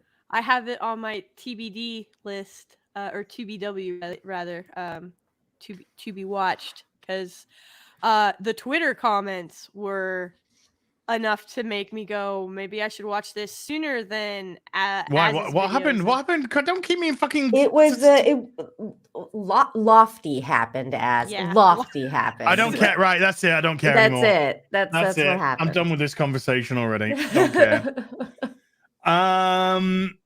Where did we get to? What?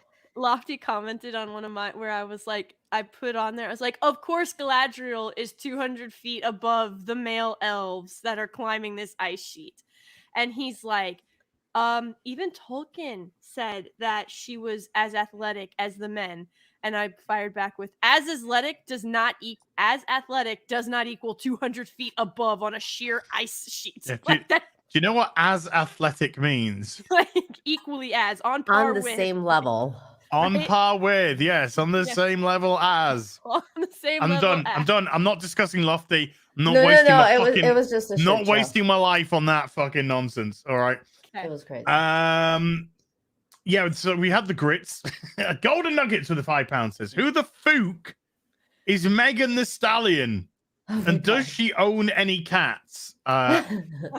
She is a rapper of color with a bountiful booty with which to twerk. And she also has a wet ass pussy. Yep. Fair enough. Wings Yeah, and pizza is that's better. it. Sounds about right. Wings and pizza. Wings and pizza is the real wop. Just saying. Oh, wings and pizza. I thought you said Yeah. wings of pizza, and I was just like, I don't care. I'll still Oh have my it. god, I'd never heard that, and that's You pretty never heard good. that parody? No. It's a parody. She's called Lardy B. I'll send you the link too. You can watch it later. It's fantastic. Oh my god, that's great. Okay. Kryptonian Jedi with a $5 says, has either of you, now 3, heard, not that we had a child or anything, but there is 3 now, heard anything about the story for the Fallout show? All I've seen is the set pictures. I love Fallout 4. I hope they don't screw it up. Number 1, Fallout 4 is shite. It is the worst of the Fallout games. Well, not including 76. It is the worst of the Fallout games. Fallout 3, Fallout 2, so much better. So much better. Fallout 4 is fucking generic Fallout. It is another land, another fucking village is under attack. Rinse and repeat, rinse and repeat. It was not good. Sorry. But that said, I love the Fallout aesthetic. I love the type of wood and company. I have not looked into any of the TV series. So it's going to be, I'm going to go in there blind with that series on purpose as well. There's a Hubby Fallout likes- series? It's kind Yeah, they're making a Fallout TV series. Yeah. Oh. Hubby is so Hubby likes New Vegas. And or brutal. Yeah. Hubby likes New Vegas, and he's like, "There's no way." He goes, "There's no way they're gonna be able to put this to screen."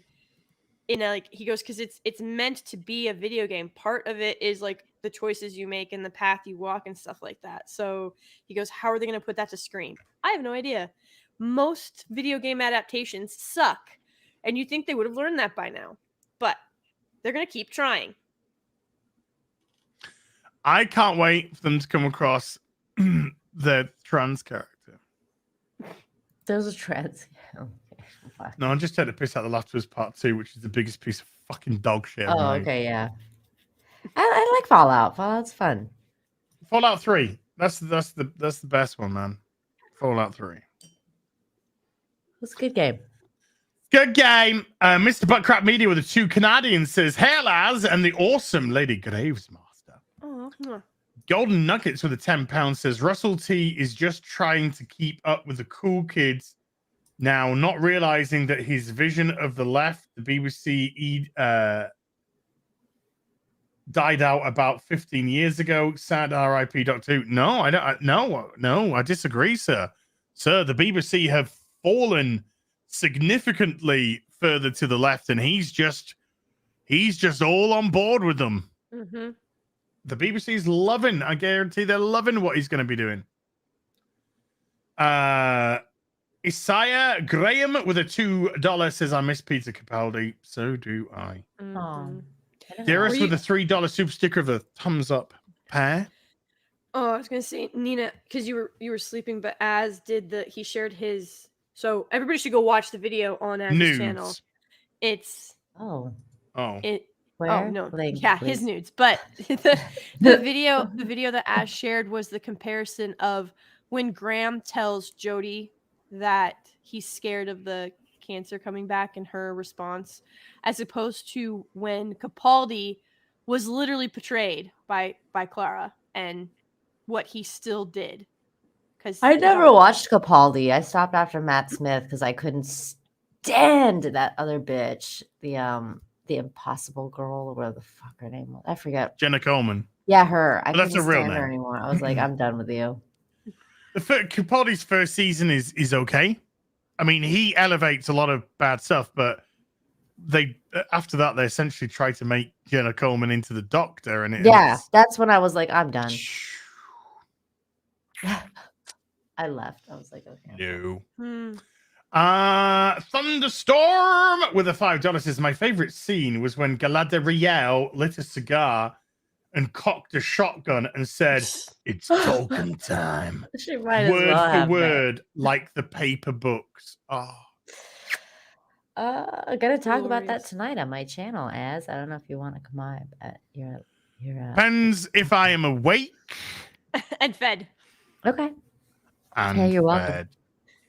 Because I got another stream to do in fucking 2 hours. So, you're playing the game? Okay. We're playing the Vermintide. The Vermintide. Veldrain 1178 with a $5 says, I just watched One Ring of Power at work to pass the time. My shift ended up feeling longer. Oh no. Oh god. That's not right. No. The BBC might have been better. Yeah, they might have been better at disguising it, but like about 2 years ago or so, I know somebody who knows people in the BBC, and they were saying that the uppers in the BBC believe that the BBC is still too far right and needs to go further left.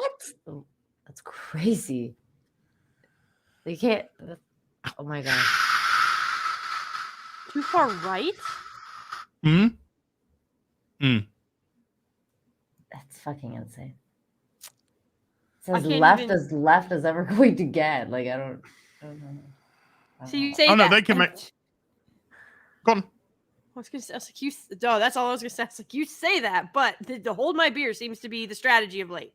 Look, the day that the BBC releases a spider person of a gay spider person who's disabled, who swings around using their crutches to spew out webs with their legs wobbling all over the fucking place, knocking them out, and a wheelchair literally webbed to their back, who then somehow lands, but we don't see that because it would be fucking like that. And then gets out of their outfit and dresses themselves in a fucking pride flag as a dress. Then I'll think the BBC might have gone too far left. But then I can always say, Marvel did it first. That's true. We're holding a crown. Spy721 with a $20 says, as Gary has never died falling off a 2-foot-high drop in The Witcher. So therefore, Gary's the greater Witcher player. It's indisputable. Oh my god. That wasn't my fault. That wasn't my fault. Lobo Cop 69 with a 25 Polish says, the scene where Celebrimbor looked like he and Gil-galad were trying to take Elrond to Epstein Island. Oh my god. Oh boy. He has That a whole task scene was for so you. cringe. I was like, what is happening right now? You are going to help him. with And that this guy's task. It's like, dress. Oh, I can't get over that Right? dress. Oh my gosh. And then people are like, well, elves are to supposed hide the to children in. Right? They're like, elves are supposed to be more effeminate. And it's like, effeminate does not mean grandma from the 1950s nightgown. Like, that's I not don't know what if it even means. effeminate. They just ethereal. It's different. Yeah. Ethereal, yeah. They just Like need to be glowy seen as and above, magical. aloof. Yeah. Yeah. Because, Oh my I mean, God. there's definitely, Elrond is not someone I would say, like, the real Elrond is not feminine. He's hardened. He's a warrior. He's knowledgeable. He's capable. He's But he's not a ruthless warrior when he here. needs to be. He's a bitch. Yeah. He's he is. yeah. Like And- what but- the and- fuck? Yeah, they've. See, I would have assumed that like if they were gonna do it like the way they did, that he would be the one that was leading the army to find be. Sauron for He's her. a man. Like He's a man. He's a man. He's a well, man. okay, He's so a man. technically- He's a man. He's a man. He can't do that. I know. Technically speaking, so really quick, Nina. So Gil-galad is actually 100 years younger than Galadriel, and Galadriel is about 2,000 years older than Elrond, right? Wow. Yeah, it's a problem. They've smashed and mashed stuff together because they're hacks and they don't know how to write, and they're like, this is what we want to show, so this is what we're gonna do to make it happen. And screw the lore, screw Tolkien's life's work, and screw the fandom. They're gonna like it, or we're gonna call them all kinds of names. Well, I just feel like But- like as someone who hasn't read the Silmarillion but I've read the Lord of the Rings, but I haven't read Silmarillion. But I just think like if you look at this show like objectively on its own, it's just it's bad. It's a bad show. Like if you can I can step away from the source material. Like I can be like, okay, like they're taking liberties, like whatever. Like you can do that. You know, you're allowed to do that to a property when you're remaking something. Mm-hmm. Like the Lord of the Rings did it. Peter Jackson did it. He took liberties. But it's like as long as the liberties are respectful and it makes sense in a movie format. Like so when you have like a woman jump in the middle of the water, like in the ocean, and try and swim 300 back miles, 300 Yeah, like- nautical miles. without addressing the fact that okay, she's like a magical elf, and then maybe she can do some sort of weird magic on herself where she could breathe on the water. Okay, sure. Like, you know, like I don't know. But they're elves. They're magical. They can do stuff like that. You know, I like if you can show me that, then I can be like, okay, yeah, sure, she can do that. But she didn't do that. And she's just a regular as far as like they've shown her, she's been very regular. Like she's a regular human being almost. It's just like she's like has pointy ears. The elves are really not that different so far from the humans. For God's sake, you had that Persian girl take out the fucking troll. It wasn't even like the black Don Lemon elf didn't even take him out. It was the fucking Persian human girl that took him out. Yeah, Brouwen decapitated an orc. Yeah. I'm like, dude, what? Like, at least you could have given the elf dude the kill. Like, huh? No, he got captured by them. Yeah. Like, She I'm like, what? decapitated. Yeah, she decapitated one. He got captured. There's just so many things that somebody asked if I fell asleep. Ridiculous. Yes, I did fall asleep. I fell asleep on the first episode, but then I had to, at some point I woke up and I had to force myself to watch the rest of it. So I did. But that was a mess, man. It was a mess. It was a mess. It was terrible. Oh my God. Somebody asked when they can see my Persian rug. Moving on. Here it is. But I can show it. Stelling Here it is. with a $10 says the version of Durin is nonsense. Durin is not entitled or name passed down. Durin's body is preserved and granted life again. Durin the Third is literally Durin, the same body and same spirit. Mm-hmm. Did you just show your rug? Yeah, I did. Wow. Women. So there's that. What Lady Gracemaster, any comment about that one? No, well, yes, I have a comment, but no, they don't care. Like that is they do not care about that. That was too hard for them to write. They couldn't have that happen. So now Durin is just a name to be passed down. You'd never have two Durins at the same time anyway. Like, you can't have. How can you have during the third when during the second is still on the throne? Yeah, nope, can't do that. But nope. Just the lack of just common sense and common knowledge. Like, that's not even a hard thing to grasp. But nope, we're gonna just breeze over that. They glossed over, like, first of all, Finrod taking the Oath of Feanor was a complete in the 8.5 minute introduction. The worst character assassination of this entire 2 episodes was Finrod.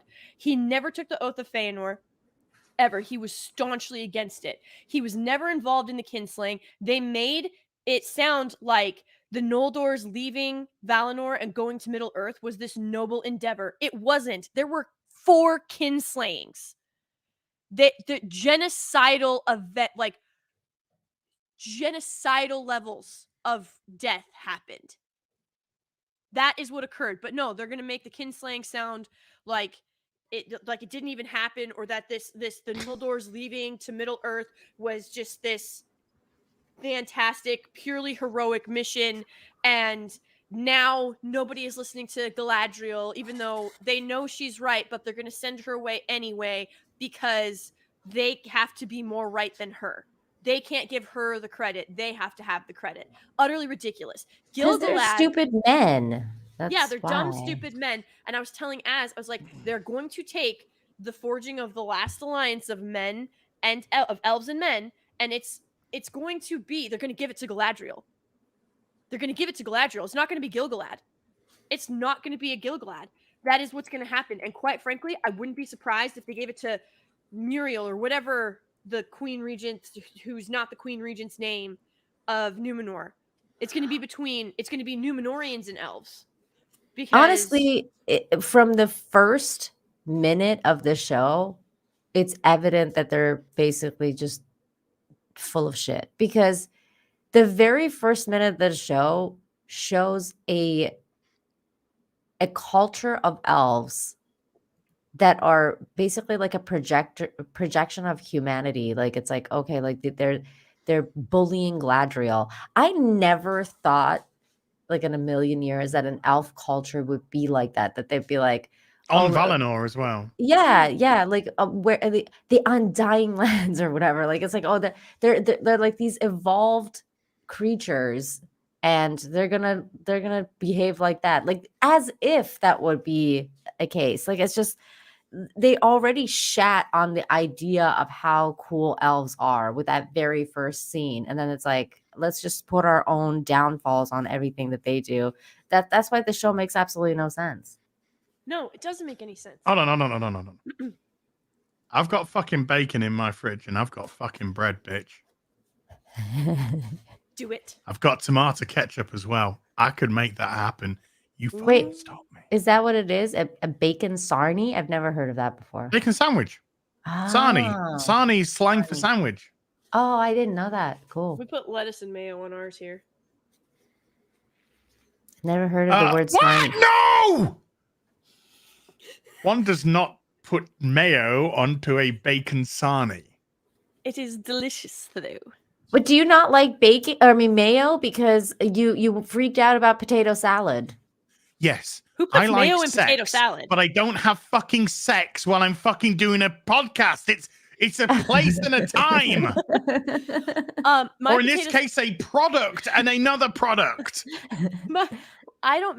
You put mayo in your potato salad? Well, that's what goes in. Yeah, I ain't touching that fucking shit. I put mayo onto like a chicken salad, chicken sandwich. What about egg salad? Okay, yeah, but yeah, absolutely. To make potato salad, I use vinegar.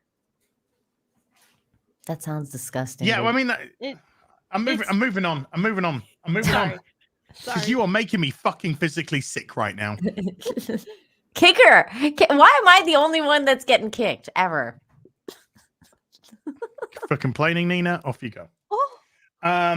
Golden Nuggets with a £5 says, I'm replaying Cyberpunk now that it's really good. Thoughts about giving it another go as Oh, No, because you. it might be fixed in terms of bugs. Maybe I'm not too sure, but always the picking on me. whole environment, the whole cyberpunk, just it's not interesting. The characters aren't interesting. The world to traverse, I didn't find interesting. No. I was just bored, and I don't. So no. When the best part of your show is the map, like, just no. Like, go back to the drawing board, man. Az has clearly gone mad with power. Yes, yes, I have. He's like, power over women. Finally. Kelly Johnson with a $2 says, "As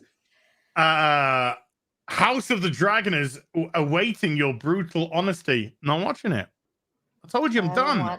Yeah. When I'm checked out, I'm checked out, and I'm checked out. Look, fucking Game of Thrones is easy to check out of because that was just a series I was watching for the first time ever. 30 years of Doctor Who, I'm fucking checked out of now. You know. So House of Dragons is fucking easy sauce. That fuck. Kelly Johnson with another $2 says, "Az, what do you think of Tartakovsky's Primal?" I've never seen it. I gotta watch that. That's on my list. Gary Everybody- Quarterblack, love it. Yeah, everybody I know that. says Yeah, I it's know. fucking good. Aurora Uplinks with a $2 says, "Are you looking forward to the next Star Wars film?" No. No. Wait, there's another one? Didn't that get canked? No. He's just saying the next one. There's not announced, but No. no, because it's in the hands of Disney and it's going to be dog shit. I'm so excited for Andor.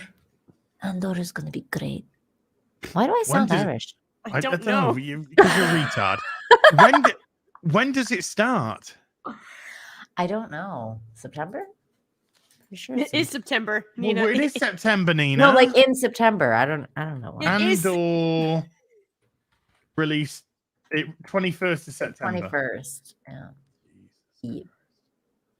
Are you What a way to say goodbye to the summer. gonna watch it? Andor? No. I don't know. I'm not watching it because I don't watch I Disney kind Star of Wars. I just want to, when these shows come on, I just want to fucking Minecraft myself. I never see, like, Andor. What did I say about Andor? I gave it the biggest compliment I could possibly give it, in that it looked like the trailers looked like the best trailers to come out of Disney. That's true. Mm. I'm not gonna argue with that.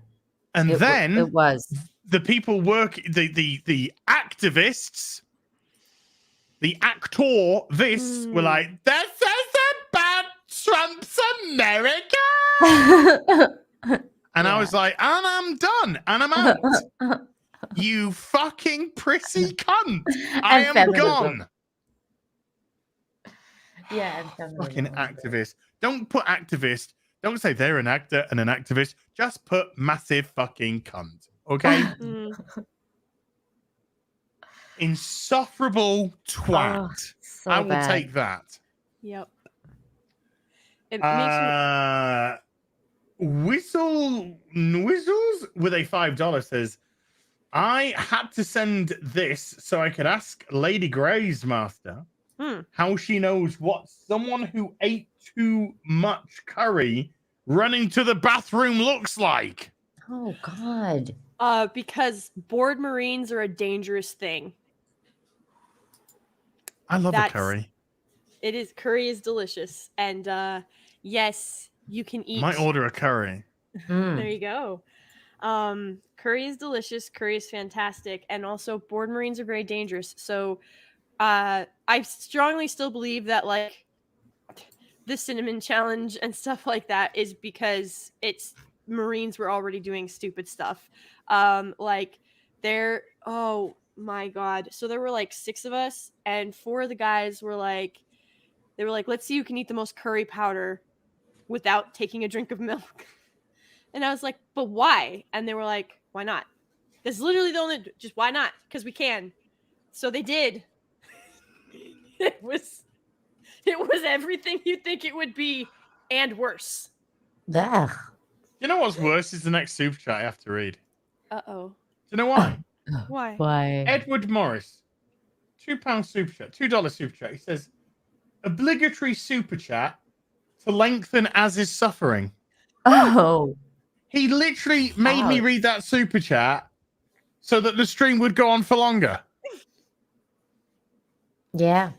Edward, thank you. I am very grateful. You're a twat. They But I do like that. you. They do that. The Happy Plague Doctor with a $2 says, as is intermittent fasting fund. Hmm. Oh, they are cheeky. These are cheeky supers now. Paque Albert Gabriel, the 2 Canadians, says, about to eat good old flapjack and flapjack and maple syrup. Flapjacks and maple syrup. Joke's on you. I don't like flapjack. Wait, is flapjack pancakes? Pancakes. They're No, slightly different. no, oh no, God, no, we're doing the American thing is different from the fucking British thing. What's flapjacks? Right, okay, let me I will show you flapjacks in the UK. Now, I am fine with stacks of pancakes and maple syrup. You feed me, baby. Feed me through the mouth until I puke. But in the UK, that's a flapjack. Yeah, what is like that? It's oats and golden syrup. It's like a granola bar. You could put you could put Pass. like chocolate on it. So it's so stodgy and it's so That's a hard pass for me. I'm afraid. Same. But I would if anyone wants to make me pancakes and maple syrup, I'm good I with could that. murder a stack of pancakes right now. Mm-hmm. You mean Minecraft? In Minecraft. In Minecraft. In Minecraft. Where do we get to? Edward Morris with a $2. Uh-oh. Says, I like watching sweaty men do their thing as Oh. 2022. I said that. I do. I do too. Indeed. I as well. And we're probably not thinking about the same thing, Nina. Sounds Wrestling? like we are. Wrestling? Sure, why not? I like wrestling. Sure, why not? No, I mean professional wrestling. Turkish wrestling? Sure, why not? Bacon's all mine. How you doing, buddy? Good to see you, man. Bacon's all mine was when Quarter Black and I played Myth of Empires. He tagged along and he was building with us and he was a star. So I love you, dude, and it's lovely to see your name, mate. Bacon's all mine with a $10 says, I got news for you. I love bacon. I am not gay. I have relationships with women. Sex with men. Bacon. Shark Dentures with a $2 says, well, I wasn't hungry when I tuned in. Subpar Genitalia with a $5 says, kick Nina. Not from the stream, but in the shin. Equality. Ow. Ouch. Well, I mean, how is that equality? I That's just don't me know. kicking Nina. In the shin. Like, that hurts. That No, if really Nina hurt. kicked me in the shin and I kicked her back, you could argue that's equality. Well, it is yeah. equality. Yes. Yeah. It's certainly not equity of outcome because I break the fucking thing. But Yeah, it's true. equality is what people wanted, and now they realize that no, fuck, that's no good. That means we get the same shit as everyone else. Equity, No. equity. It's the scam for you and me. But I'm not the right color to sing that. Fuck commies. MJ UK 84 with a 2 Canadian 69 giggity. Update on Fallen Order playthrough. Get well. I should have started it this week. And honestly, I totally forgot. And I only remembered on Wednesday.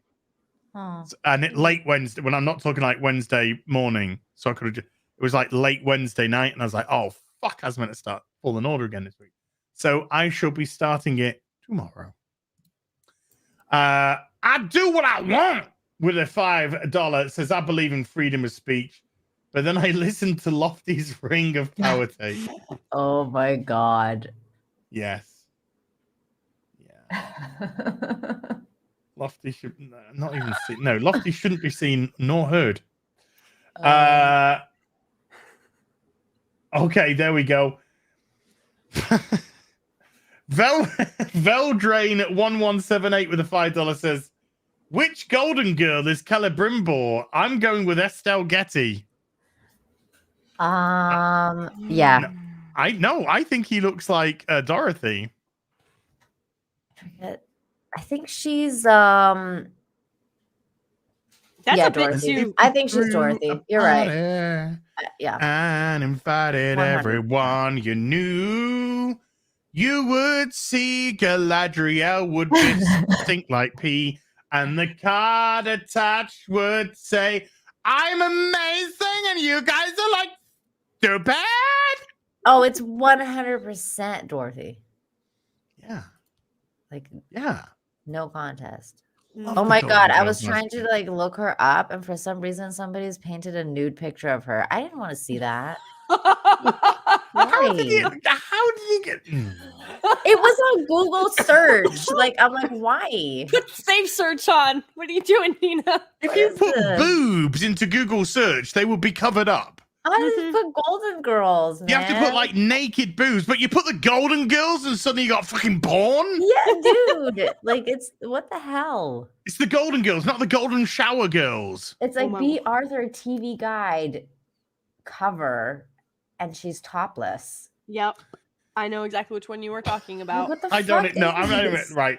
Land Mammal with a 10 Canadian says, if you enjoy punching yourself in the face repeatedly, talk to Lofty about Galadriel and Rings of Power. He ruined Flashcast last night with his shilling and called everyone down. Shad owned him. Yeah, I mean, I could be honest. I think Lofty just does it for attention. I just gotta say, God bless Shad, because that Shad's amazing though. holy shit. Like he was a trooper. He's a trooper that night. I don't care. No, I'm not worried about Shad. I care a lot about Shad. I just don't care about anything. I understand. Shane Kirkpatrick with a $2 says, don't give them the rings bit. It's Bangles of Prime. Okay. You'll find out later on in the series that it wasn't going to be a ring. According to them, of course. But then they needed whatever. It's shit. It's all shit. I gotta tell you, folks, you are in for a very, very boring ride. I fell asleep on the first episode. I fell asleep in the second episode. I had to keep like keep rewinding back and just to because I would doze out. I would I would get dazed and I would just like not pay attention and I'd be like, crap, I like need to watch this. I was really annoyed because I fell asleep like right after the Persian girl got introduced, and I was like, "Fuck, man!" Like she was so bad. Like I was like, "Why?" Have you heard? You are so fucking superficial. I'm sorry. Oh my god, the Persian girl comes on and I'm Persian, even though I'm a fucking Canadian living in Mexico. You're a fraud! Oh my god, she was so boring, and their love was terrible. Like There wasn't a love sad. there. They was just wanted to. They nothing wanted to fuck. there. I didn't even think they wanted to fuck, dude. I would Like, have been there's surprised if nothing her there. first line was "Bend me over and eat my ass." You know that they're supposed to like represent Aragorn and Arwen, right? They're supposed to be this series, Aragorn and Arwen. Yeah. Fuck out of here. There's no passion there. Dead freaking serious. That's who they were trying to mimic with that. It's so stupid. I was like, well, they do have, in all fairness, they do have fake Gandalf, fake Frodo, fake Sam. Yep. Oh my god, those Brady foots look like homeless people. Oh In the my- forest. I was like, No, Nina. They look like Are homeless hot. people that really fucking stink. oh my god. They look like they're fucking each other. Like they look like a bunch of weird, like shanty town. I don't know what the fuck is going, like weird incest. When I don't know. when she ate the grub, the snail. Yeah. Oh god. Because eat the fucking insects, people. When she ate that, I was just like, Jesus Christ, her This is breath fucking disgusting. stinks. And I know it's fake, but I'm saying I'm putting myself in the universe. Are they So I'm saying just- that they're French? Like that's supposed to be escargot? Well, I'm just like, how would you have sex as a half-foot? Not in the practicality. I understand the practicality. I just mean that you just literally have to pump and squirt because the fucking smell. Ugh. Yeah, I said Bradyfoots. I meant Harfoots. Her name is Brandyfoot. Yeah, Brandy. No, I've changed her name. She's now Brandy Snatch. Ew. Okay, here's my question for you, because you guys keep saying that they're supposed to be like hobbits, but they're not because they don't have the rights or whatever. But they're not hobbits. They're the most disgusting. Like, what the hell are they? They like live in the trees, but they're not really like. They don't even have. Well, any houses. they are. I mean, if we're playing the game that they want to play, they are hobbits because half-foots are a species of hobbit. Mm-hmm. But hobbits came from humans. Oh, okay. I see. I mean, I don't know where the fucking dwarf orgy was. Oh God! That fucking went on for 200 fucking years, but dirty. Anywho, look, I am fucking eating before my next stream. Okay. Okay. Sorry. The Happy Plague Doctor with a $2 says there's a Twisted Sister album called Stay Hungry. Well, Jobs McGee with a £2 says delay.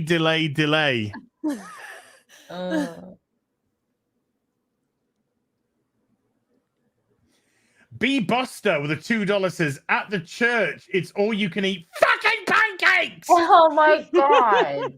I want some.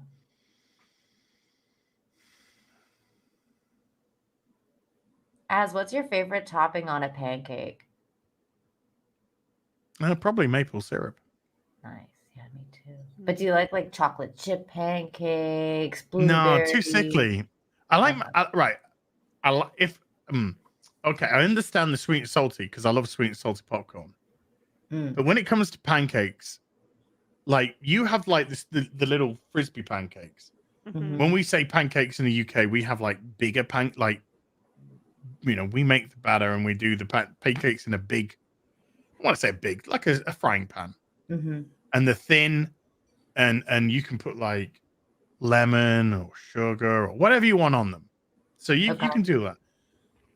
But just like pancakes were just made for maple syrup. Yeah, definitely. I mean, I'm Canadian. Maple syrup, man. Maple syrup and butter. We'll be coming back tomorrow for the Superchat square up. Yeah, no, if I could not have anything else on my pancake, or my French toast, which I love and adore, it would be my grandma. Oh, Lady Grace Master, you're making me French toast. Oh yes, I'll make you French toast. French toast is good. With my homemade bread.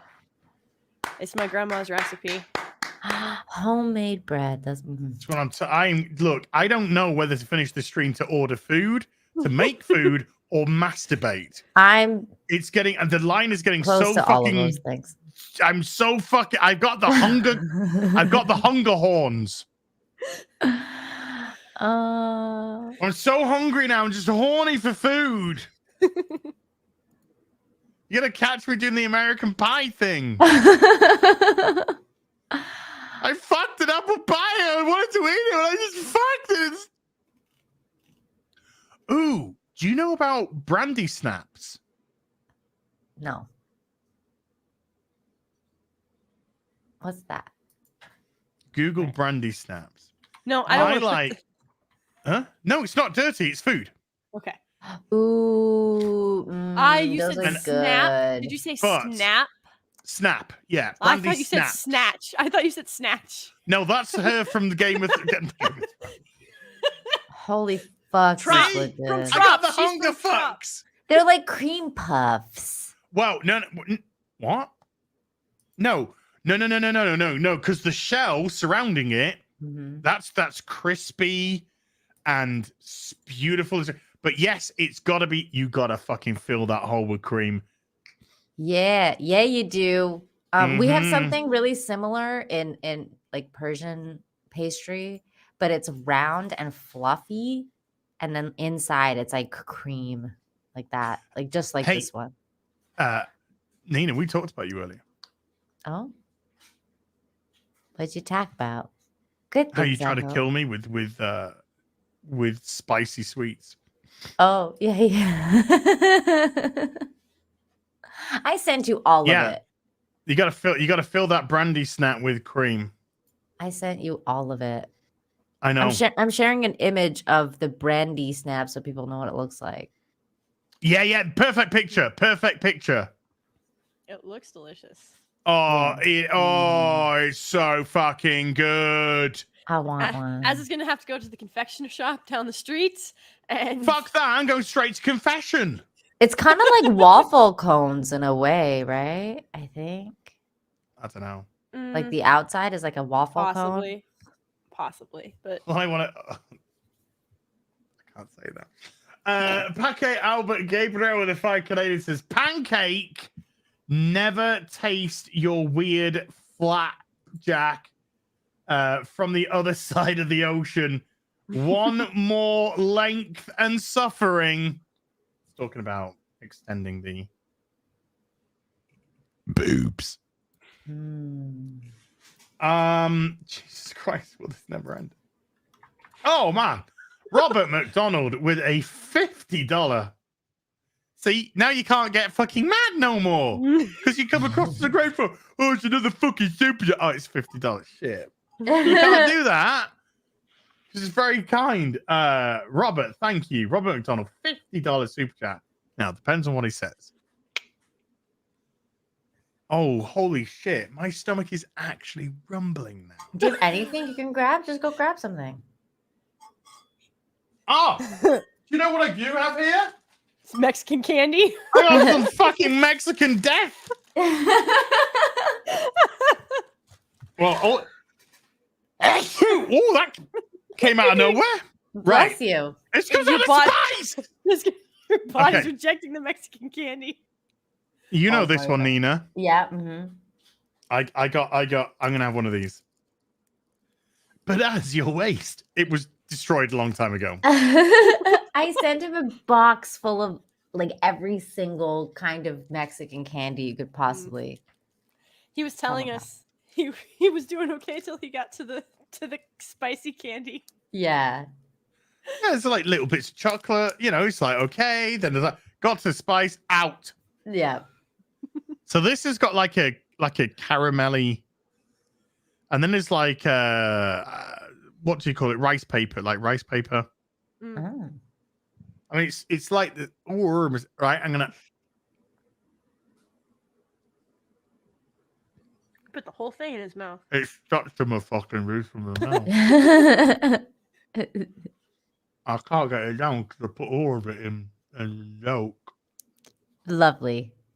If he chokes, Nina, if he chokes though, like one of us is gonna Stop. have to rush over there quickly to try and help him. Belle.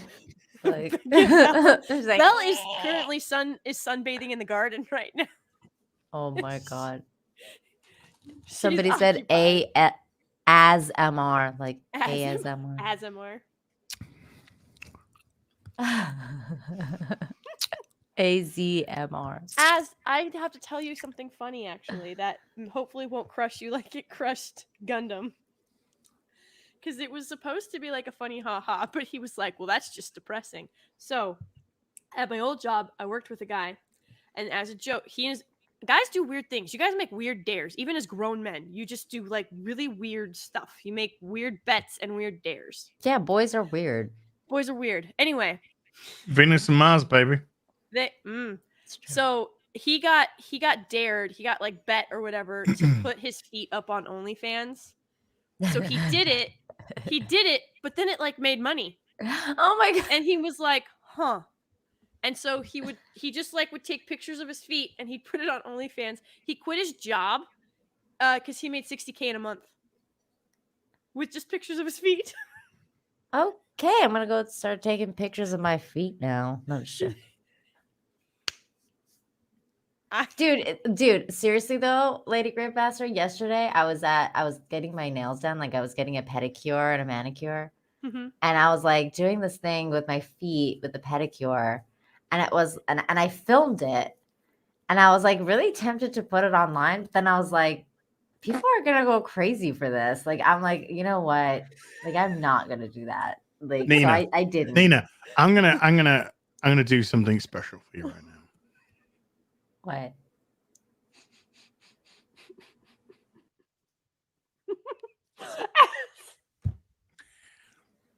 No, I'm gonna do something even more special for you right now. What's that? Just create a new email address and put it up on OnlyFans. And if it gets any fucking money, just put your account up for, I don't know, fucking $2 a month or something. I don't know. And then just see if anyone fucking goes for the feet, and then just put pedicured feet from Persian. Well, no one's, it's fine. No one's gonna give a shit. But you know, I mean, I'm making connection to you. Who the fuck is gonna know if you put Persian feet? Just put watch feet being freshly pedicured from Persian goddess. Oh my god. You know I would make a ton of money. Mm-hmm. Do it! Oh my god. I'm gonna get my cock out later and whack it on OnlyFans. Oh my god. Unfortunately, I'm gonna have to give people money to look. Oh god. No. Robert McDonald with a $50 super chat, sir. Naughty. Damn! Now I want some spicy seafood chu chi curry with extra roti bread right now. And my favorite Thai restaurant is closed today. Oh. And it's Thai food. We don't really have good Thai food here either, but I miss good Thai. Pad Thai is my favorite. Terrible takeaways here. Terrible. Like, it's just slop, you know? Oh, that's sad. That sucks. And I'm just like, why can't there just be one really like nice fucking restaurant takeaway that produces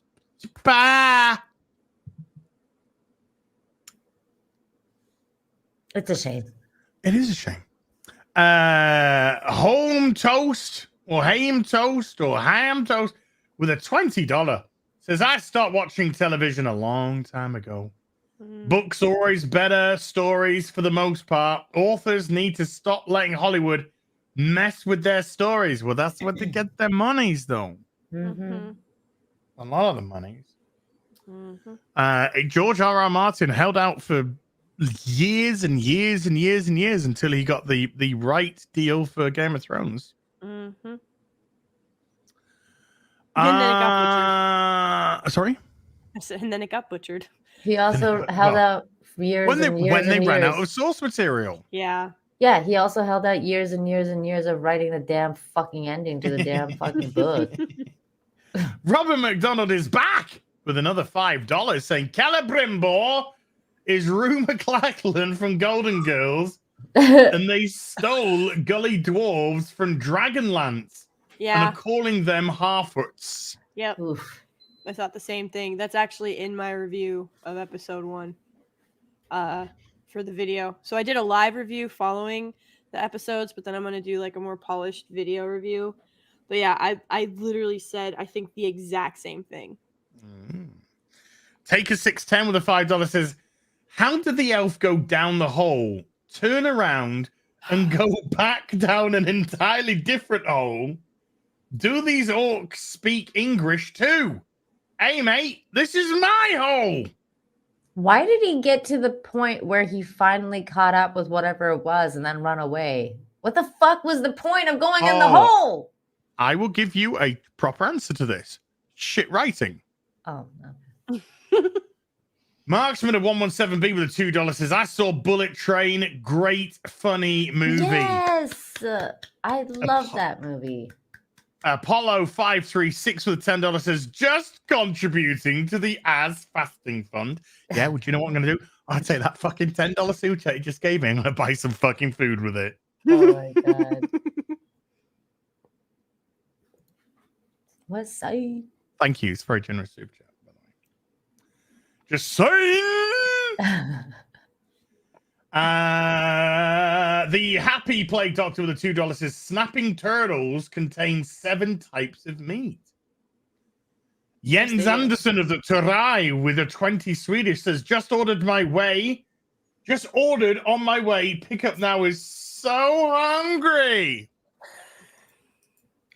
Land Mammal with a 5 Canadian says you might have shite takeaways in Yorkshire, but you're number 1 in crime. Hey, number 1 in knife crime. Thank you very much.